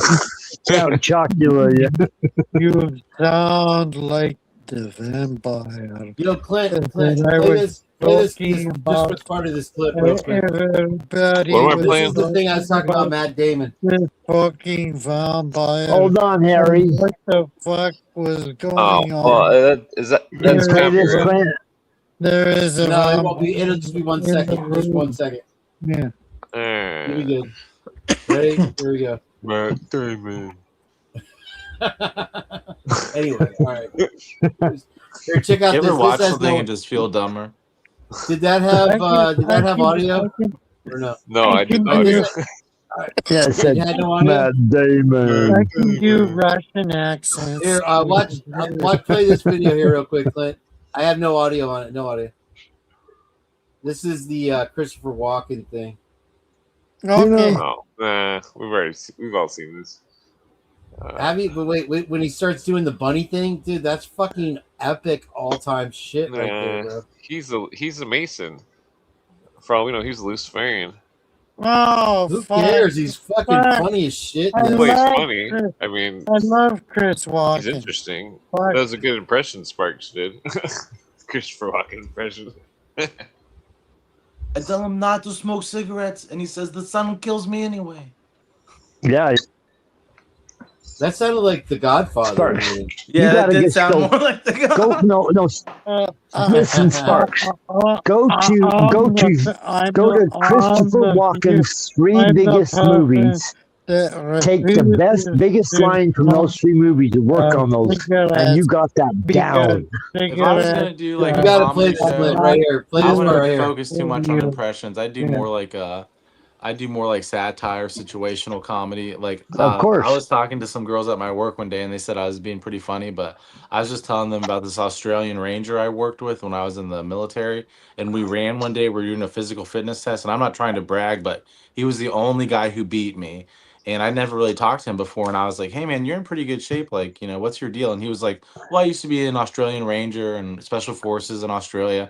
And I was like, "Oh, okay. And now you're a corpsman, like you're medical?" Yeah. And he was like, "Yeah, I went to Iraq and Afghanistan." And I was like, "Oh, I didn't know Australians were in Iraq and Afghanistan." And he was like, "Yeah, most Americans are ignorant." And this is when I went off on not him, but telling the girls. And I was like, "Could you picture an Australian dude saying that to me?" I'm like, Australian people's big flex is that they're from Australia. You never hear me Yeah. like, "I'm from Indiana. And you know It's what? like We do it this Crocodile way in Dundee, Indiana." yeah. But Australian people are constantly like, "I'm from Australia, mate. And trust me, in Australia, it's this way. In Australia, we do it like this." It's like, Jesus, dude, nobody wants to hear that. That'd drive me nuts. Yeah, and not just that, but Australia's like a fucking shitty ass country. The way that we're during COVID and shit, it's like nobody wants to live in Australia. It's like Under the you can keep it. crown, bowing down, kissing the queen's behind. Yeah, but anyways, Sorry. they thought that was funny. They're like, Snooping and spying on us. The Five Eyes. We're part of the Five Eyes. Are you proud of spying on people in secret and reporting it to some central figurehead that pretends they're a king or a queen? Is you like that, Australia? I just can't, wonder. dude. They peaked in the Well, 90s. the cigarette, I can't. I'll go later. Do you like being a poopy snoop? In America, we respect privacy. Obviously, you don't respect privacy if America. you listen to the CIA giving them information that we consider illegal here for our own government to collect, but you're doing it for some secret faction of our government. I don't got no respect for you, Australia. America.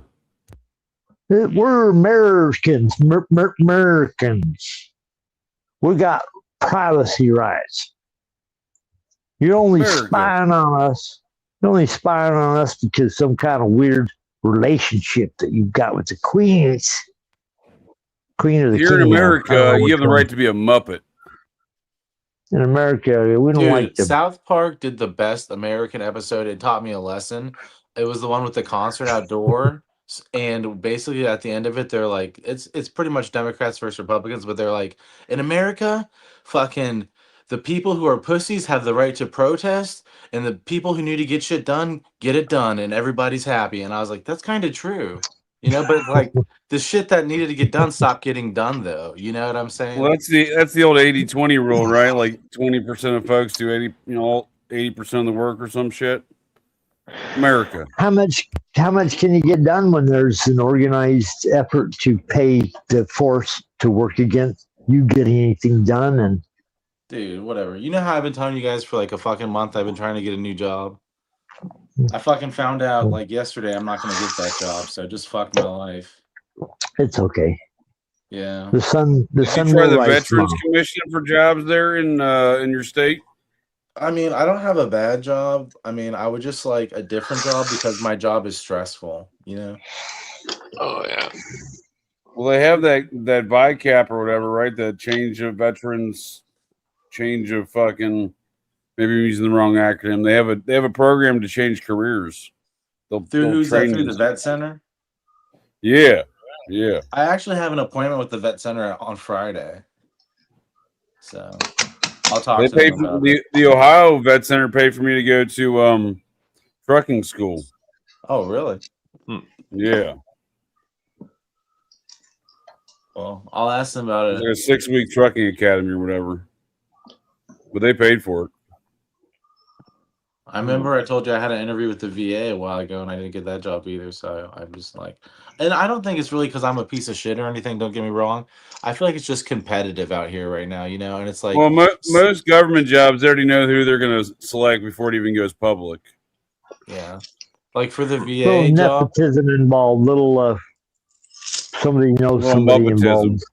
Yeah. Muppetism. Like for the VA job, they asked me questions like, if you sat in on a patient's like board of health, like, and they weren't agreeing with their treatment, what would you do? And I was like, that's kind of a loaded question because I've never sat in on a patient's board of health, you know, like as one of their like providers, like counselors, like we have Tell a them that you base all of your life decisions off of what would Gary Busey do, and see if that gets the job. How about I go to your mom's house and set a fire her panties? That's a good opener. That's a good opener. The answer I gave them was like right to the book. I was like, according to the NASW Code Book of Ethics, it is against ethics to make a patient go with treatment that they don't want to do. So I would, as a peer support specialist, relay how treatment has helped me and medication has helped me, and hope that my experience would sway them in a decision that, you know, that's like the answer I gave them, and they were just kind of quiet and weird. Like to the book. If they ask for any answer, references, just write Blue Avian, sir. That'll get you the job. I wonder if our mind control's working on this subject. I wonder. Yeah, I'm not a big fan of the VA. Like, I think God didn't want me to keep that job because the VA's fucked up. You know, like Harry probably got driven off by the light. Well, the VA, like anything else, has gotten to be a very politically and factionally based organization. It's not one organization; it's a lot of different organizations. Yeah, my mom really wanted me to work for Did you the say VA. they offered you? Did you go to trucking school? Fuck yes, sir. It's no longer active, but I had a CDL. Was that sponsored by the Grateful Dead? Trucking on one way. Sponsored by the Blue Avians. Of course, we work for the Blue Avians. This is an early picture here of JJ on the Purge. One of his first Purge appearances. One of the first ones. Jeep driver. He drove the Barbie Jeep through the show. Barbie truck. With Sasquatch. I think I heard about that. It's a pink Barbie Jeep, sir, and you know it. I don't mind pink, but I'm saying it's no Jeep, dude. I'm not a lady, dude. Only ladies drive Jeeps. The police were like, should we just let him go or just let him go? They said, yeah, just let him go. Don't pull orders in Barbie van. He said, oh, wait, it's time to eat, right? Just let him go. Forget the police, dude. This is when JJ was in front of the firing squad right here. JJ's pretty much the only cool cop I ever met. Thank you, sir. I would cool agree with you. cops, I'm the only but- cool cop I've ever met. He's the only cop Well, I've if you're known on with the no bad, arms if and no you're on legs. his bad side, you might not say the same thing, though. Yeah, I would imagine John Travolta wouldn't say that about him.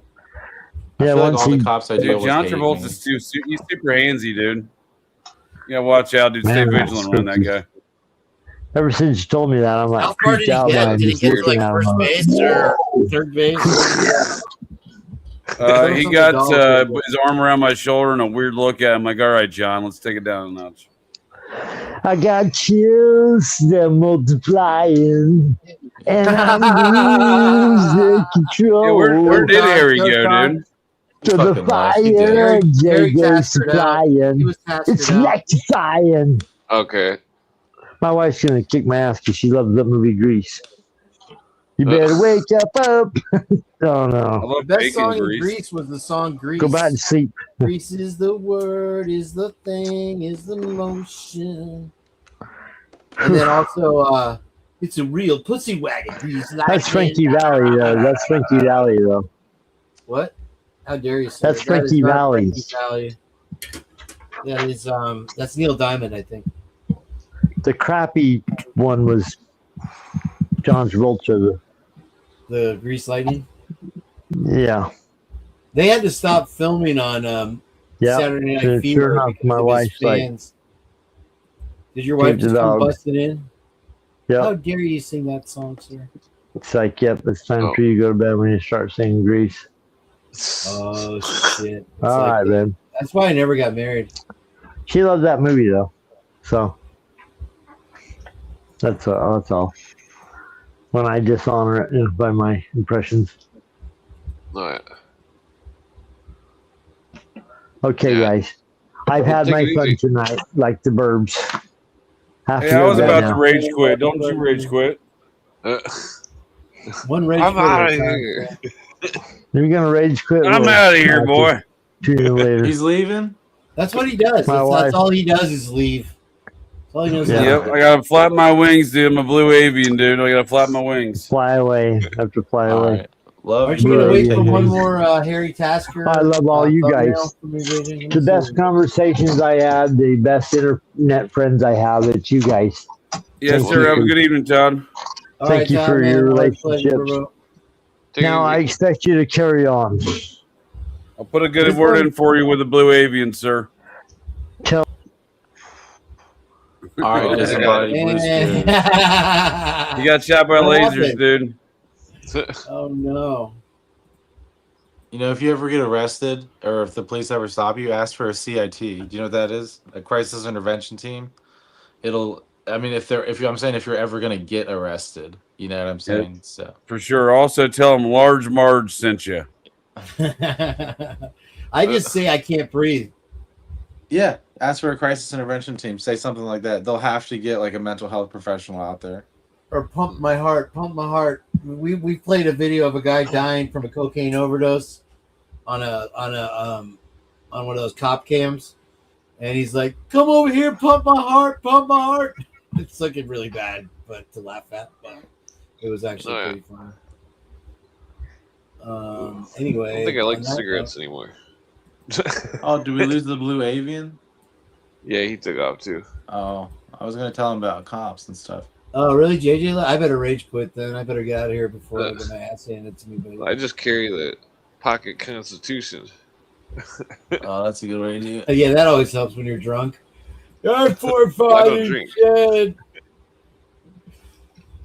Let's see if I can find another JJ one here. Let's see. Yeah. Quote the Fourth Amendment. And then if they don't have a probable cause or a warrant and they want to search you and you have a Fourth Amendment and they say that you can't exercise your Fourth Amendment, then I would call the sheriff. Yeah, exactly. That's a good idea. Just the more people you get involved, the better. Like, I'm just saying, if a peer support person's there, if a crisis intervention team is called, like you have so many people eyes on, the police have to start treating you right, you know? Yeah. So it's like it's crazy, but the people in my town where I live, I won't name the city, but it's a bigger city in Indiana. It's like one of the top 3 biggest cities. is it's like the people are learning, especially like the drug addicts and stuff, you know? It's like they're learning like if they're gonna get arrested to just be like, "Why I'm having mental health problems," you know? And then they get sent to, instead of the pokey, they get sent to the They get us sent to the detox center and stuff. And honestly, that's better because our detox center where I work, fucking, they give you options. Like you can go and stay there, you can get treatment here, you can get out of town. Like there's a lot of options. They'll help you See, do all I kinds of think things. I've heard the problem with that here is that they will end up keeping you for like a year because they get more money by keeping you than by releasing you, and especially if you have insurance, they'll charge the shit out of your insurance. It's crazy. I'll tell you what, like above me, there's only two people, like the peer support boss, and then our boss, who's like, you know, the head of the crisis intervention team, and fucking, we all have the best intentions in mind. You know, none of us are worried about money. Like above that, yes, maybe the big wigs are, but if you're like, I'm telling you, like for me, just the regular person going out there, we don't care about money. A good friend of mine is quitting though. He had back surgery and they won't let him come back because he's on restrictions. And it's been like a few weeks and he's gonna quit now. So like he's having problems like with Just his in his ADA and chair. stuff. No, it's not just that. He's my friend, but he doesn't do the exact same job I do. Yeah, are you saying as good or just in general? I mean, he's a peer support, but he works with addicts, so he does something a little bit different. Like he goes out and about. They don't really want him twisting, getting out of his car and stuff. Like the back surgery he just had is like really serious and stuff. Like moving around, he's supposed to like not be like lifting like 20 pounds and stuff. And I don't know what his restrictions are, you know. But like honestly, he had restrictions before he left to get surgery, and they were the same restrictions. So it's bullshit that he can't come back. I think they just don't like him because he's kind of aggressive. That really Like he was in prison and stuff. So he's a great peer support. He really is. He got his peer support certificate through the state of Indiana. You know, like through their certification. So I mean, it's not like he's a bad peer support, but he's just aggressive. People say that they get scared of him and stuff. You know what I'm saying? Shit, yeah. He's funny though. He tries to assimilate with people a little bit too early. Like people will be like, I was in prison, I was an addict. He'll be like, so was I. Trust me, I've been there. You know, it's like you kind of have to let people ease Let them into their talk for story a a little little bit, yeah. Yeah. Not just assimilate with them so quickly, try to form a bond. They don't want that, you know. Well, because you know what, a lot of it is people will just sit there and listen to you because they're just waiting to tell their story. They really aren't even really listening to you that much sometimes. I think a lot of that is true. Yeah, I hear you. A lot of people don't have good listening skills. Like this is really frustrating for a lot of people. Like they'll get into counseling and they'll learn these listening skills, like repeat back to the person at what they said after they say it, you know, like, oh, so you're saying you love me and you don't want a divorce and you're sorry you lied to me. Like repeat back, you know. And that's a listening skill. And also, don't think about what you're going to say when the other person's talking. Those are listening skills, you know. But what's frustrating is when you build skills and you're talking to someone, you have communication skills and they have no skills. So basically, you're talking to someone, you're like, oh, listen, and they're just interrupting you, fucking cutting you off, fucking not listening to your point, fucking circumventing the whole conversation just so they can play the victim. It's like, that's So frustrating. Yeah. You have to teach them the listening skills before you even tell them anything. I mean, if they're willing to learn them, what are we all therapists though? It's like, Jesus. You're right. Yeah. For every conversation, you gotta put somebody on the couch. That sounds a lot like JJ, though. To be honest with you, I'm just busting his balls. But... No, I thought that was actually funny. I smiled. Just rolling a roach joint here. Yeah, I'm trying to smoke the resin out of the back of my bowl, and it's not coming up empty here. I'll get some tomorrow. He's been helping me out. Let's see here. This one's a JJ. Is this JJ? It didn't take. But yes, is doing some weird research about the aliens and the Nazis. Did you see the thing today, Clint? where they found one of the scientist ladies dead that had erased her phone and disappeared and all that shit? Oh, you mispronounced it. It's scientists. It's like government.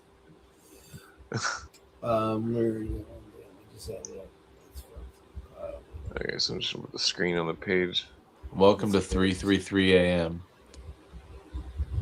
Oh wow. Okay, so it's kind of small. Dude, I know. I literally, when I was a kid, I noticed that if I ever called people at 3:33, if I looked at the clock and it was 3:33, I would not call them. I'd wait like 5 minutes before, because every time I call people at 3:33 or 3:23 or whatever, if I look at the clock, something weird always happens. I don't really believe in we get in a numerology. fight or some shit like that. It's weird, dude. I noticed it before I knew anything about that shit. Like, what is it about that time 3:33 that's so weird? But I mean,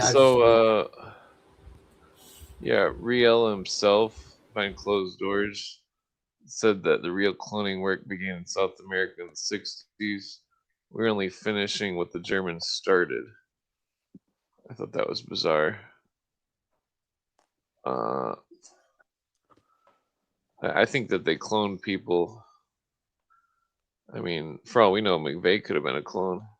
Oh man, I heard that there's a program, but it's like called doppelganger. It's not really necessarily cloning because, I mean, it is cloning. Don't get me wrong, but like, they're just like fill-ins. Like, I guess they use them for like assassinations, so they can go into hiding and stuff. They're not really like a clone. I don't think in the way that they can function very long. Oh yeah, limited capability, probably prerequisites of fatal illnesses or something. I don't know. Let me look What up is it because called? Terminal illness. because the dude that I met in jail who told me that he was in the Illuminati, he fucking told me he was some kind of doppelganger or something like that. But look, when he said it, he was just like, he didn't say like I'm a doppelganger. Just know I'm a doppelganger.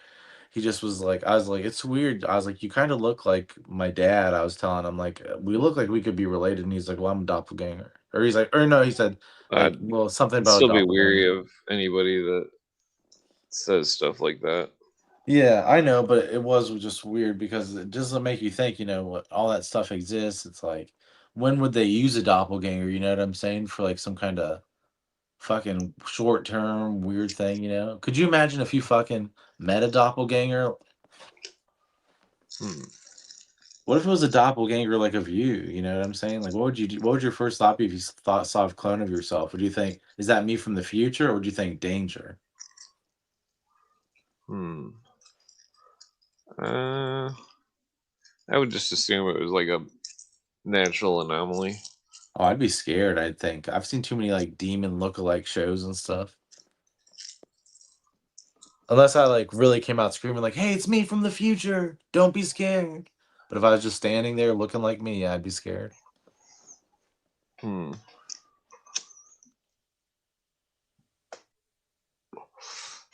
Yeah, a lot of the natives believe in shapeshifter spirits that can read your mind and play games and look like things. I mean, most likely encounter them in the dream world when you're sleeping. Weird dreams of people that look like someone you know, but they don't act the same. That's how you can tell in the dream world.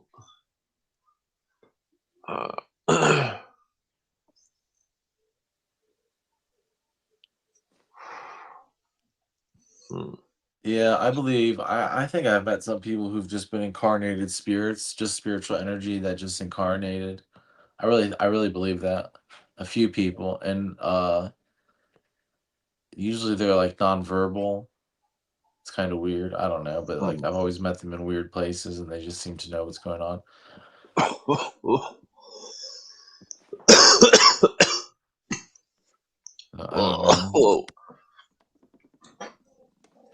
Like that It's guy really a was saying strange the other world. day. No, sorry, go on. Somebody was saying the other day they met an angel. I think it was actually Kane B, right? King B. He's muted right now, but I think he was saying he met an angel the other day, but we don't know. Yeah. Who knows? Well, it's really interesting. I mean, the whole like the German lady said she's had the sleep paralysis as well.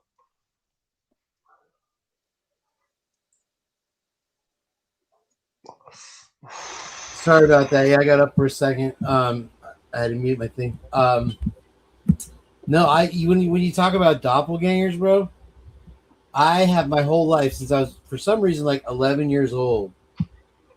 When I would used to go play baseball, little league and shit. Everybody would be like, dude, you're Pete or you're Tom or something like that, and be like, you have a twin that lives in Largo, and I've heard it my whole life, and I grew up in Clearwater, which is an adjacent town, and so honest to God, I hadn't heard it in 30 years or 20 years, and I go and I pick somebody up to do the Uber rides, and it's this whole family of people from like Indiana or Pennsylvania, whatever, and they're like, didn't you just drop us off? I'm like, what? And I'm not wearing a baseball hat or glasses. Maybe glasses or something.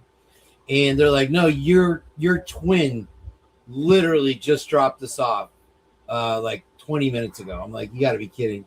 Because I'm like, yeah, I've heard I have a doppelganger in this town. The last time I heard it was when I was waiting tables at a restaurant called Cheddar's. Somebody told me that same thing. Like, you got somebody that looks exactly like it, and they showed me a picture. Now, here's the really weird thing about that story. Is when my dad was still alive, he called me up, and I don't know what was wrong with him. He was furious. And he's like, what were you doing at the Salvation Army? I guess he thought it was going to hurt his reputation, or he was a realtor and shit. And I'm like, what are you talking about? And the next time I saw him, or he mailed me this picture of me inside the Salvation Army. It was a whole article about the Salvation. I had never been to the fucking Salvation Army, but I'm like, dude, that's me for sure. But I've never been to the Salvation Army before. I have no idea what the fuck this is. It was like about some charity shit. It was really weird to see that, dude. And this was like, in the 90s or whatever, way before Photoshop or anything like that. But it was in the St. Pete Times, Anyway, there's that. That's Were awesome. the clothes the same clothes you would wear? More or less. I think it was like a white T-shirt or whatever, or maybe a colored shirt. What is your ethnicity? Dutch, British, and Reuben. Venezuelan and Mexican. Oh, okay. Huh. I had it all in me. Seems like a unique combination. Mm-hmm. I mean, it's possible somebody else, the same heritage, could have been there. Very much. I mean, dude, this guy was my spitting image. But yeah, my dad's side of the family was a whole generation after generation of learned doctors. And then my mom's was Aruba. In Aruba, it was Dutch colonized. So it's like everybody's like half Dutch, half Aruban. My grandfather was Mexican, and my grandmother was Venezuelan. But they were both Aruba natives, but they had that heritage. So there's that. I think whatever Aruban part. It's funny because like when I go down to Aruba, my first cousins, they all look like they're right off the boat from Spain. Black hair, that olive skin shit. I'm like, how did that one skip me? You know what I mean? It's weird. But we were talking about Spark, if you remember the other night, the meditation shit where you go up and you can kind of look down and see shit and then find your energy. In Aruba, they have something called the Kanuku, which is basically the desert. I mean, Aruba is literally a desert because it sits on the other side of the Angel Falls, which is this big mountain range.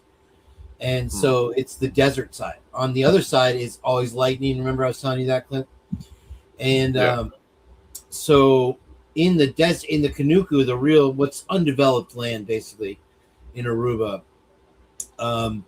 My cousin used to have this house, and it was probably one of the only houses in the Kanuku, and also it was one of the only houses that had a swimming pool at that time. Because water is super expensive because they've been using distilled water for so long. And anyway, we would go out there, and he would take me to these caves that had like caveman writings and shit on it. And it was cool that he knew about it, but now I look back and I wonder, like, if that's my energy area, like kind of like my ancestors kind of drew those drawings, and it's like, it's pretty amazing really that they're there and you still can see them. That's awesome, dude. Yeah, that popped into my mind after the next day when I was thinking about our conversation. So I'm like, that would probably be, like what he was talking about. You ever heard of the Ojada? Mm-mm. It's from Aruba. The Ojada. Never heard of it. Maybe it's Ojada. I don't know how else you would pronounce it. It just is the evil eye. They have it in that tradition. Okay. You ever heard of it? But there's a lot of names for it, but I just know that from my own research that they have it in that little bit of it's like, I mean, it's more common in a lot of areas down there too. It's like a Caribbean thing, but it's just also Aruba. Yeah, it's so they've kept their culture. That's one thing that's unique about it. For a long time they did anyway. As far as you have the the old Dutch style buildings, and windmills, and then you have the very Caribbean flair. But then now it's kind of gotten a little bit more Americanized. You have Tony Roma's or whatever. McDonald's everywhere. I haven't been in 20 years, so I don't even now the casinos and everything. The hotels have really taken over everything, but they just the fact alone that they keep Papiamento, their native language, what I mean, is really cool. It gives it that feel like you need to learn their culture. They have unique foods. They like plantains, like fried plantains. Fresh fish from the market is right there. My grandmother used to cook fresh fish all the time for lunch. They have their own kind of, the Jamaican meat pies, and they call that a pastiche. Like they have the cheese pastiche and a meat pastiche. And man, I would go down there and I would just chow down on those things. I didn't realize how fattening they were, I guess, probably. But my mom, the last time she went down there, she brought me like a couple dozen pastiches. And I was like, hell yeah, they were so good, dude.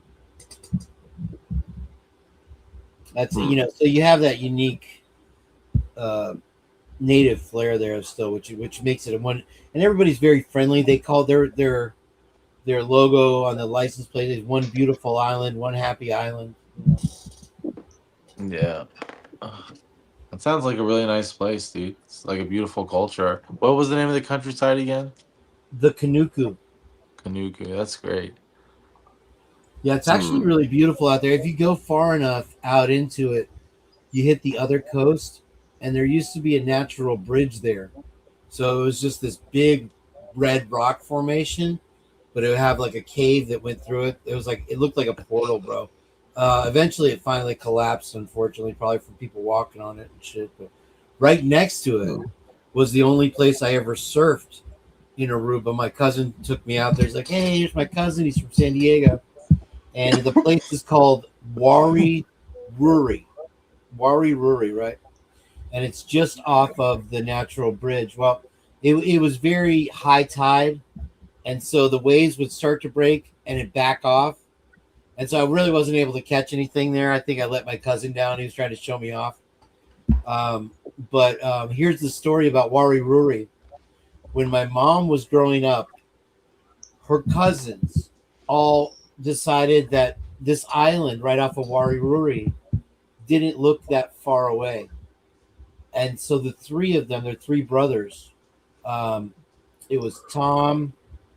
I forgot all their names. Tom, Percy, and I think like Jay, Tom, and Percy. Those are first cousins, right? And they're all brothers. And so they decide that they're going to swim out to this island, right? And so they swim out to the island. They make it. And I guess the tide started coming up before they had a chance to rest. And so they swam all the way out there. And they're like, we have to swim back now or we're not going to make it. So they started swimming. And one of the brothers, Percy, started to drown. And Jay and Tom were like, Jay told Tom, he's the older brother, don't look back. And they just kept swimming and let him drown, because if you try to save a drowning person, they'll bring you down with them. And they were all already so tired, so they had to leave their brother. It was crazy. One of the crazy. That's Wari Ruri. Well, it's sad. Yeah, it was always a sad tale. Imagine coming in and having to say, we lost our younger brother because of that. Anyway, sorry to bring you down there. Oh, you're good. I always relate that story to that spot, though. It's kind of wild. My mom tells it better than I do.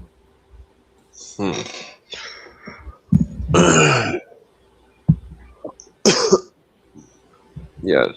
My grandmother also. Do you want to hear another ghost story? Sure.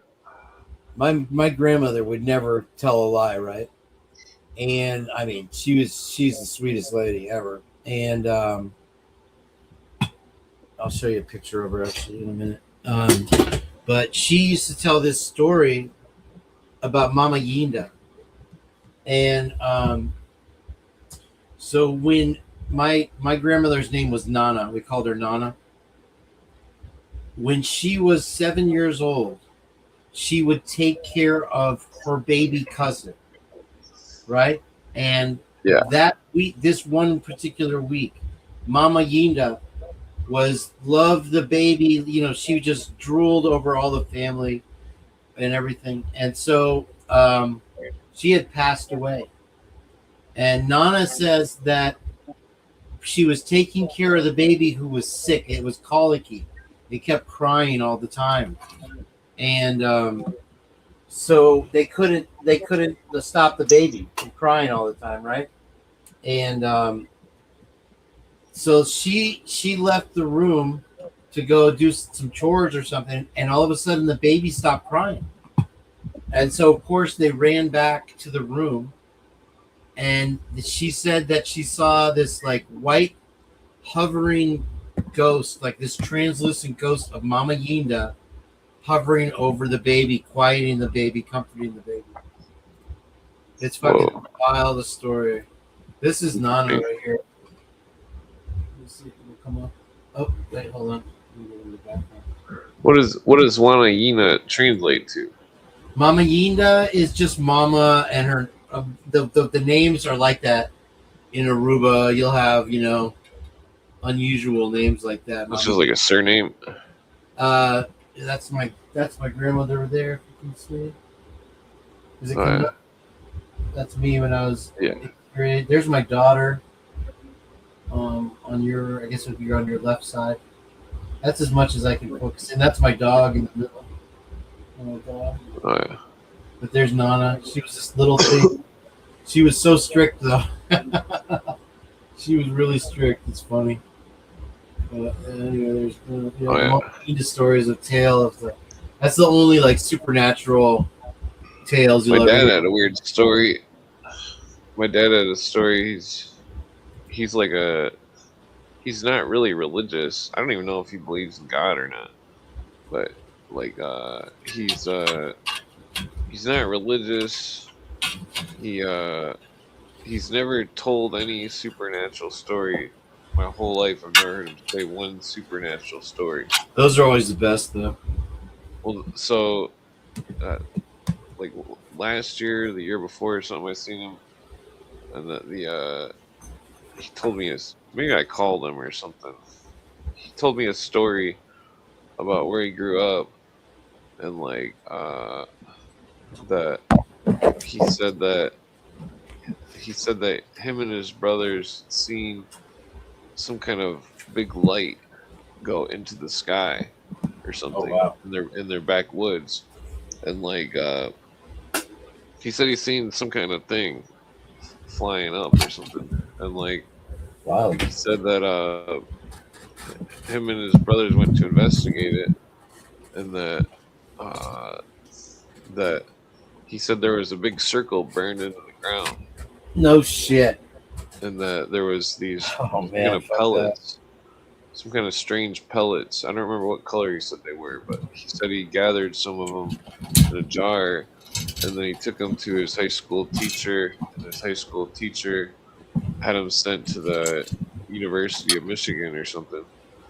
And like, Did he save any of them? Did he keep any for himself? He didn't save any of them, but oh, that sucks.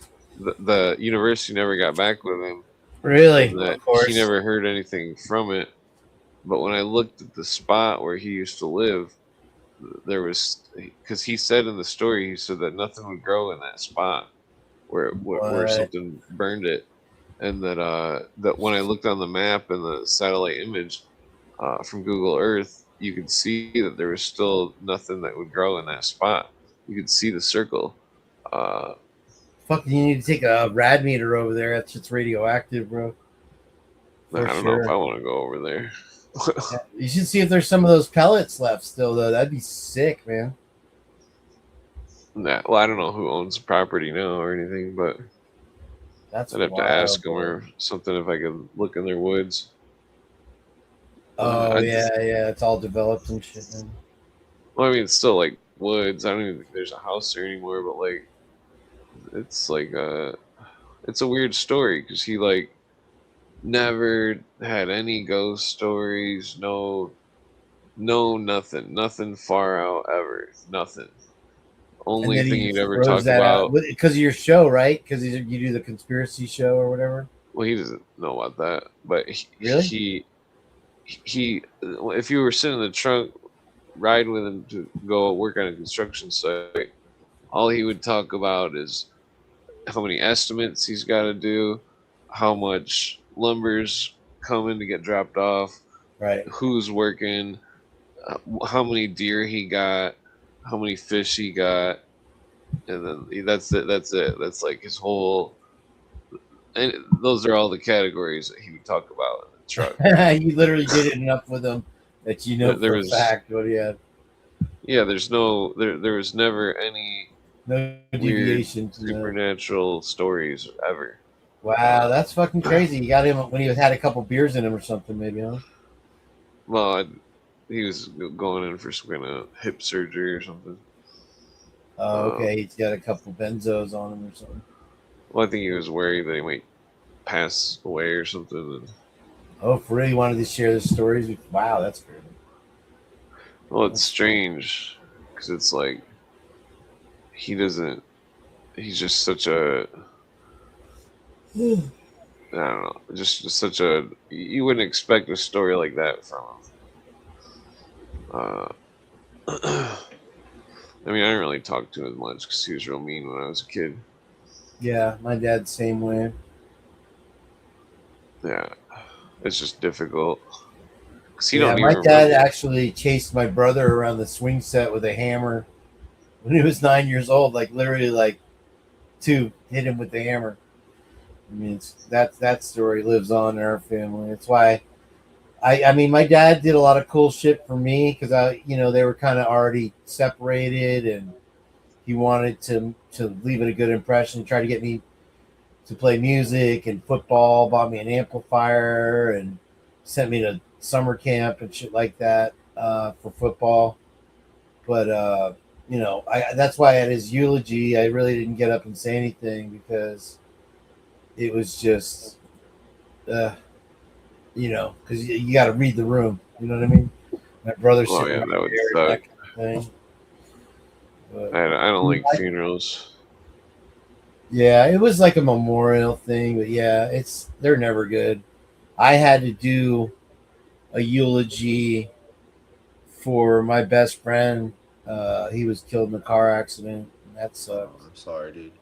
But well, I mean, here's the thing: I killed like it was the best comedy act I've ever done, you know. And I was just telling stories that people, you know, that knew him because he was such a funny guy. The only thing was I went over the line because the parents were there, and I told a couple stories that they didn't know, and his mom was sitting there like I was looking at all my friends laughing, and then I look over at the mom and she's in shock. You know, I felt bad. I was like, oh shit. But yeah, he was only 21 years old. It sucked. I had my other best friend from growing up died at 16 in a car accident also as well. There was like 5,000 people at his funeral. It was insane, dude. Like the you know how you drive to the grave site and stuff in a line. I mean, we had from one end of Clearwater to the next of vehicles driving. You know, he was such a popular guy. But yeah, you know, as you get older, they start taking stuff away from you, right? Well, I mean, life's weird. It's like some of us make it past the age of 40. Some don't even make it past the age of 30. Yeah, you think about that, man. Like, you never know what you're. I mean, I've definitely thought about that 2 weeks ago when I got hit by that car. You know what's weird about that car accident I had? I can only remember it. Like, have you ever taken this driver's seat out of your car before and sat in it, and you're like sitting below the steering wheel and fucking looking up at the windows and shit like that, like you're a kid? That's how I felt when the accident happened, because I looked up and the airbags and all the windows were pink and going off and enclosing the car. And the only way I remember it is I looked up because I heard her honk the horn, and I looked that way, and then all of a sudden, bash! And all I can remember is just like there was no driver's seat. I was sitting on the floor of the car. I don't even remember moving or whatever. I mean, my chest hurt for a good solid week and a half after that. But it's still to this day, the only memory I have it of is just the horn, and then bash, and me looking up like a little kid. So I don't know. It's really weird. I mean, that memory was like already there, and I was sitting there in the car like I couldn't move, and it was filling with all this acrid smoke and shit. I'm like, I gotta get out of here. Thankfully, I was able to open the door because it took the fire department a few minutes to get there. I would have been stuck like Chuck, man. I probably would have died from that smoke, man. It was bad. Yeah, I guess it was. You were saying it was like radiator fluid, probably, right? Oh, probably. Yeah. Sorry, Spark. I didn't mean to go off on a tangent over you. Oh, you didn't know. I was just listening. Right on. What was I even talking about? I forgot. Was it? You were saying shit about that guy who was intimidating to everybody at work. Oh, that was a long time ago. The doppelganger. That's where we started with all this shit. The doppelganger. Yeah, we can talk about anything, dude.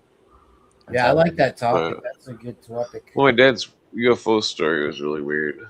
So it was like, sorry, it's out of left field and shit, right? It's like I got some ghost stories from my family. Like, I have a cousin. His name's Elijah. You can look him up. His well, I don't want to tell you we have the same last name, but he's has got a gym. He's like a cage fighter, and he fought a few times. I don't think he ever fought in the UFC, but he fought in like close to that. You know, he fought guys who fought in the UFC and stuff.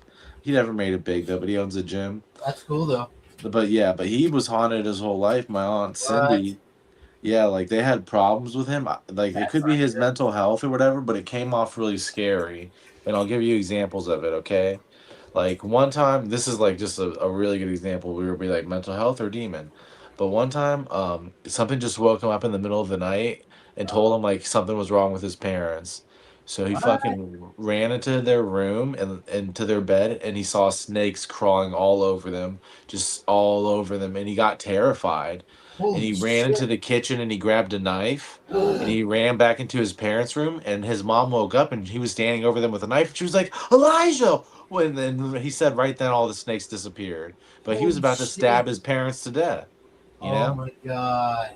Yeah. Whoa, that's fucked up. That is crazy balls. They had a lot of weird problems though. Like he saw dolls moving and stuff. Like just spooky shit. I They think had, I think I see a lot of stuff out of the corner of my eye sometimes. I really do. oh, bro, I've seen so much crazy shit. I was tested for schizophrenia. Trust me, I've seen a lot of crazy shit. Like the last apartment I lived in, I was staying with my mom, and it was at an old age home. And I swear to God to you that there was a shadow creature that lived in there. And I'd be watching TV, and it would like peek out or run across the kitchen. And it was just a 2-bedroom apartment or whatever. And then it was as I looked over, you would just see it barely. And I was like, did I see? And it was always like, did I see that? Did I see that? And I think one time I like caught it. Like I actually saw like it disappearing. I'm like, oh shit! I just sat there like, it was like probably like some old resident. 20 people died. Was it peeking around a wall or something? Like yeah, like it would peek around the wall or run. That?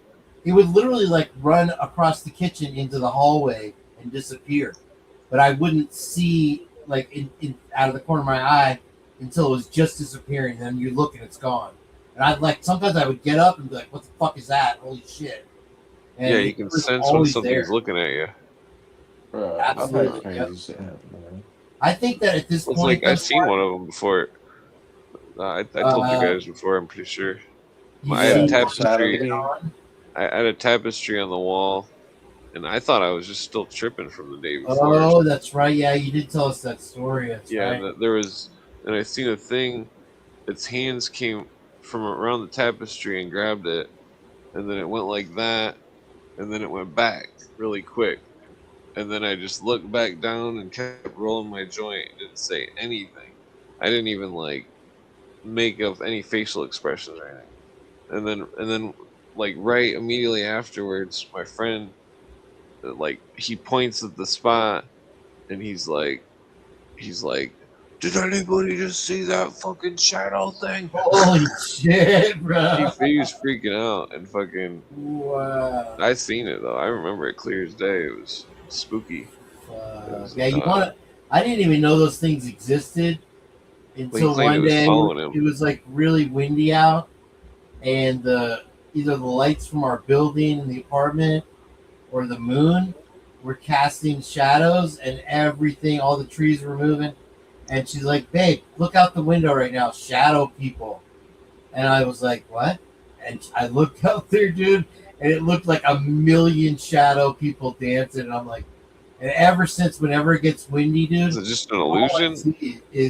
Yeah, I mean, I guess. Okay. But now every time it's windy like that and there's some kind of lighting effect, I see these people. And luckily for me, what I see is like happy families, like dancing, like, they're literally like dancing. It's crazy what I see. But you're saying you have a sixth sense, literally? I don't think so. I don't think that anybody I was with wouldn't see what I'm seeing. But it's wild sometimes. Yeah, I don't know. A lot of times I stopped smoking weed. A lot of times I'll smoke here and there. I don't smoke that often though, because I don't want to see that shit. You know what I mean? I hear you, dude. I can't even get a buzz. Yeah, you smoke joint after joint. I don't know how you do it. I was gonna say, Spark, probably in the chat, like at this time of night, like a lot of people kind of just like to listen to us tell spooky stories and shit, and just chill and listen to the show. Because Clinton always has a pretty good audience. Going even after how long have you been live? Like probably 6 hours. Whoa, excuse me. He's got a good audience, dude. Everyone's got a great opinion in the audience. Fucking, I like being asked questions and stuff. People have smart questions and stuff. You're a smart guy too. Like you have a smart opinion. I feel like sometimes you say things, and you'll be like, "Well, I think it was this," and then you kind of continue your story, and you're like, "But I don't know." And I'm like, I feel like he nailed it the first time. You have like a good intuition. Like, it's like sometimes people get impressions about things. Like it'll be like their first thought, and then they kind of dismiss it. Because it's like so outlandish or something. But it's like it's kind of the truth. You know what I'm saying? Like you'll see like what like Clint saw, and he'll be like, "Man, that was a UFO. That was an alien." Then he'll be like, maybe I didn't even see that." It's like you second guess yourself when it was like you obviously saw something. Yeah, Well, I I have definitely learned in know a what I've lot of seen. things to go with my gut, though. It Spooky really shit. hasn't done me wrong, but yeah, you had a guy chase you with a shovel. That's the wildest Well, shit I ever fucking one heard. time I was taking a shower, and I heard, like I got like this like message in my head. I swear it was like one of the few times I ever felt like I got like a psychic message, and it was like Hillary Clinton's voice, and she was like talking, and it seemed very generic, like she wasn't talking to me, but almost sending out like an infomercial. She was like, "I'm Hillary Clinton, and I'm gonna be running for president." She's like, "And now you're in the know." It was like something like that, but I was like, "What the fuck was that?" I was like, "Am I having symptoms or something?"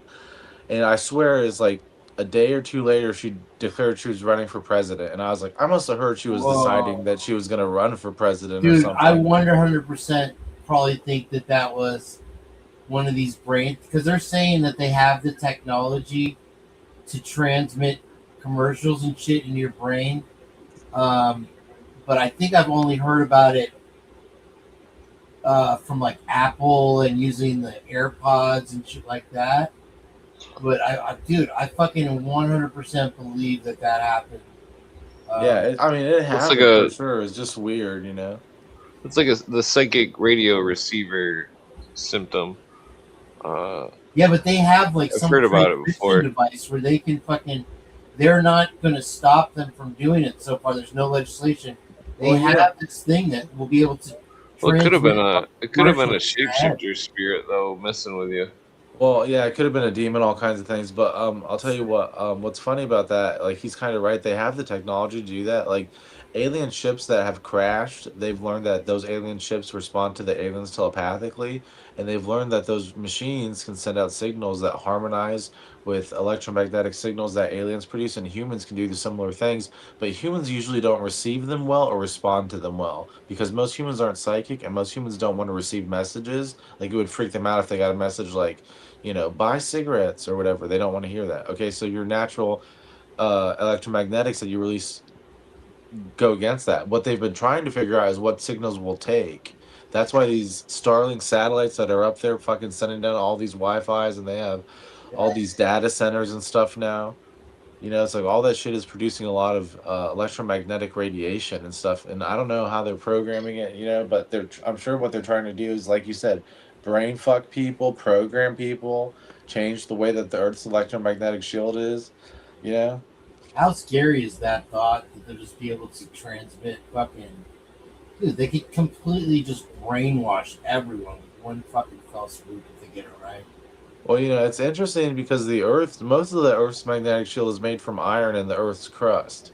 If the Earth wasn't like alive and trying to harmonize with humans, it really wouldn't be programmed by humans, but it's alive, and a lot of cultures believe the Earth is alive, you know? And the thing is, it adapts though. Like I'm sure there was a time where it was primitive, and I was talking to someone about this the other day. During the what was it, the Lashnik event when the Earth's magnetic shield weakened 40,000 years ago. I was saying, that was like a time that people talk about, like in mythical times where like magic and stuff existed. But if you look at it like what people think scientifically happened, they think that's when the Neanderthals became extinct. Interesting, right? Like, why would that happen? You know? Well, they mated with the Neanderthal because Neanderthal and human, the Homo sapiens, walked the earth at the same time. The Australopithecus, though, they faded out. There were so many different genre of Australopithecus that was.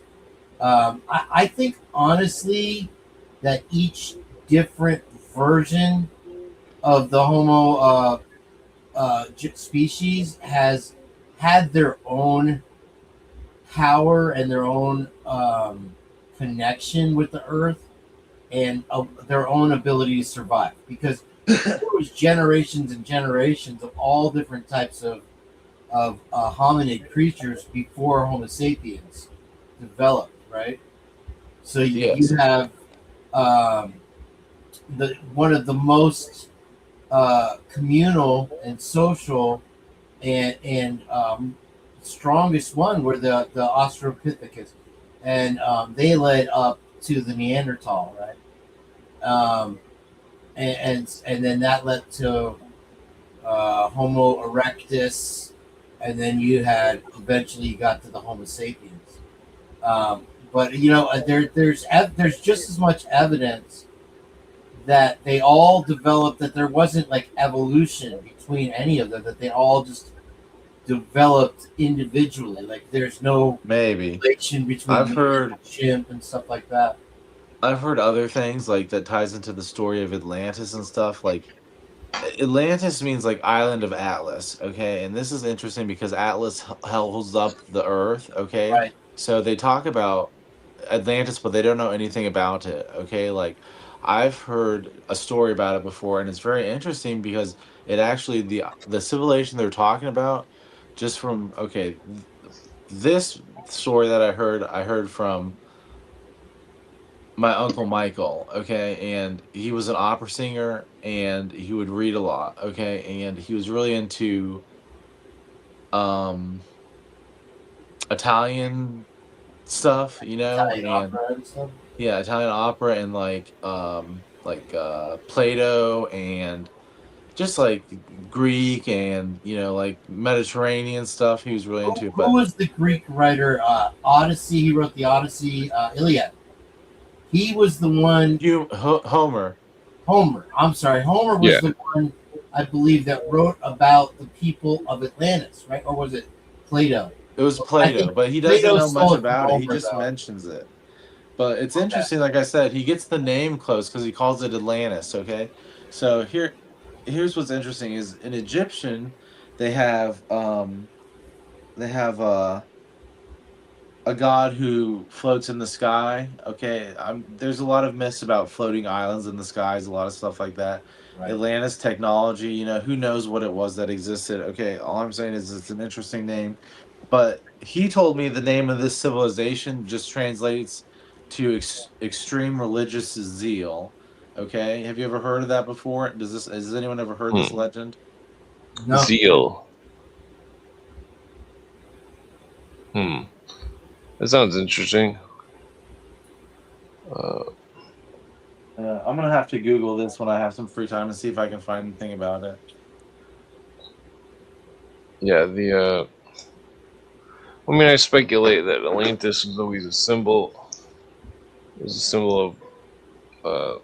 Well, here's the thing about it. The enlightenment of man. I think that what exists, whether you ignore the Bahamas and the Japanese place and the place in Arabia or whatever that they found, if you ignore all those places with the lines and stuff like that, and the underwater castles and shit, you have Easter Island. And Easter Island was a place that thrived. They thrived so much on that island that they made these giant statues of themselves, right? And they found out recently that the statues are not just heads, they're buried. Oh my fucking god, dude. 80 feet underground. So there's a body with all these heads. And allegedly on Easter Island that the Atlanteans used to fly back, and they call them chariots. They would fly back and forth to Easter Island. Now, once Atlantis was destroyed, the Easter Islanders were no longer able to communicate with anybody off their island, and they depleted the resources of the island and ate each other. That's how bad it got. It got to where they were just eating each other. There was no food left. Interesting theory. Yeah, it's something that I read like in a magazine or something not too long ago. I thought it was pretty good. It's but I feel like the end, the end of Easter Island is the best evidence of Atlantis, and the most referenced by Plato or whatever. I believe that was in his play about Atlantis, and he talked about how they would fly in these chariots to Easter Island. So I think there was definitely technology. There's always been something that it just seems like for some reason the next generation doesn't know about it or loses that power and this and that. They hide stuff. Who knows what it is? If it's the Masons, keeping Tartaria away from us. I think it's just obscurantism through lack of knowledge.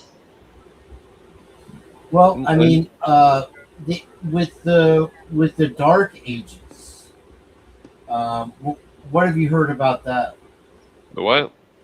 The Dark Ages, like the Middle Ages. The Middle Ages were a great time, dude. It's like people say that the Dark Ages were bad, but it really was good because, to a lot of people, Jesus represents the angel of death. And I'll tell you why. Instead of God, he represents the angel of death because when he comes, things get destroyed. He represents the end of things, the apocalypse.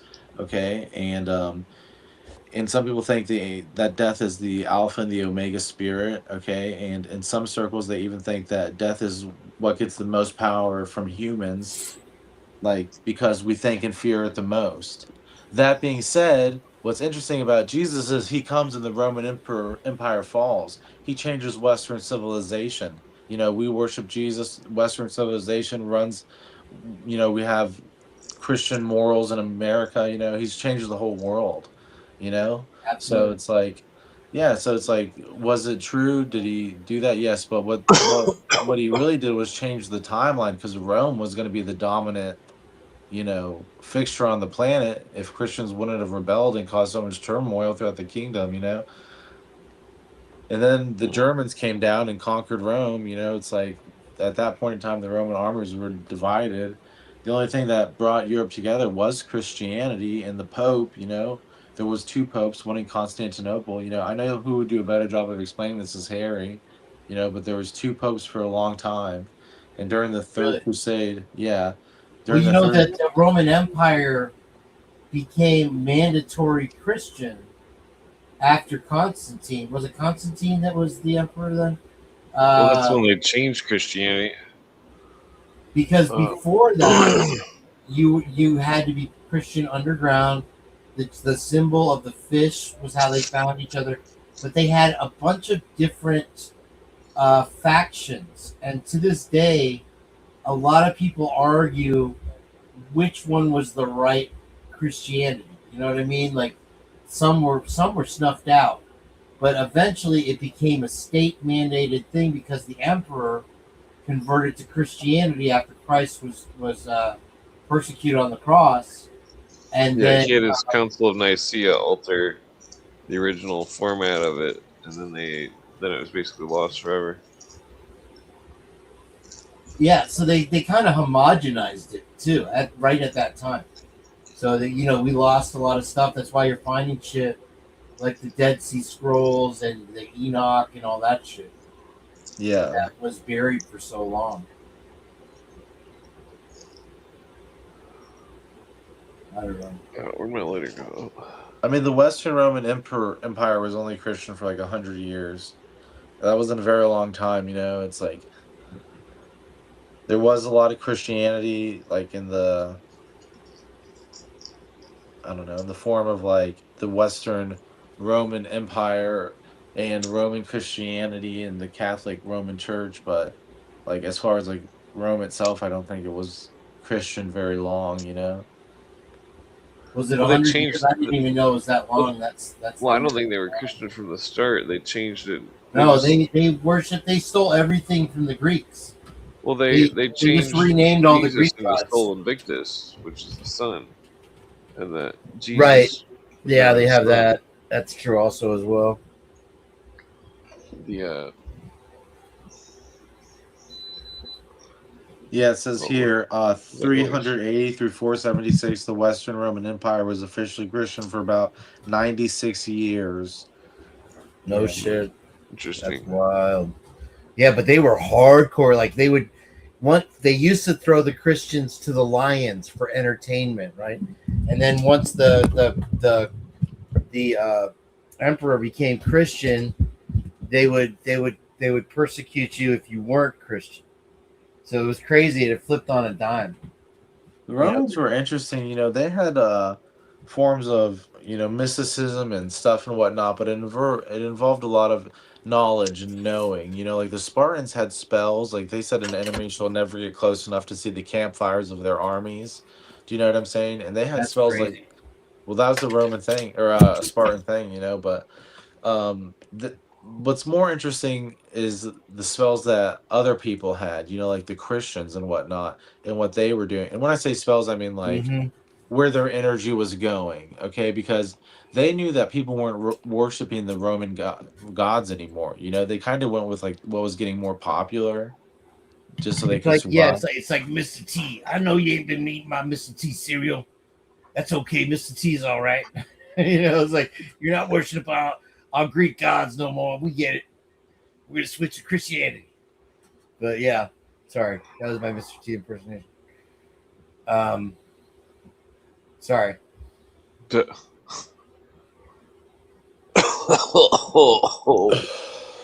was just taking a hit of this. Nice. What is that? Liquid Diamonds with Jay and Silent Bob on the cover. Yeah, but I don't know. I mean, when I learned about religion and stuff, when like my Navy religious stuff that I learned about, like my official Navy stuff, I didn't really learn much about older religions, just like current ones, and I feel like they're more dominant. I learned a lot about Islam and stuff and how that works and how they pray multiple times a day and whatnot. But Islam is a very interesting religion because it's like it's almost a perfect progression of what would happen if somebody was designing a religion that they needed to work. It's like it's just perfectly designed. Like Christianity has like flaws in it in its design, I feel like, in the sense of like somebody coming down and saying they're God, but a prophet who's fulfilling miracles and saying do this and continue and we'll have all on our side is a little bit more practical. Zoroastrianism, even the oldest form of religion in that area, focuses on a positive force and a negative force, a light force and a dark force. There's really no middle ground. In Islam, they had drinking in the beginning of it just to convince followers to ease into it, and then they changed it to not allow drinking. So it's like Huh. it's been clever throughout the ages. I think there's a lot of good to it. I think Hinduism is a little impractical too because there's so many gods. It's like even if there's a lot of people praying, it's like the energy gets divided up. People in Christianity, most of their energy goes to Jesus. It's really more practical. It's more realistic. But But part of the thing They're all with dead. what was that? I'm sorry. No, I was just trying to hit one of these rosin pens and I can't get it to go. Did you see? Did you see the Kuwaiti thing get bombed by Iran today or yesterday? You see the footage of that? no. Check this out. If you want to play this clip, there's no thing on it. Wait, let me see. Where is it? Hold on. Oh, I gotta put it on a different. Hold on. 1 second. This is crazy too, by the way. This is fucking absolutely bonkers. No, I saw it today. I'm like, that could not have just happened. That did not just really happen. What are you talking about? What you talking about with You it? probably find it just as easy. Hold on.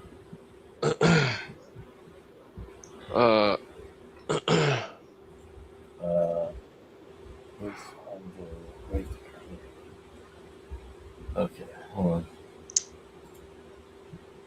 Okay. Oh, look, You notable guys are killing radios it. in the Fucking out chat. of weed and you're just smoking. Who is it? Notable radio. All right, what's going on, Notables? I don't know Notable Radio. All I know is Notable Radio. How are you? Here you go, Clint. There it is. You know, Allah was one of the first. I hate to do this, but like, and I'm not racist or anything, but like Christianity is the same way. Like, bad energy really shouldn't be allowed. Like, if somebody is praying for a bad miracle, do you know what I'm saying? That miracle should never be allowed to happen. You know what I'm saying? Wait, what? Oh wow, look at that. Whoa. How big of a drone was that? They got one. They got it from the inside too. Check this out. Somewhere that Iran bombed in Kuwait today. That's fucked up. Oh Jesus, dude. Pretty fucking nuts. Hopefully nobody was hurt. It looks. I don't know. I didn't watch the report yet, but it's totally fucking crazy. That's for damn sure. You saw the moon rocket, the Amazon moon rocket, right? I guess you guys played that one before I did. Maybe was talking about it, and I didn't even realize he was serious. And then I watched the news. I was like, holy shit, that's the biggest explosion that I've seen filmed from so many people. Were filming it from their houses, you know, because up and down the coast, it looked like a freaking nuclear bomb going off. Oh wait, Byron, are you in England? Because they had a riot in England over that guy. Were we talking about that earlier? With this guy stabbed some Arabs that, you know, the Muslims had moved in and all that stuff, and they convicted him as guilty, and everybody's like he was just defending himself, and so it caused a big riot today in the UK. I think like nutty, crazy takeover riot, nutty shit. Well, some Sikh dude stabbed somebody too. Maybe that was it. Maybe it was the opposite way around, and they found him not guilty or something. I don't remember the exact details, but I just know it caused them. They're so frustrated over there, and they keep bringing people in. They're not even stopping, and these people are raping their women and unaliving people and getting away with it. You know, they're constantly harassing their women.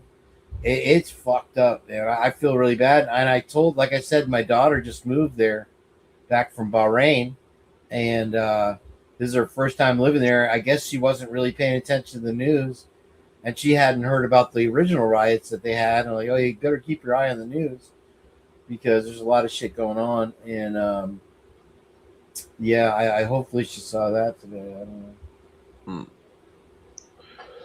What were you saying about Notables Radio, though? Notables? I don't know. Just shouting out. He's talking about that song, what is it called? The Istanbul, Constantinople. Remember that song? That's the lead song. Yeah. That was actually hash on this bowl. I think it was the Squirrel Nut Zippers that redid it so good, though. I don't know about the Residents one.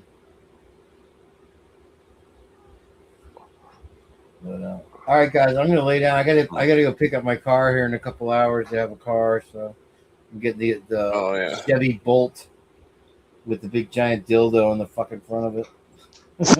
Oh yeah, I'm like all out of weed except for roaches. Well, at least you got those. I could scrape my bowl, I guess, and come up with something.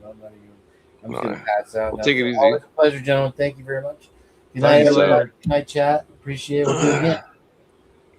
You gotta go, Clint? Nah, I can probably hang out a little bit more. Okay. I'm a real different roach joint. I got like all these roach.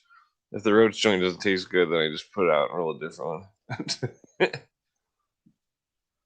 Yeah, I'm stretching my brain here, and I'm using ChatGPT, and I think maybe what my uncle was telling me was the name was Babaloo, and what he was talking about was Babel. Okay, and he was saying, and I think he was telling me like how Babel was the tower, but it was up high, you know, and Atlas means something similar, like, you know, lifting of the air.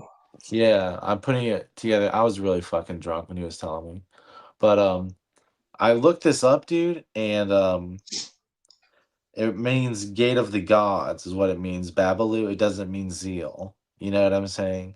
So yeah, maybe he was just saying it was a zealous he lady. might have said Zerubbabel. Maybe that's like a biblical thing or whatever. But zeal the Akkadian story of Babylon, or the Bible story of Babylon, fucking it they're zealots, you know what I'm saying? They're trying to reach God. Okay. So it's an interesting comparison, but what I was trying to say about the Atlanteans was that, they were masters in their trade. They discovered like a power that was like chaotic and self-destruction. They tried to reap power from the earth and they destroyed themselves. Like he talks about it an organ or a civilization, but my theory is that it took place about 1200 BC is when this story of Atlantis takes place, or 1400 BC, like right around the end of the Ice Age, I think is when it happened. Yeah. Okay. So I think that something happened. Maybe their civilization fell, and maybe now it's somewhere in the ocean, but it could have been a spacecraft or something, even, something that floated and above for a long time, where they Well, some thought of the they were mystery safe. schools believe it was a symbol of world socialist government. Babylon? Well, no, Atlantis. Yeah. They thought it was. They thought the symbol of it falling when it drowned, the sea rose, was the people. The people rose against it. Yeah, my fucking allergies are going crazy. Freaking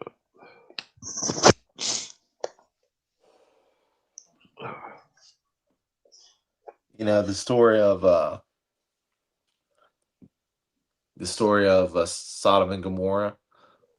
Yeah. Yeah, well, I mean, if you think about it, it's like, imagine you're in the city of Sodom and Gomorrah, and then you hear something in your head or something, and it says, "Get the hell out of here! There's gonna be a meteor shower," and you're like, "Oh," and then you skedaddle out of there, and while you're leaving, all these meteors hitting, you're like, "Oh shit!" Yeah. Maybe that was God. Maybe God was looking out for me.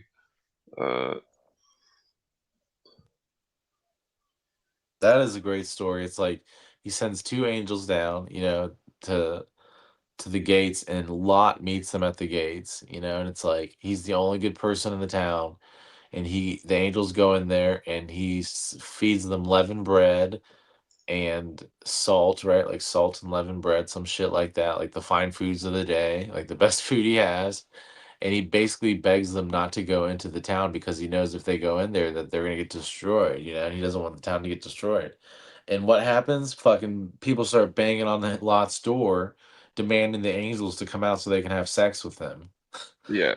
And the angels turn to Lot and say, "Yeah, we're gonna destroy this town, so get your family, your wife, and go. Just don't look back." And what does Lot's wife do? Go on their Oh way yeah, out? she looked back. She fucking looks back and turns into a pillar of salt. So it's an interesting story, about not being able to see the gates of hell. You know what I'm saying? Yeah. Yeah, the the birds are chirping. That's when you know it's Early. pretty late. Yeah. You ready to log off? I got one more joint I can roll. I'm just breaking up some roaches. I've been hitting this liquid diamonds, but I feel like it's not letting me hit it like super long. It's like 6-second hits and then it blinks. And I hit it. Yeah, I don't know what's up with it. Oh yeah.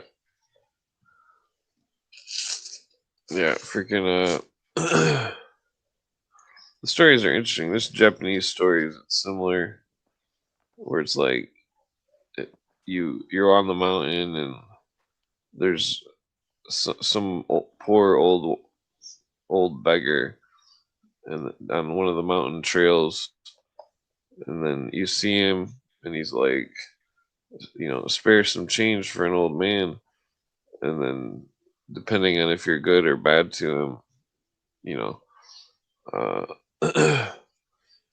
the I mean, it's like the essence of the trickster in a way. Yeah. Dude, I feel like I've met tricksters before. like to test people. I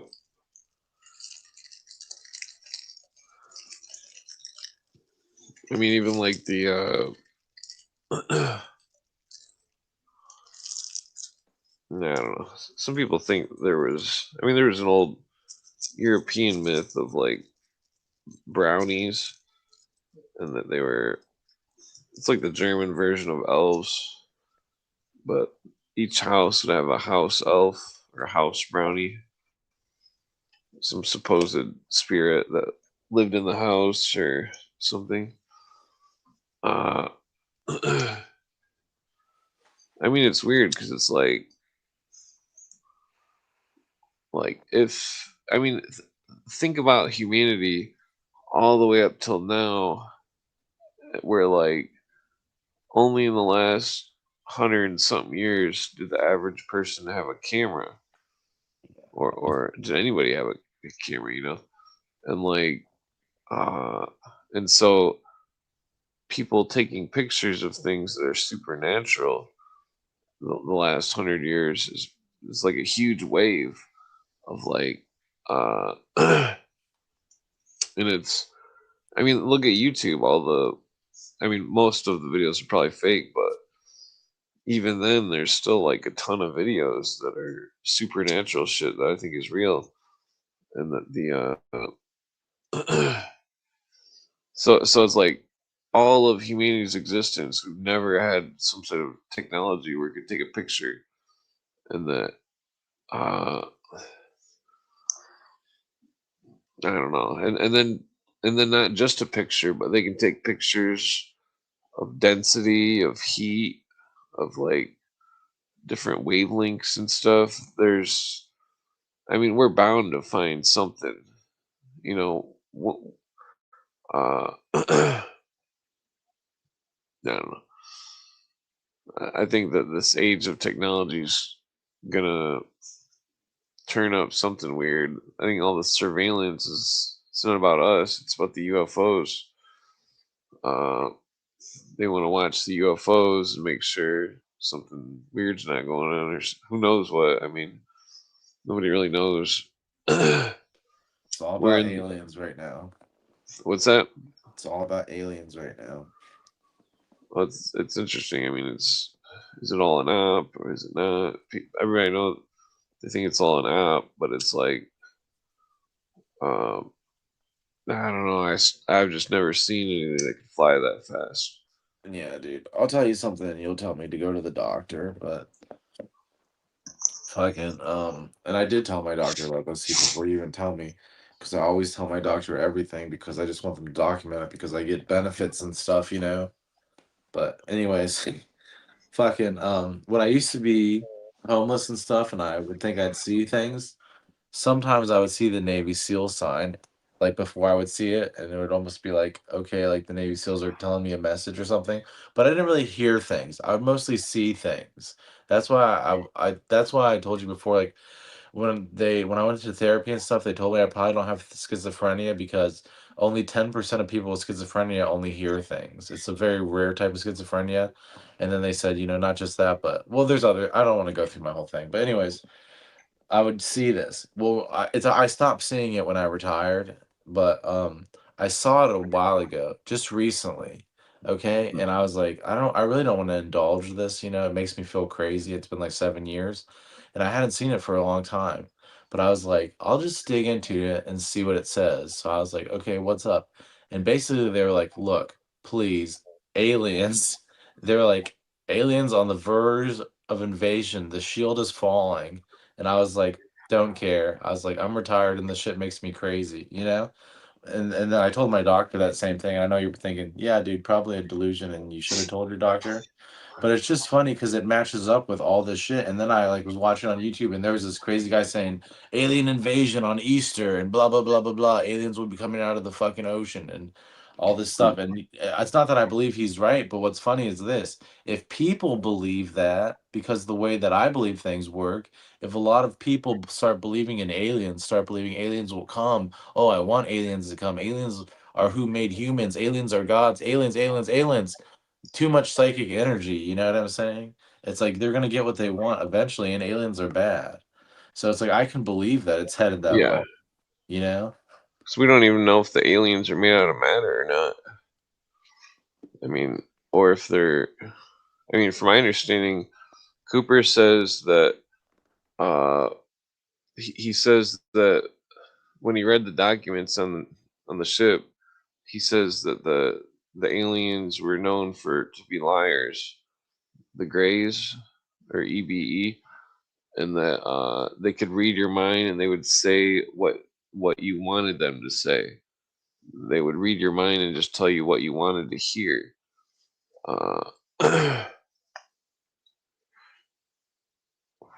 I think that's bizarre. They would have had no way to deal with something like that. I think that's maybe why they started experimenting with, like, well, I don't know if they knew about the EBEs before World War II, but I mean, because the sub projects were before World War II, but like, I mean, I think hypnosis would be the only way to get around some kind of life form that could read your mind. I mean, like, because what if there was like a tyrannical situation, like, some kind of aliens from another planet, and they were, some. Well, I mean, we're just speculating here, but like, it's like if the alien could read your mind, if you were trying to stop the aliens, then they would be able to know that you were trying to stop them. But if the military had brainwashed a bunch of people and that they were like subconsciously uh, awakened or something, and that, I mean, that's a weird scenario because I mean, like, I mean,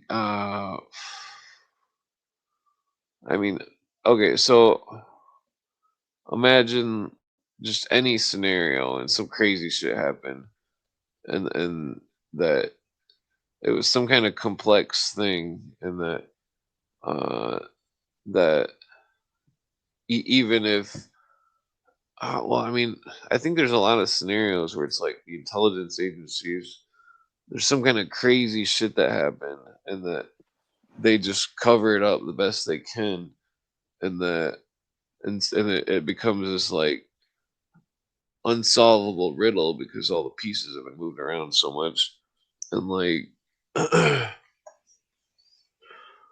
Yeah, like 9/11.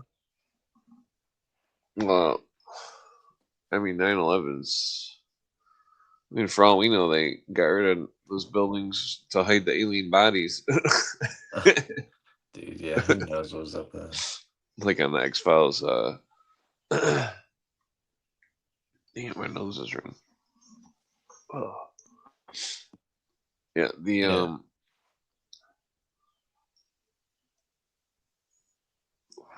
well, I mean, like the EBE, he claimed it was like a plant life form. That it was a plant, but it could move, and They're that all bad. well,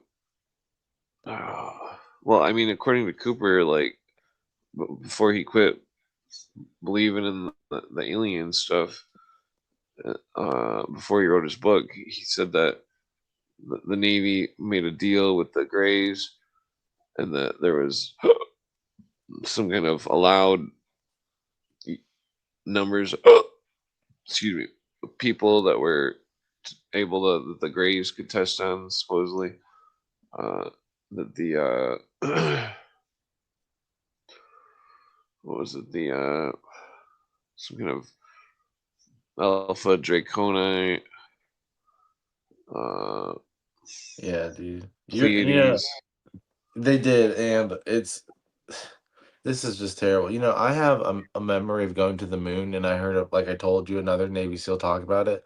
But like I have other memories that involve like things like with guns and stuff that I don't want to talk about.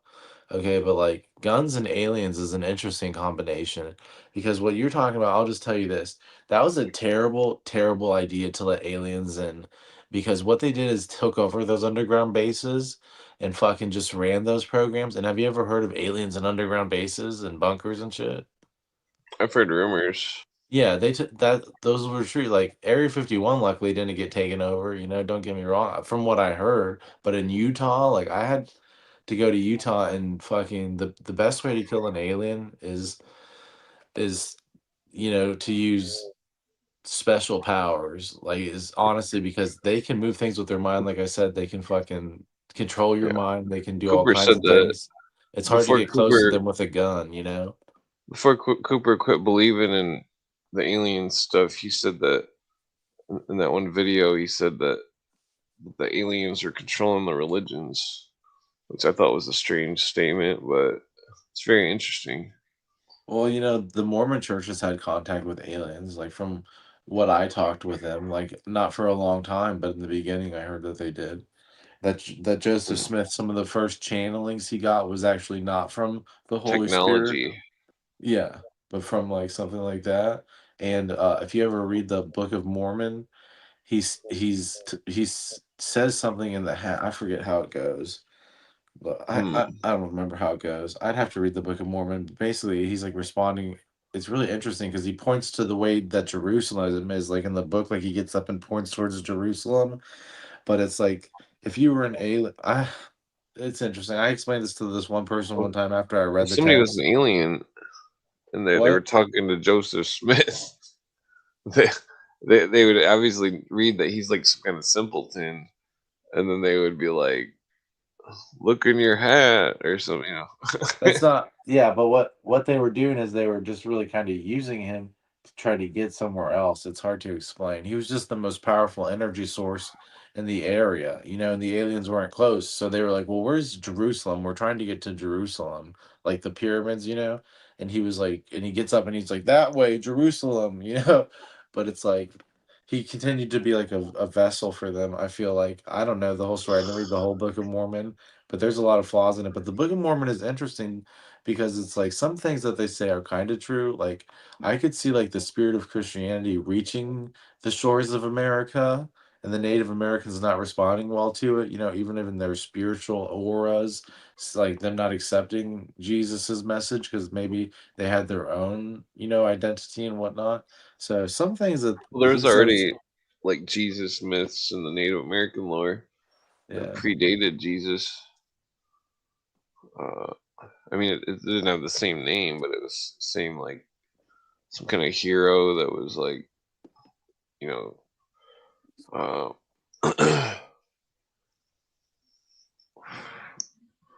I mean, it's interesting.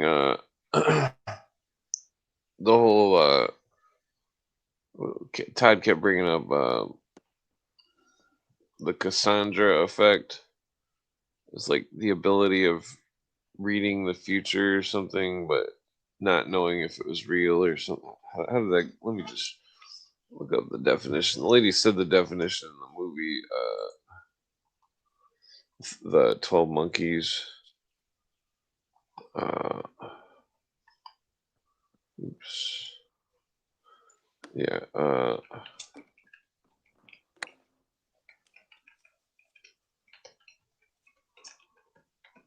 Okay. Oops.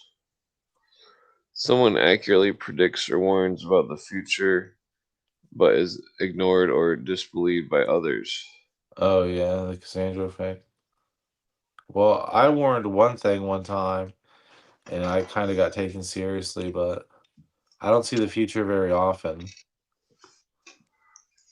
But my prediction was repeated. Oh, that's weird. I've had some pretty scary dreams. I had a dream once where everybody woke up in the morning or something, and like that that some kind of overnight, some kind of uh, alien fungus had taken over the world, and then everybody had been consumed by the fungus. Uh, really weird dream. It's like in the dream I could see myself like trapped like Han Solo or something in the fungus. Damn.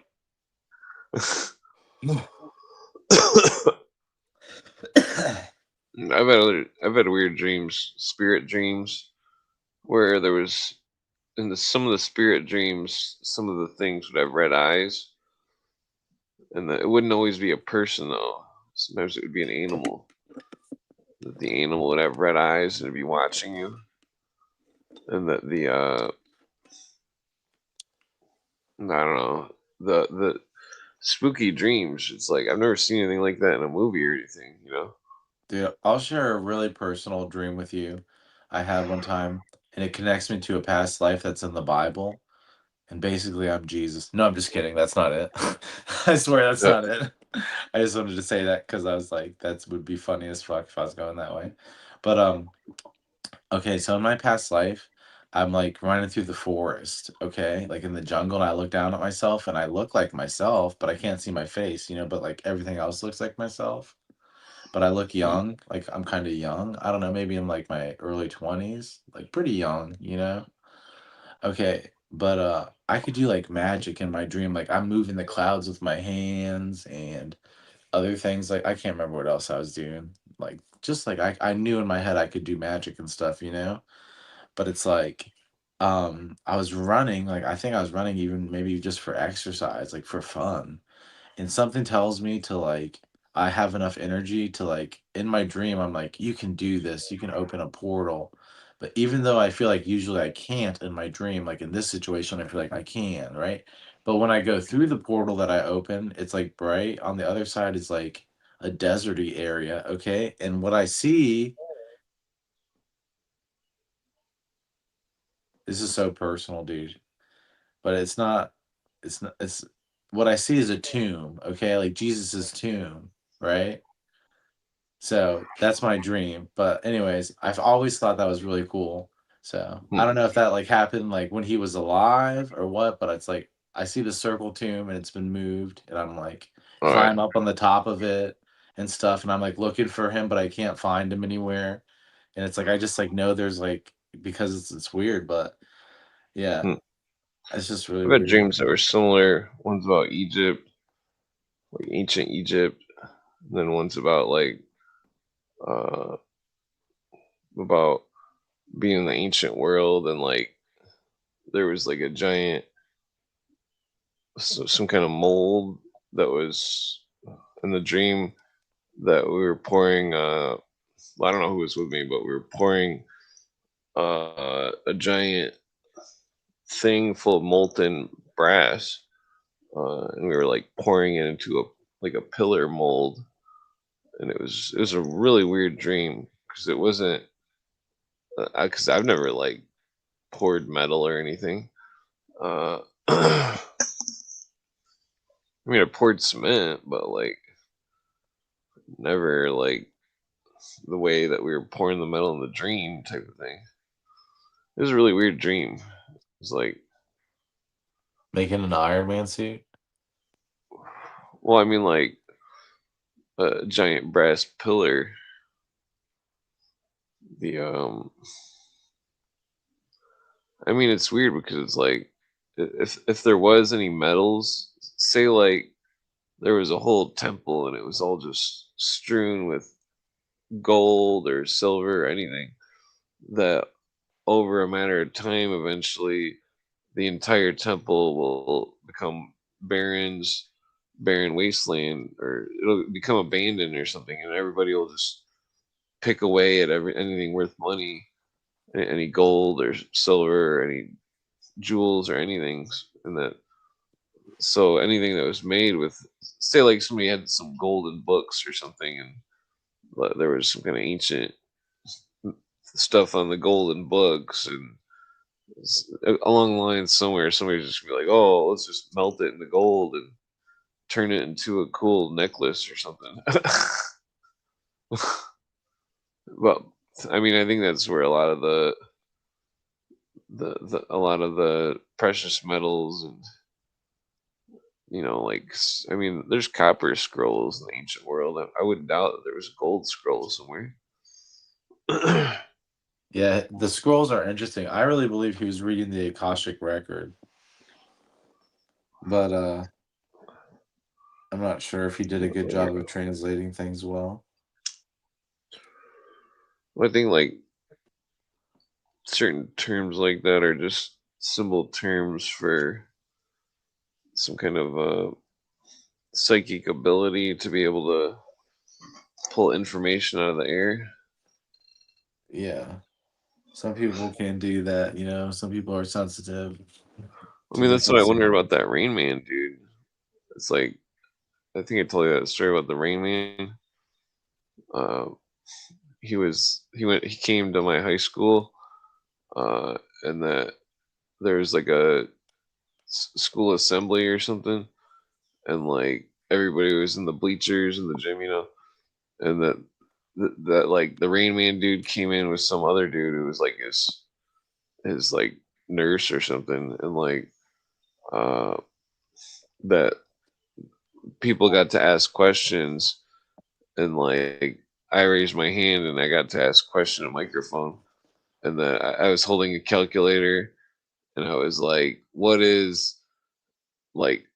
I just typed in like a 10-digit number, you know, 20-digit, some kind of huge number. I said it all, and then I typed, you know, like times blah blah blah, huge number, times blah blah, huge number, divided by this, you know, that type of thing.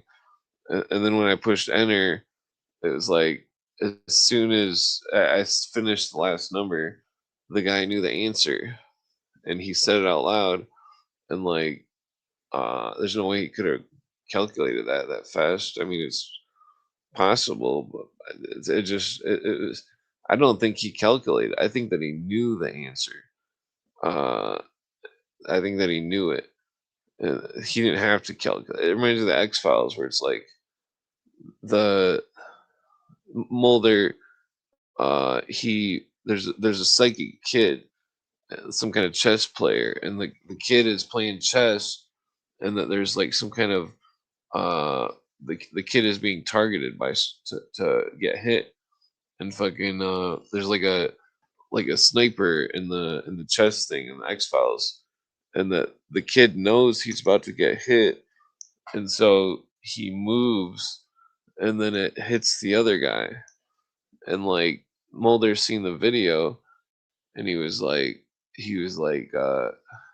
he came to the conclusion that the chess player didn't actually know how to play chess, and that the chess player was psychic, and that so Mulder brought an electronic chess game, and he says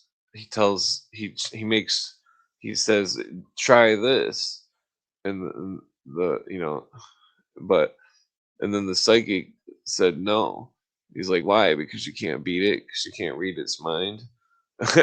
And like I don't know, it's an interesting episode, but like Interesting. yeah, like I mean, like psychic abilities and stuff, they have limitations. Like it's interesting how like I don't know, like I mean, like so sometimes I'll have these dreams where it's like I'm solving some kind of problem in the dream. Sometimes it's like about research or some kind of wisdom of what the secret societies believe in, type of thing. Like but like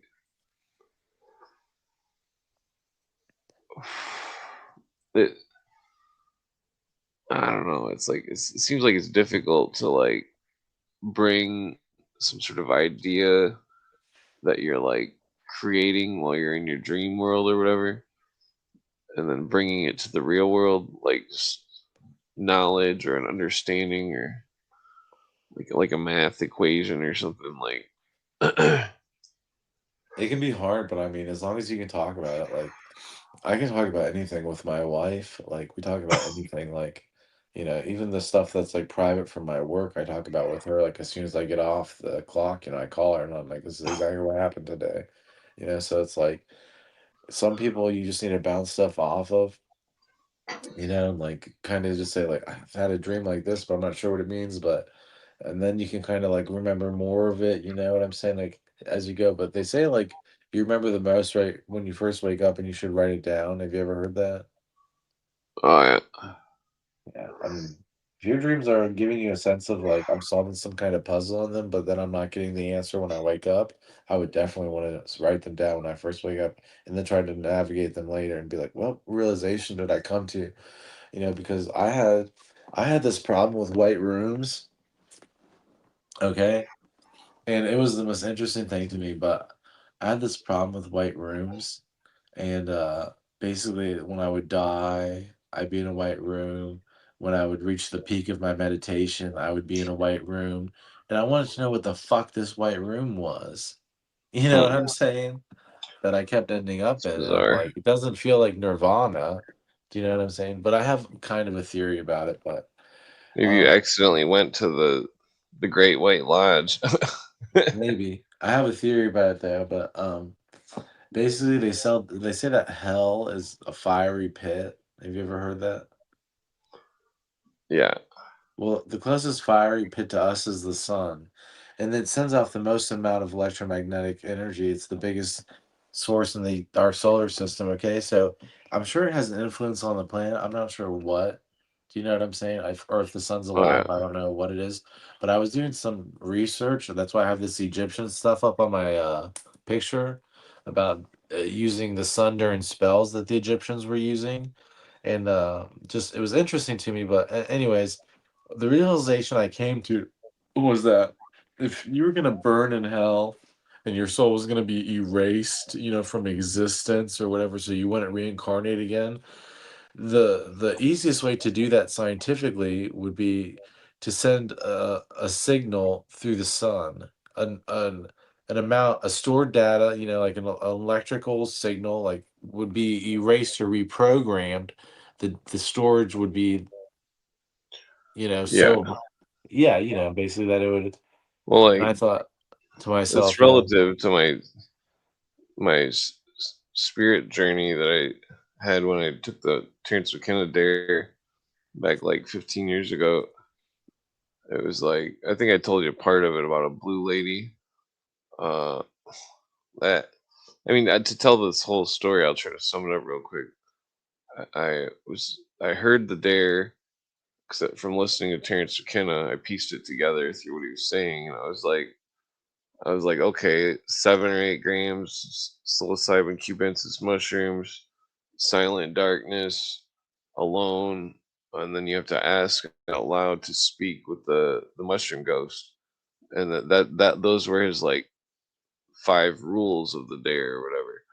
And like he only says the whole thing like once. He'll say pieces of it over and over, but he never says the whole thing except like one time in all of his recordings. But like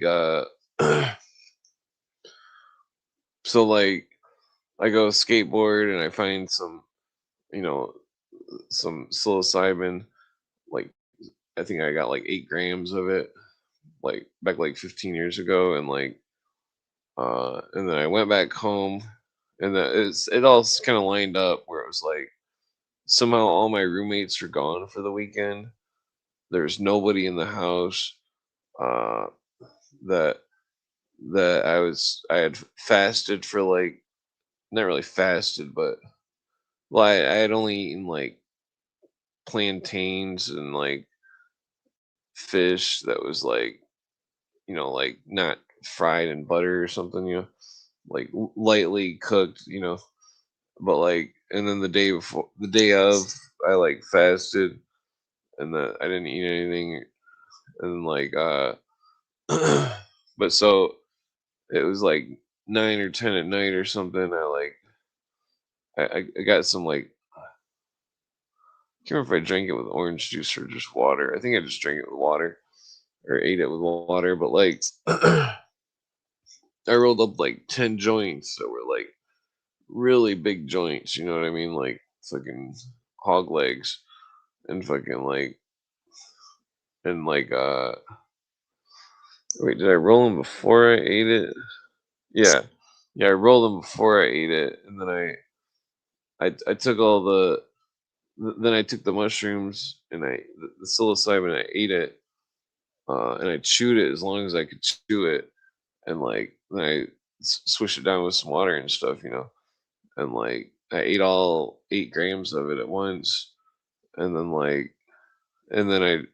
well, I guess before I did this, I turned all the lights off.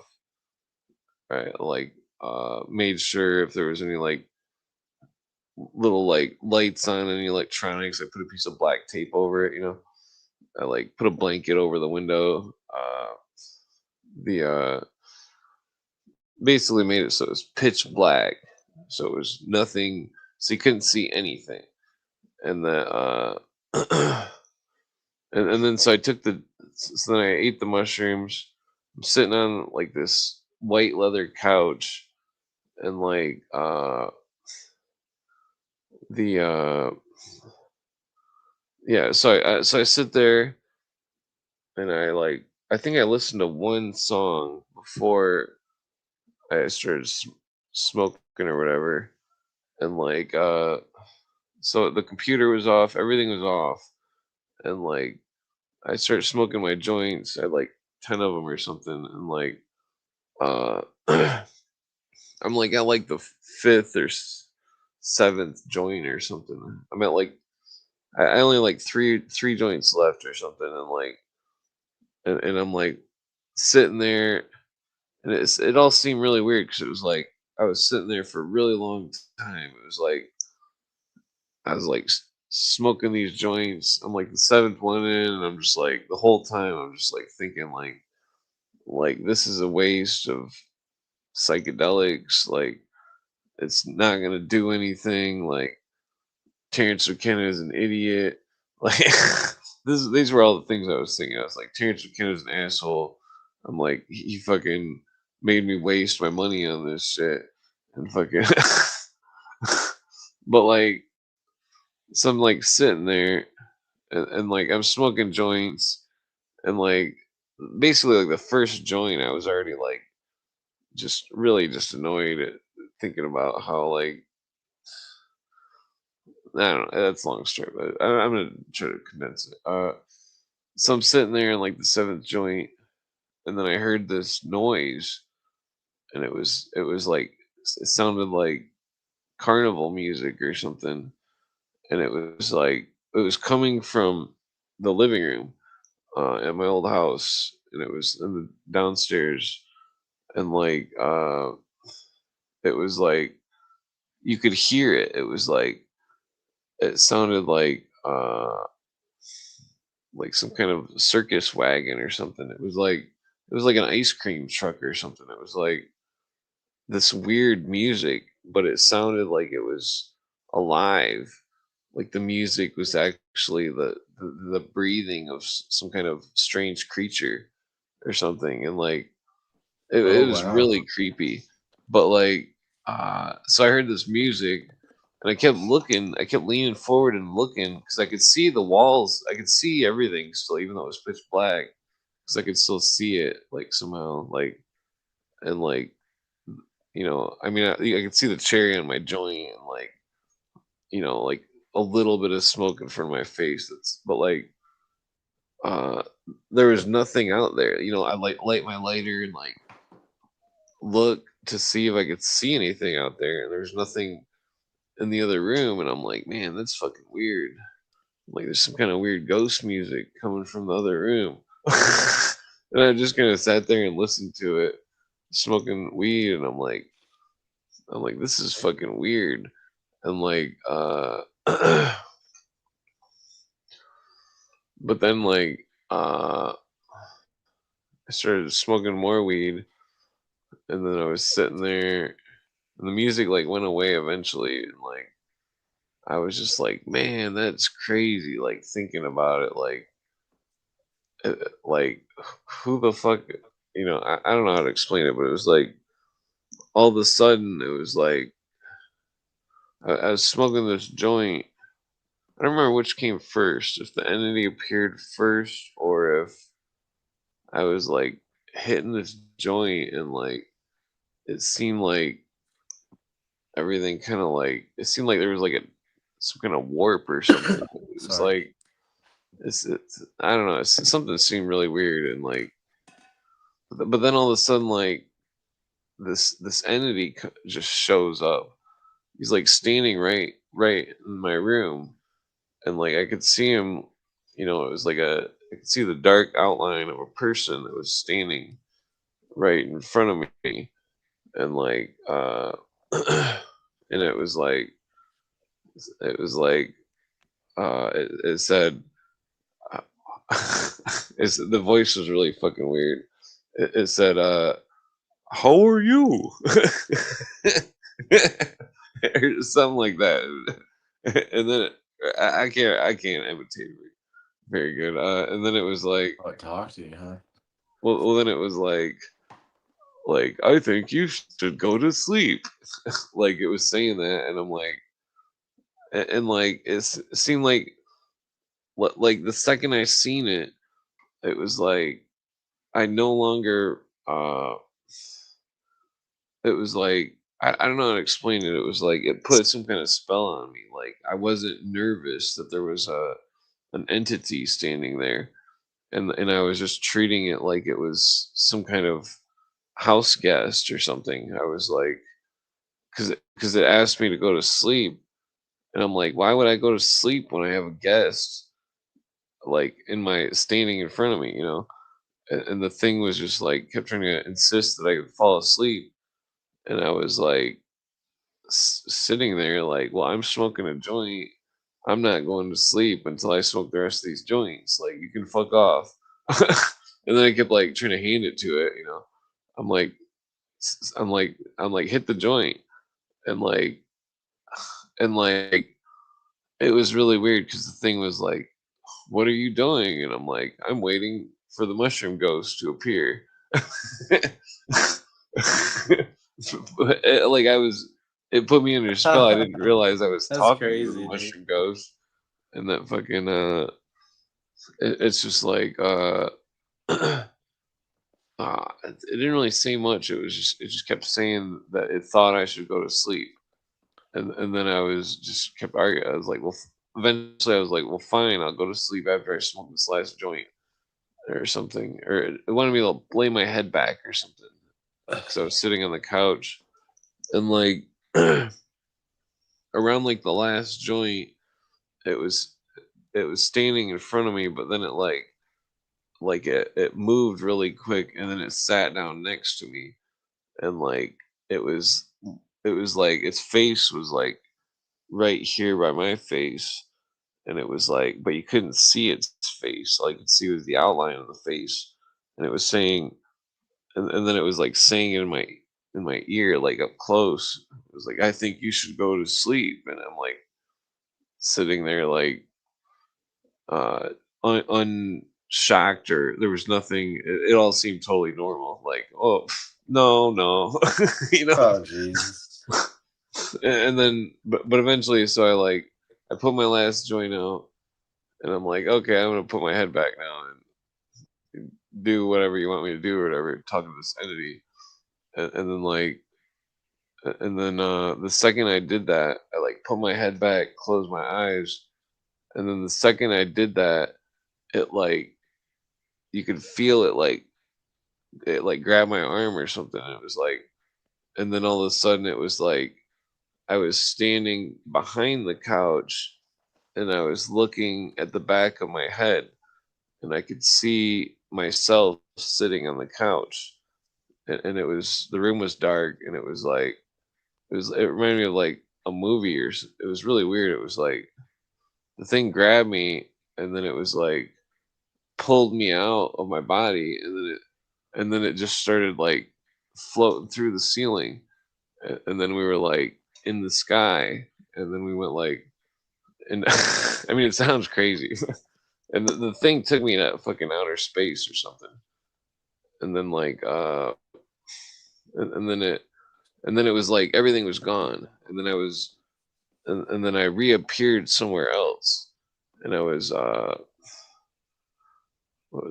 first place was like a field, and it was like rolling hills, and there was nothing except grass, and like there was like there was I I don't remember which one came first, but there was like a giant circle of things that were like spirits, and that they all said out loud, "We are the mushroom," and that Oh, jeez. they were standing in a big circle around me, and then the thing appeared, the lady that was like 200 feet tall, and like she was maybe not maybe like 50 feet tall, but like and then it was like she had like a telepathic thing where she wasn't talking out loud like the other things. She was saying telepathically, "I'm appearing to you like this, so you're not scared."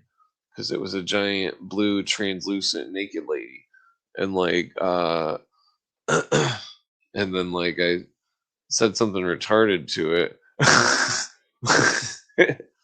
and then I got like expelled or something. Uh, I don't remember what I said, but it was like,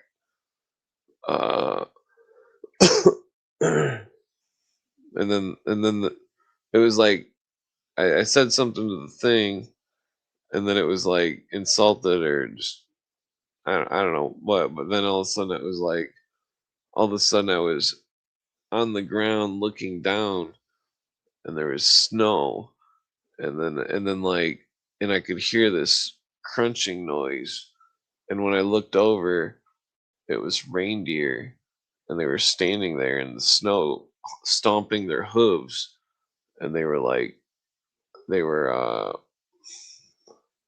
I could see like pine trees and stuff, and like uh but then all of a sudden it was like the thing took me away from there, and then all of a sudden it was like we were in outer space, and but we were like near like a blue sun, and the thing was like fall or something. It made me fall into it, and then like uh and I fell into it, and it was like being thrown into like a lake or something. It was like I hit the fire, and it was like water, and it was like and I could psychically feel all these people that were in the water, but they were like melting, and that they were like all their thoughts were useless. They were all idiots. Like they were all I don't know how to explain it. They were all like obsessed. You could read their minds, and you could see that all they were thinking of was like McDonald's, or like uh video games or something, like all this earthly things.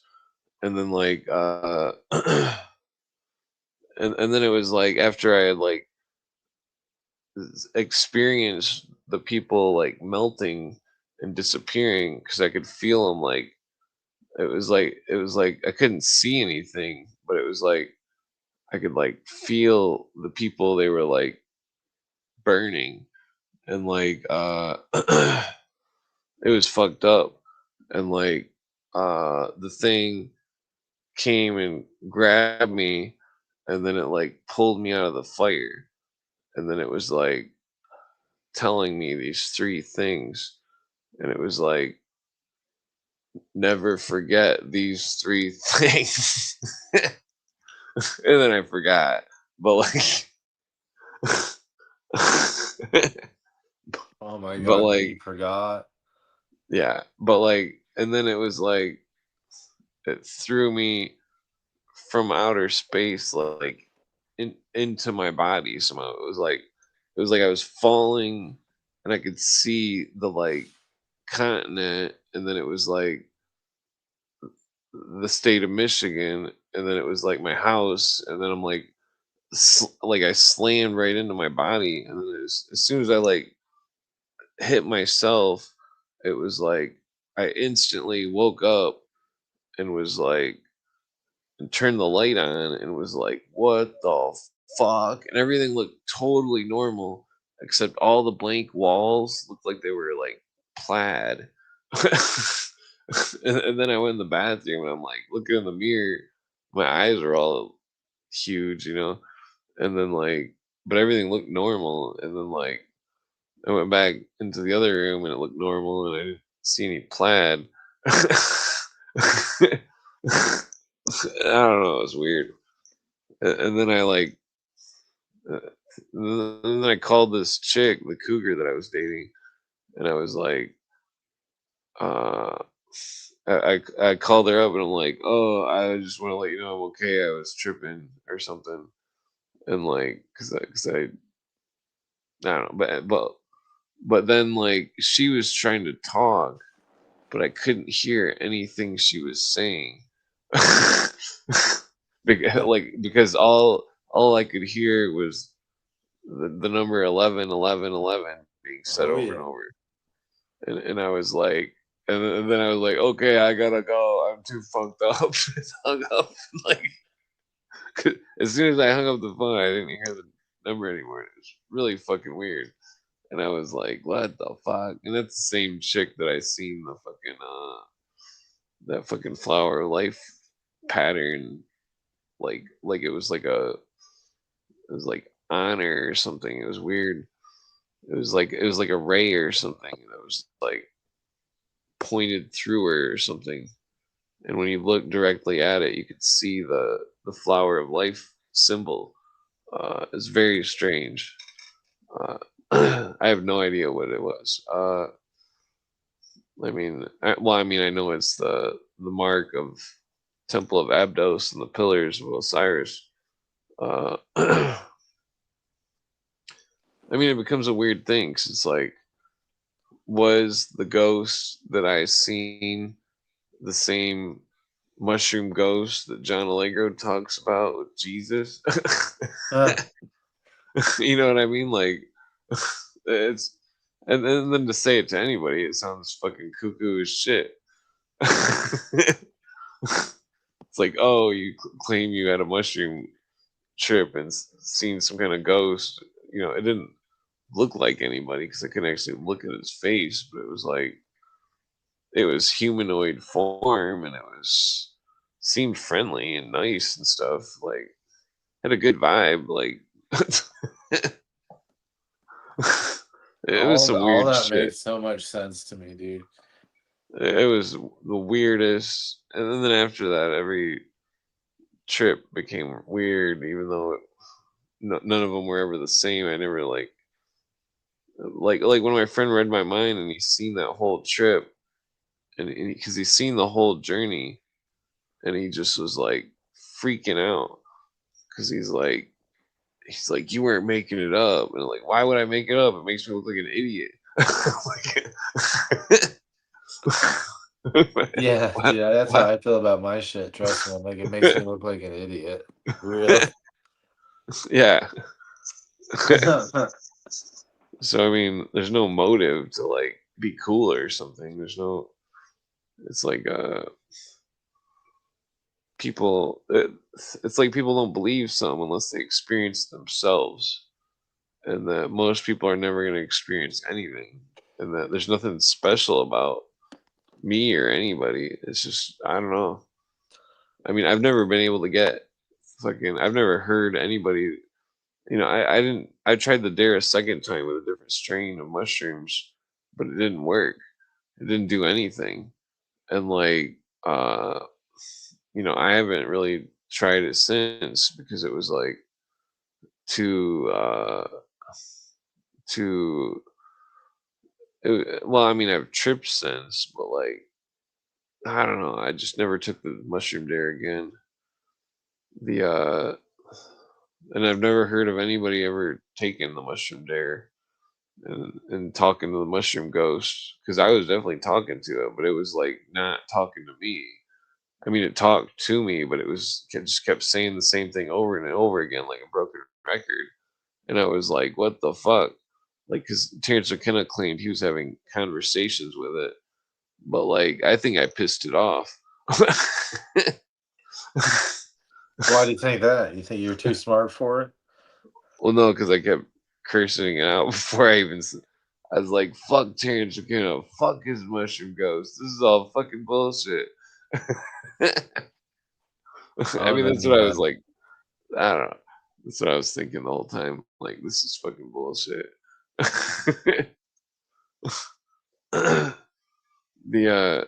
And then when I fucking, well, it's weird because like 6 or 7 years before that, one of my friends, we used to know this computer dude that grew mushrooms, and like that he had these albino mushrooms. This is back in the 90s or something, or like the year 2000 or something, and like but like one of my friends I knew, he got some of those mushrooms off that dude, and like he ate 6 grams of them and he tripped, and he said that the TV was going backwards and he could hear this voice, and he said it was so freaky that he never tripped again, and like but like that the very next day, or it was like a day or two after or something, we all heard about his story of having a bad trip or something, and we're like, we gotta go get some of those mushrooms. They gotta be good. You know what I mean?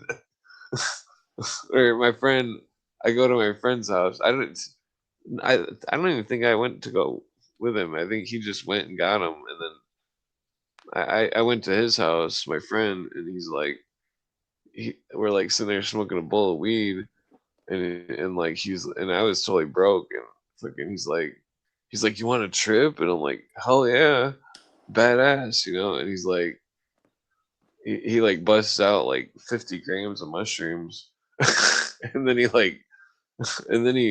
divvies out 20 grams of them to me, and he's like, I'll give you these, but you have to eat them all. And then so I was like, oh, yeah, I ate them all. but then so I ate 20 grams and he ate 30 grams, and then we're sitting there and we're like, oh, maybe we should, and I'm like, let's go drive around my car. This is back when I used to do dumb stuff, but like, and he's like, yeah, what, you know, so we went and drove around my car. We're in my Lincoln and stuff, and like, I didn't even have a buzz. I mean, I had a buzz, but it was like my friend was really buzzing because I put in this riddle box tape of ICP, and it's like playing this song, and we're driving on the road. All of a sudden, he's just like freaking out or something, and like decided to turn the music off because he was like freaking out of the music or something. What the fuck? The music was freaking him out. Well, so then we pull over, and we're on this dirt road. That can happen, and you start having bad trips.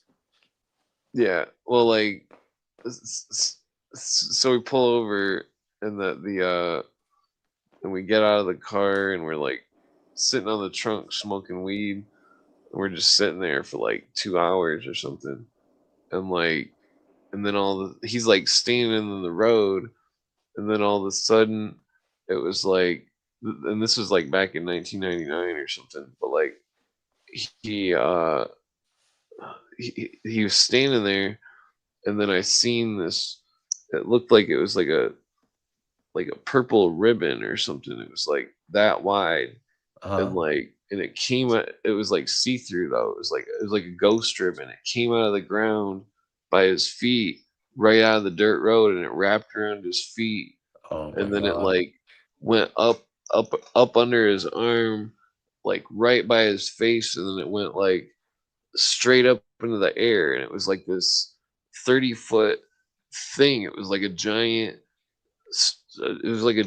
snake or something, but it was like a ribbon, and it was like, it literally was like, woo, you could see it like spinning and like going up in the air, and it was like, it was purple. yeah, like instantly, I just was like, wow, like fucking, and then I ran to my car, started it up, and fucking, and then he got in the car too, and I like slam it and drive, and fucking, I'm like burning out, like wow, cause fucking, and then he like grabs my arm and he's like, and he's like, stop, and fucking, I slammed on the brakes or something, and he's like, no, I didn't stop. He said, why did you run? And I was like, because I told him what I seen, and he's like, you seen it too. he screamed that, and then like, and then I slammed on the brakes because I heard my bowl fall off the trunk, and I like, because my window was open, I slammed on the brakes. We turned the car off. We get out. There's nothing there. There's nothing in the sky. I pick up my bowl, and then we didn't even have a buzz. Like, we seen that thing, and it was like we just wanted to leave because it was freaky. It was like we drove back to his house. I didn't even have no buzz the whole drive home. Like, the amount that we ate, we should have been like on the floor, like fucking nailed to the floor. You know what I mean? Like super buzz. It was weird because like it seemed like it seems like sometimes when you see some kind of like supernatural entity or something, it's like all of a sudden you don't have a buzz anymore because you're scared shitless. I mean, I don't know. That was a great story, dude. All that was really interesting. I have so many theories about it, like the blue lady. It's interesting. I think you saw the Holy Spirit. They were definitely spirits, but I mean, some of the stuff I don't even know what the hell I seen. It was when the ayahuasca I seen these things that they looked like lotus faces, lotus pod faces. They were like, it looked like they were like round heads, and they had like many eyes or something. But they weren't eyes because they were like empty. It's really really weird. It's kind of like plant spirit or something. I don't know what it was. It was weird. But then I also seen like straight up natives, where it was like on the ayahuasca, it was like the dude was like some native dude was just standing there, and he was like a ghost, and he was like wearing feathers and shit, and he was like looking right into my eyes, and he was like didn't say anything, he just looked right in my face, and it was like really fucking weird. I think you know what all that means, dude. What? Makes me want a cigarette. It was I don't know if it was like some kind of shaman that was dead, or like a shaman that was alive, or what. That's interesting. You'd be seeing Native American medicine. Huh? Yeah, that was the second time I seen one of them. Jesus. So smoke one more cigarette. It's like this is the latest we've ever stayed up, dude. Yeah. I mean, the supernatural stuff is like the shaman stuff is like it doesn't exist anymore. There's all these different religions and stuff, but like all the shamanism all around the world has lost its purity, all the mysteries. It's like they may be like tripping and stuff, but they're not able to go to these places the same way or something. I don't know how to explain it. It's like there's like a spiritual thing happening, and like it's like all of our resources should be put into that,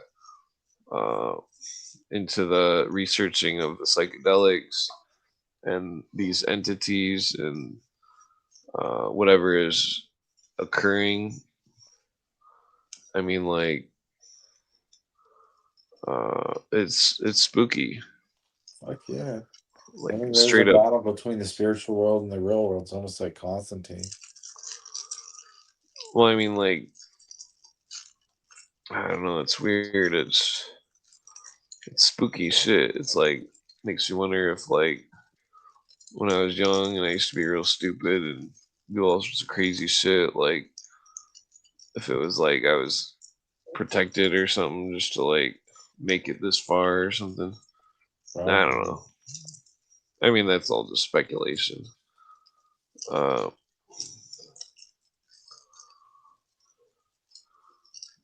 damn it. Roll up. I mean, like, I You haven't. smoke another one? Yeah, I'm just smoking a cigarette. Like, I haven't tripped in, like, no. I mean, I might have tripped like once or twice the last 15 years, but like, not like I used to. You know what I mean? Like, I didn't see anything. And it wasn't because I was. It's because I used to take a whole bunch. You know what I mean? Like, I don't know.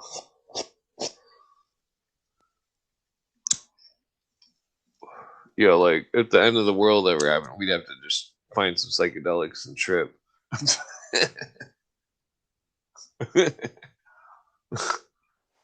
Yeah, dude, sacred shit, dude. All kinds of crazy shit.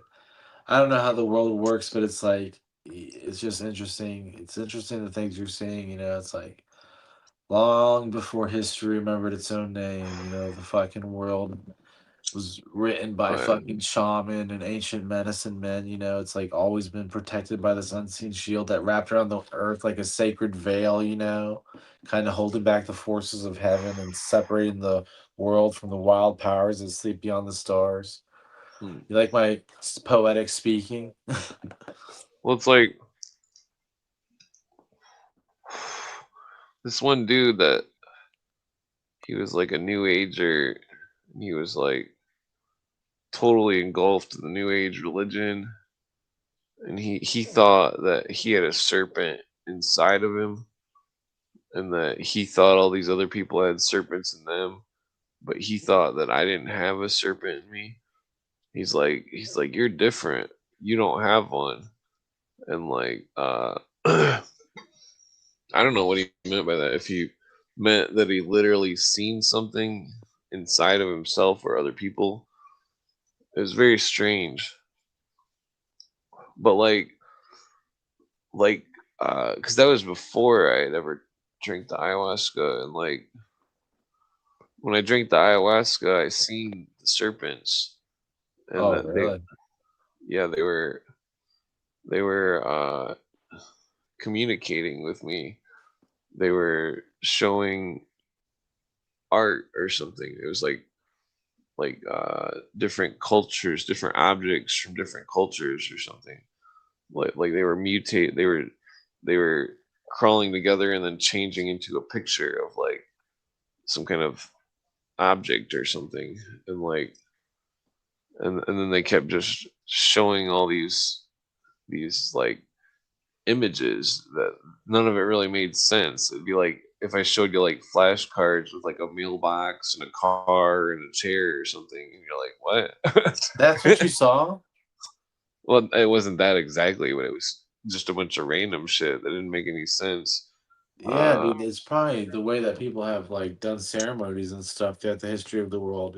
You know what I'm saying? It's just like pointless. Like some people say, okay, you have to do it on a strawberry moon, a full moon, and you have to dance naked. So you probably saw moon naked and then fucking like goat sacrifice. And you're like, what the fuck does all this mean? It's all Well, stupid. no, it was more like it was like the things, the ghosts or whatever. They live in like imagination land or something, but imagination land isn't imagination land. It's like your imagination is like your direct connection with the spiritual realm or something. And Yeah. like but it's like people can't use it. They don't know how to use it, and like there's all sorts of crazy people that say stuff that sounds super crazy, and I mean, I don't know. I speculate that like it's like one of my friends. He's crazy, and not the one that hears the voices in his head, but some other dude. But like he he thinks that the Greys are like constantly watching him or something. He claims It that he might sees be. them. It might be. Well, like he's like a programmer. All he does is like sit and program Linux like a fucking bug or something. Like, Might be. You never know, dude. Like I said, they're fucking evil little demons. They could be torturing him. well, it's weird because it's like certain people that I know that like have like the dude that claims he sees the Greys or the dude that claims has got voices in his head. They're both their parents are military parents, and like I speculate that maybe they were experimented on or something. Like I don't know if it's like a mind control thing or maybe they're just making it up. Uh,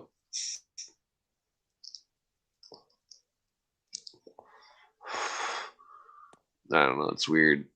Dude, mind control is weird. I feel like I was experimented on because I have an uncle who was in the Secret Service, and I got sworn into the Secret Service when I was a little kid, and they gave me like a pen and stuff. And then like later on in life, it's like something similar to me happened, and I just thought, man, was this like destiny? Like, was I like always meant to fucking like be working for the government? You know, like because and I know what you're. I know it's like you always have to be careful, but like I'm just saying, like it was a weird connection. You know, it's like it just made me feel like I kind of been steered my whole life, and now that I even understand how magic and stuff works, like you kind of can be steered. Like the all-seeing eye, every religion. That's why I brought it up earlier. So many cultures have the evil eye. Do you know what I'm saying? It's Yeah. like yeah, it's like too much to be beyond coincidence. You know what I'm saying? So, anyways, but it's like you can be steered, you can be pushed by things, small miracles here. The Holy Spirit can guide you. Do you know what I'm saying? I feel like I was kind of guided into a certain direction. You know, I don't know. I feel like another thing that's interesting about me, and you might feel this way about yourself, is I feel like behind like everything that ever happened to me was like God protecting me. And I know people like also like feel that way about themselves, but like I feel like there were times where the military like really tried to fuck me over, and like even like when I got out of the military and started doing other things like or whatever. I feel like I almost got fucked over like multiple times. It's like I had someone tell me after the Osama bin Laden thing that they were killing Navy SEALs who killed Osama bin Laden because they saw weird shit. And then fucking when I told that story the other day about how I told how that guy said they were shutting down the program I was a part of and wrapping it up. That was Obama. Oh, that was under the Obama presidency. Obama had a terrible habit of just getting rid of people. But you know what? Who was really behind that was Hillary Clinton. Hillary Clinton was smarter than Barack Obama because Bill Clinton had been in office already, you know? So Yeah. it's like This she, is speculation. I don't know. I mean, Well, I talked to Barack Obama one time, and I told you, he just told me do great things. And that was when he went to Iraq in 2008 or whatever. Maybe it was like 2009. oh yeah, that's pretty neat. I mean, he talked to a lot of people. I shook his hand. The Marine Corps general talked to us, and there weren't much Navy personnel there, but he mentioned not me, but like what we did, what Hmm. I did. He was like, Oh yeah. What did he smell like? I didn't smell him. Well, I can always smell people. He was taller than me. I don't know how tall is Barack Obama. He seemed tall to me. Oh yeah. I'm gonna go look up how tall he is. I'm only 5'10". Oh yeah. Yeah, it's like that dude that. Oh, he's claimed 6 feet 1 inch. Oh yeah. Yeah, I don't know. I think there's something weird going on with those festivals and those people that believe all that weird shit. I think they're being Yeah, mind controlled.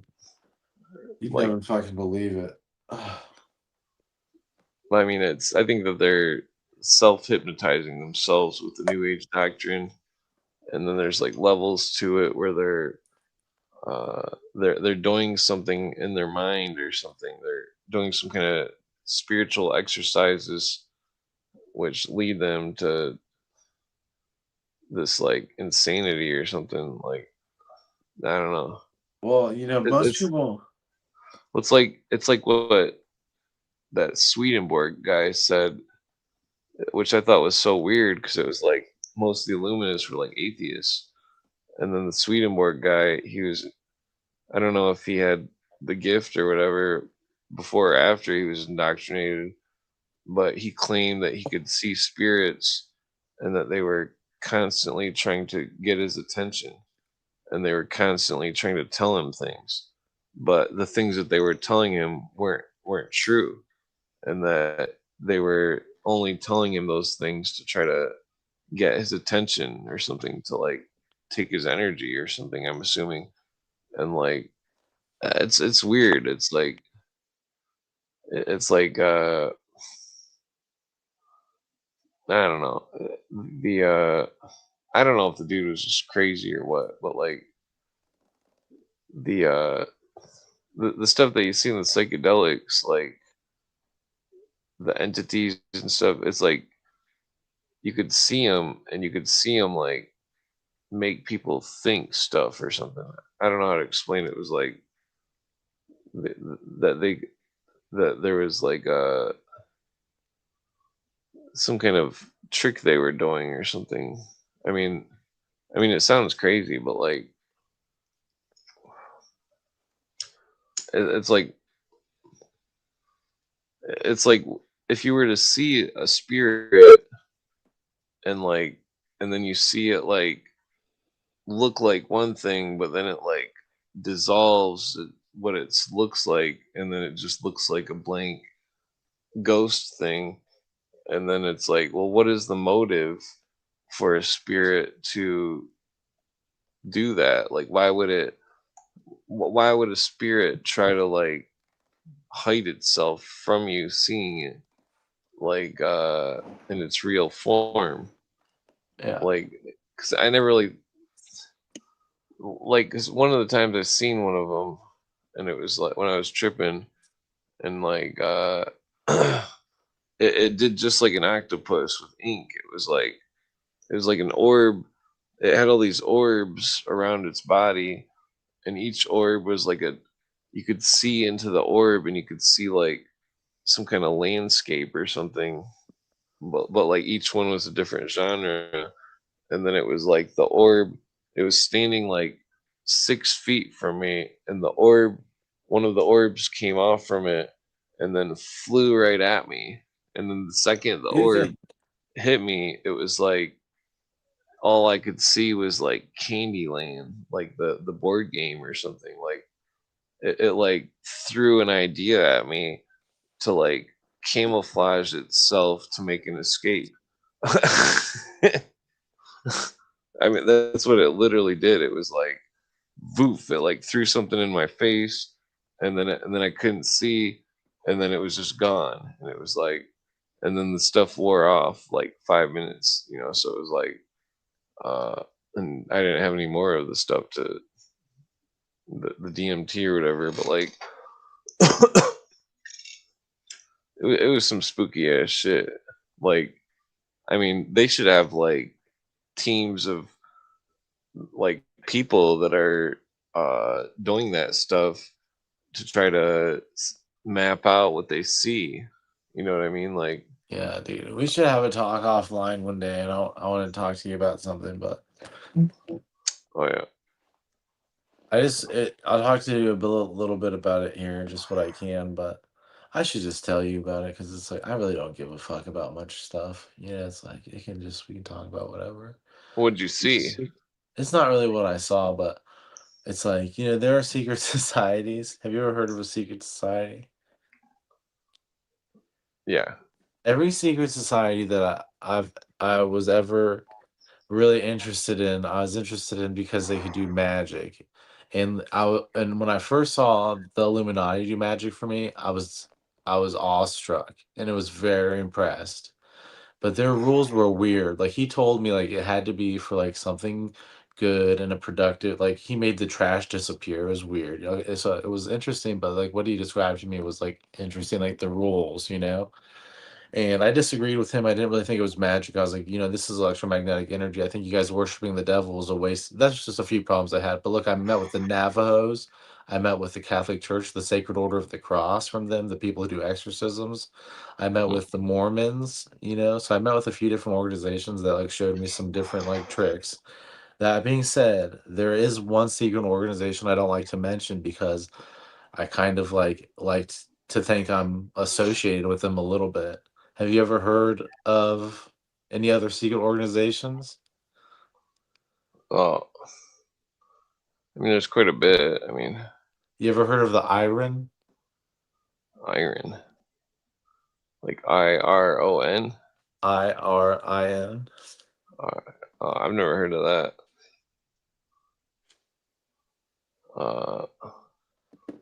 What is it? Was it something that dude was telling you about or something? Or? It's an old Aramaic word, and it just means the wakeful. So it's like it's that's all it means really. The wakeful.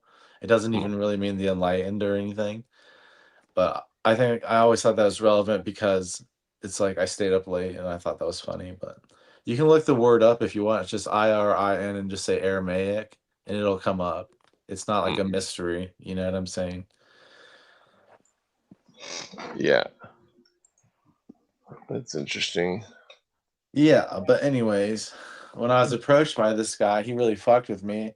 And he really fucked with me like a few times until I kind of got the message secretly about what it was. And then I was like, I'm in. But first he told me he was part of the Talamasca, which is a fucking made up group from a vampire book, the Anne Rice books. The psychic detectives who investigate vampires is the Talamasca. So he was fucking with me. And then he told me he was with is a secret Islamic organization. Maybe I can't remember what their name was, but then he told me that I was Allah, the son of the devil. But he was just messing with me, okay? Just to see what I would buy, how stupid I was. You know what I'm saying? If I really knew how the world worked, if I just wanted to Wakeful be one. part of the secret club. Yeah, it also means watcher. Have you ever heard Jordan Maxwell's stories? He says that he came across people in his life that somehow knew things about his life that they couldn't have known. And he said that there was this chick he was dating and that he went to her house and that her father was sitting on the back porch or something, and he went to talk to her father, and that her father said, like, you remember that time when you were sitting in your backyard and you were asking God this, and then he described the place or something. He like said all this stuff that he couldn't have known, and that because like Jordan Maxwell said, he when he was a kid, he was like sitting in his backyard or something, like asking God for something, and like nobody was around and nobody could have known, and like just weird. But he said after the dude, he said the dude told him that, and he was like, "You believe me, don't you?" And he's like, he's like, he told him something else that and that the he said that like he never seen that chick again after that, or the father. and that he thought that they were some kind of watchers or something, that they were some kind of people that may have been like embodying a spirit or a spirit themselves, or some kind of cloaked or shape-shifting type. I don't know. It's a spooky story.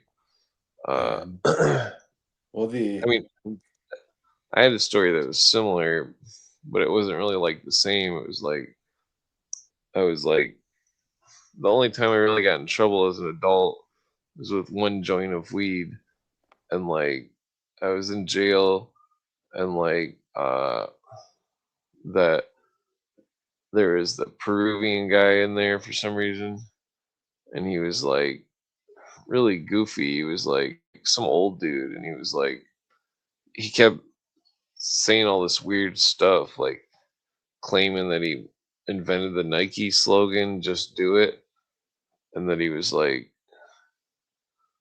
I don't know, he seemed like some kind of weird old dude or something.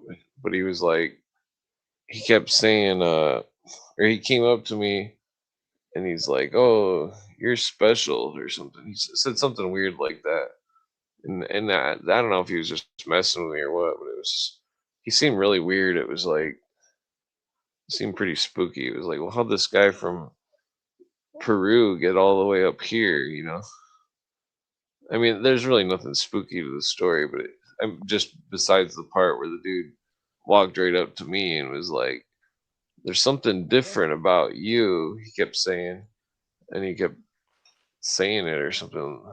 Well, It if you was could really learn weird. to use your gifts, dude. I mean, look, when I fucked with the Iron, it was really interesting to me because they basically told me that they weren't recruiting me, that it was a tryout, and that really interested me. Do you know what I'm saying? So fucking, the hardest two spells you can do in the Illuminati handbook are to incarnate something and to kill something. Okay? So, I mean, you can make fire or a portal, but like to naturally kill something that is hard, is to take something life's force away, and to give birth to something, to create something, to incarnate something is very hard too. Okay. So, anyways, I told him, I said I was gonna incarnate and kill as my spells to enter. And he was like, just kind of looked at me like blankly.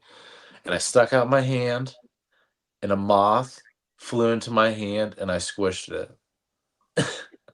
And that was it, dude. Isn't that funny? Oh, that's weird. Yeah, very simple.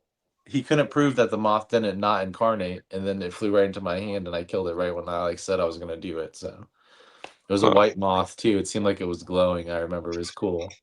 Yeah, it's pretty spooky. Yeah, but my wife is texting me. She's saying I'm giving all my secrets away. I need to come to bed. All right, all right. Well, take it easy. Are you gonna hang out for a minute? Or are you gonna like get off? I might throw a rap out or something. All right, dude. I'll see you in a little bit tomorrow. All right, peace. Later. Yeah. I had a story that's similar. I was at my friend's and he was working on his car or something, and we were smoking a joint, and like I was making some kind of bad joke because I just despise certain rappers. I don't know, but basically, like the day before Mac Miller passed away, I made a joke about Mac Miller dying as like just like a stupid random joke, and like, well, we were smoking a joint, me and my friends, and like, and then it was really weird because the next day that dude died. And it was like, what the fuck? Did I curse him with a bad joke? I mean, that's just a weird coincidence. It was spooky. It's like, oh, I made a joke about Mac Miller, and the next day he passes away. That's fucked up.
back astounded. Yo, coming back with rap beats that's bouncing. Smoking weed like I'm pouncing. Coming back, about to light up an ounce quick. Did that shit, why? Cause I'm on some impeccable now shit. Come back like Mario and Bowser. Chillin' like a motherfucker. Yo, my mouth's burnt from smoking weed excessively. I got the best of beats. Come back with the recipe. Smoke weed, you know, with excess beliefs. I'm chillin' like I'm the next to leave.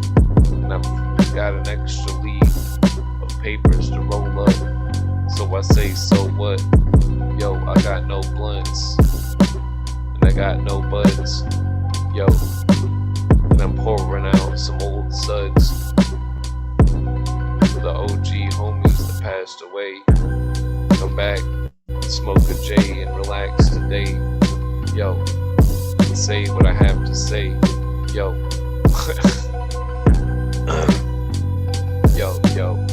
Yo, my brain is spliced. Yo, every day I throw some dice. Keep the dice rolling. I got Yo, my raps are forbidden. I got rap styles more written. Yo, smoke weed. I think it was too tired. Yeah, I should probably pass out. Yo.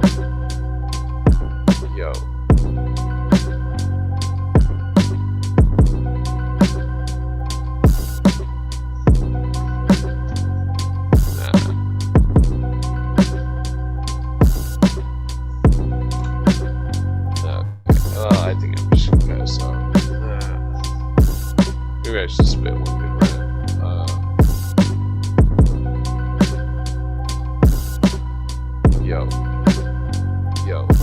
Yo.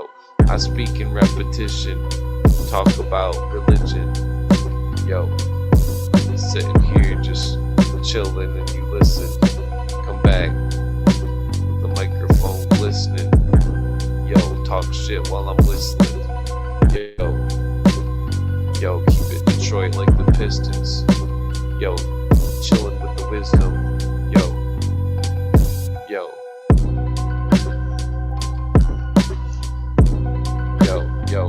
Yo, I rap blatantly. I stay on beats. I rap like I'm on the lamest streets. Yo, and my game is creeping up on the come up. You better run up. Yo, light the blunt up. Yo, like Mario, I got one up. Yo, I perpetuate, and then I investigate.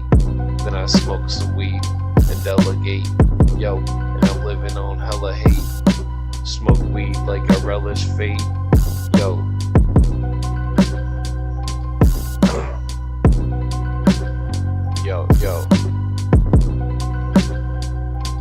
Yo, cause fate is faded, and it's overrated. And I'm smoked out off some weed like I'm faded. Yo, I'm trying to just make it. Yo, roll through in the spot that was vacant. Chillin' like I need a vacation. Yo, and in my eyes they stay Asian, cause I'm always blazing. Yo, lungs shriveled like a raisin. Yo. Nah, okay, one more round, I guess. Better switch beats here.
Yo, I'm sitting like a witch doctor, yo, with 6 Procter and Gambles, come back in shambles, yo, come back like I'm rambling, yo, like I have to win, like I have a chance to begin it, yo, smoke weed mixed with spinach, and I'm talking for a minute, yo, trying to replenish the beat like I'm in Grimace, chilling like I'm in Venice, on a boat, going down the river, and I hope to smoke some weed like yo, and then I eat some yolks, and then I speak to folks, and then I teach some jokes, yo,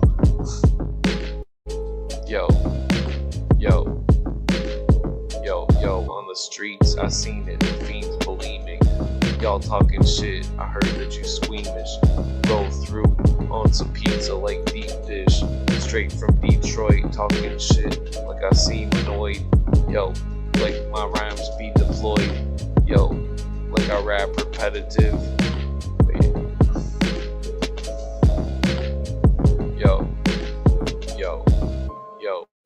I rap to explicate, I rap to explicate, let's say that, I don't know why I can say that, explicate, that's not the right word, I'm going back.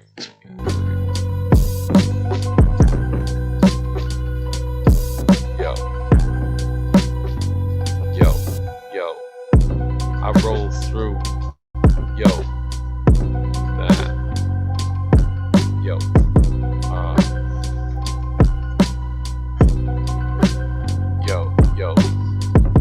I smoke weed, then I ascended, never get caught, never apprehended, then I light a joint, then I mend it, then we get our constitutional bag, we amended, and I've seen these people offended, and they looking like they blemished, but I'm old school like Flemish, I got the bite, like that I got from the dentist, come back on the microphone like reckless, I'm Inspector Deck did, smoke weed like I read it on Reddit, talk shit, then it's embedded in your mind like, then you defend it,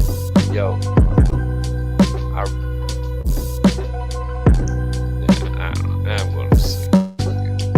Alright, peace out. Hit the like button. I rap at a faster rate that seems to fascinate. Come back from the blackest fate, and you can't escape. Smoke weed and exasperate. Talk shit like you have to hate.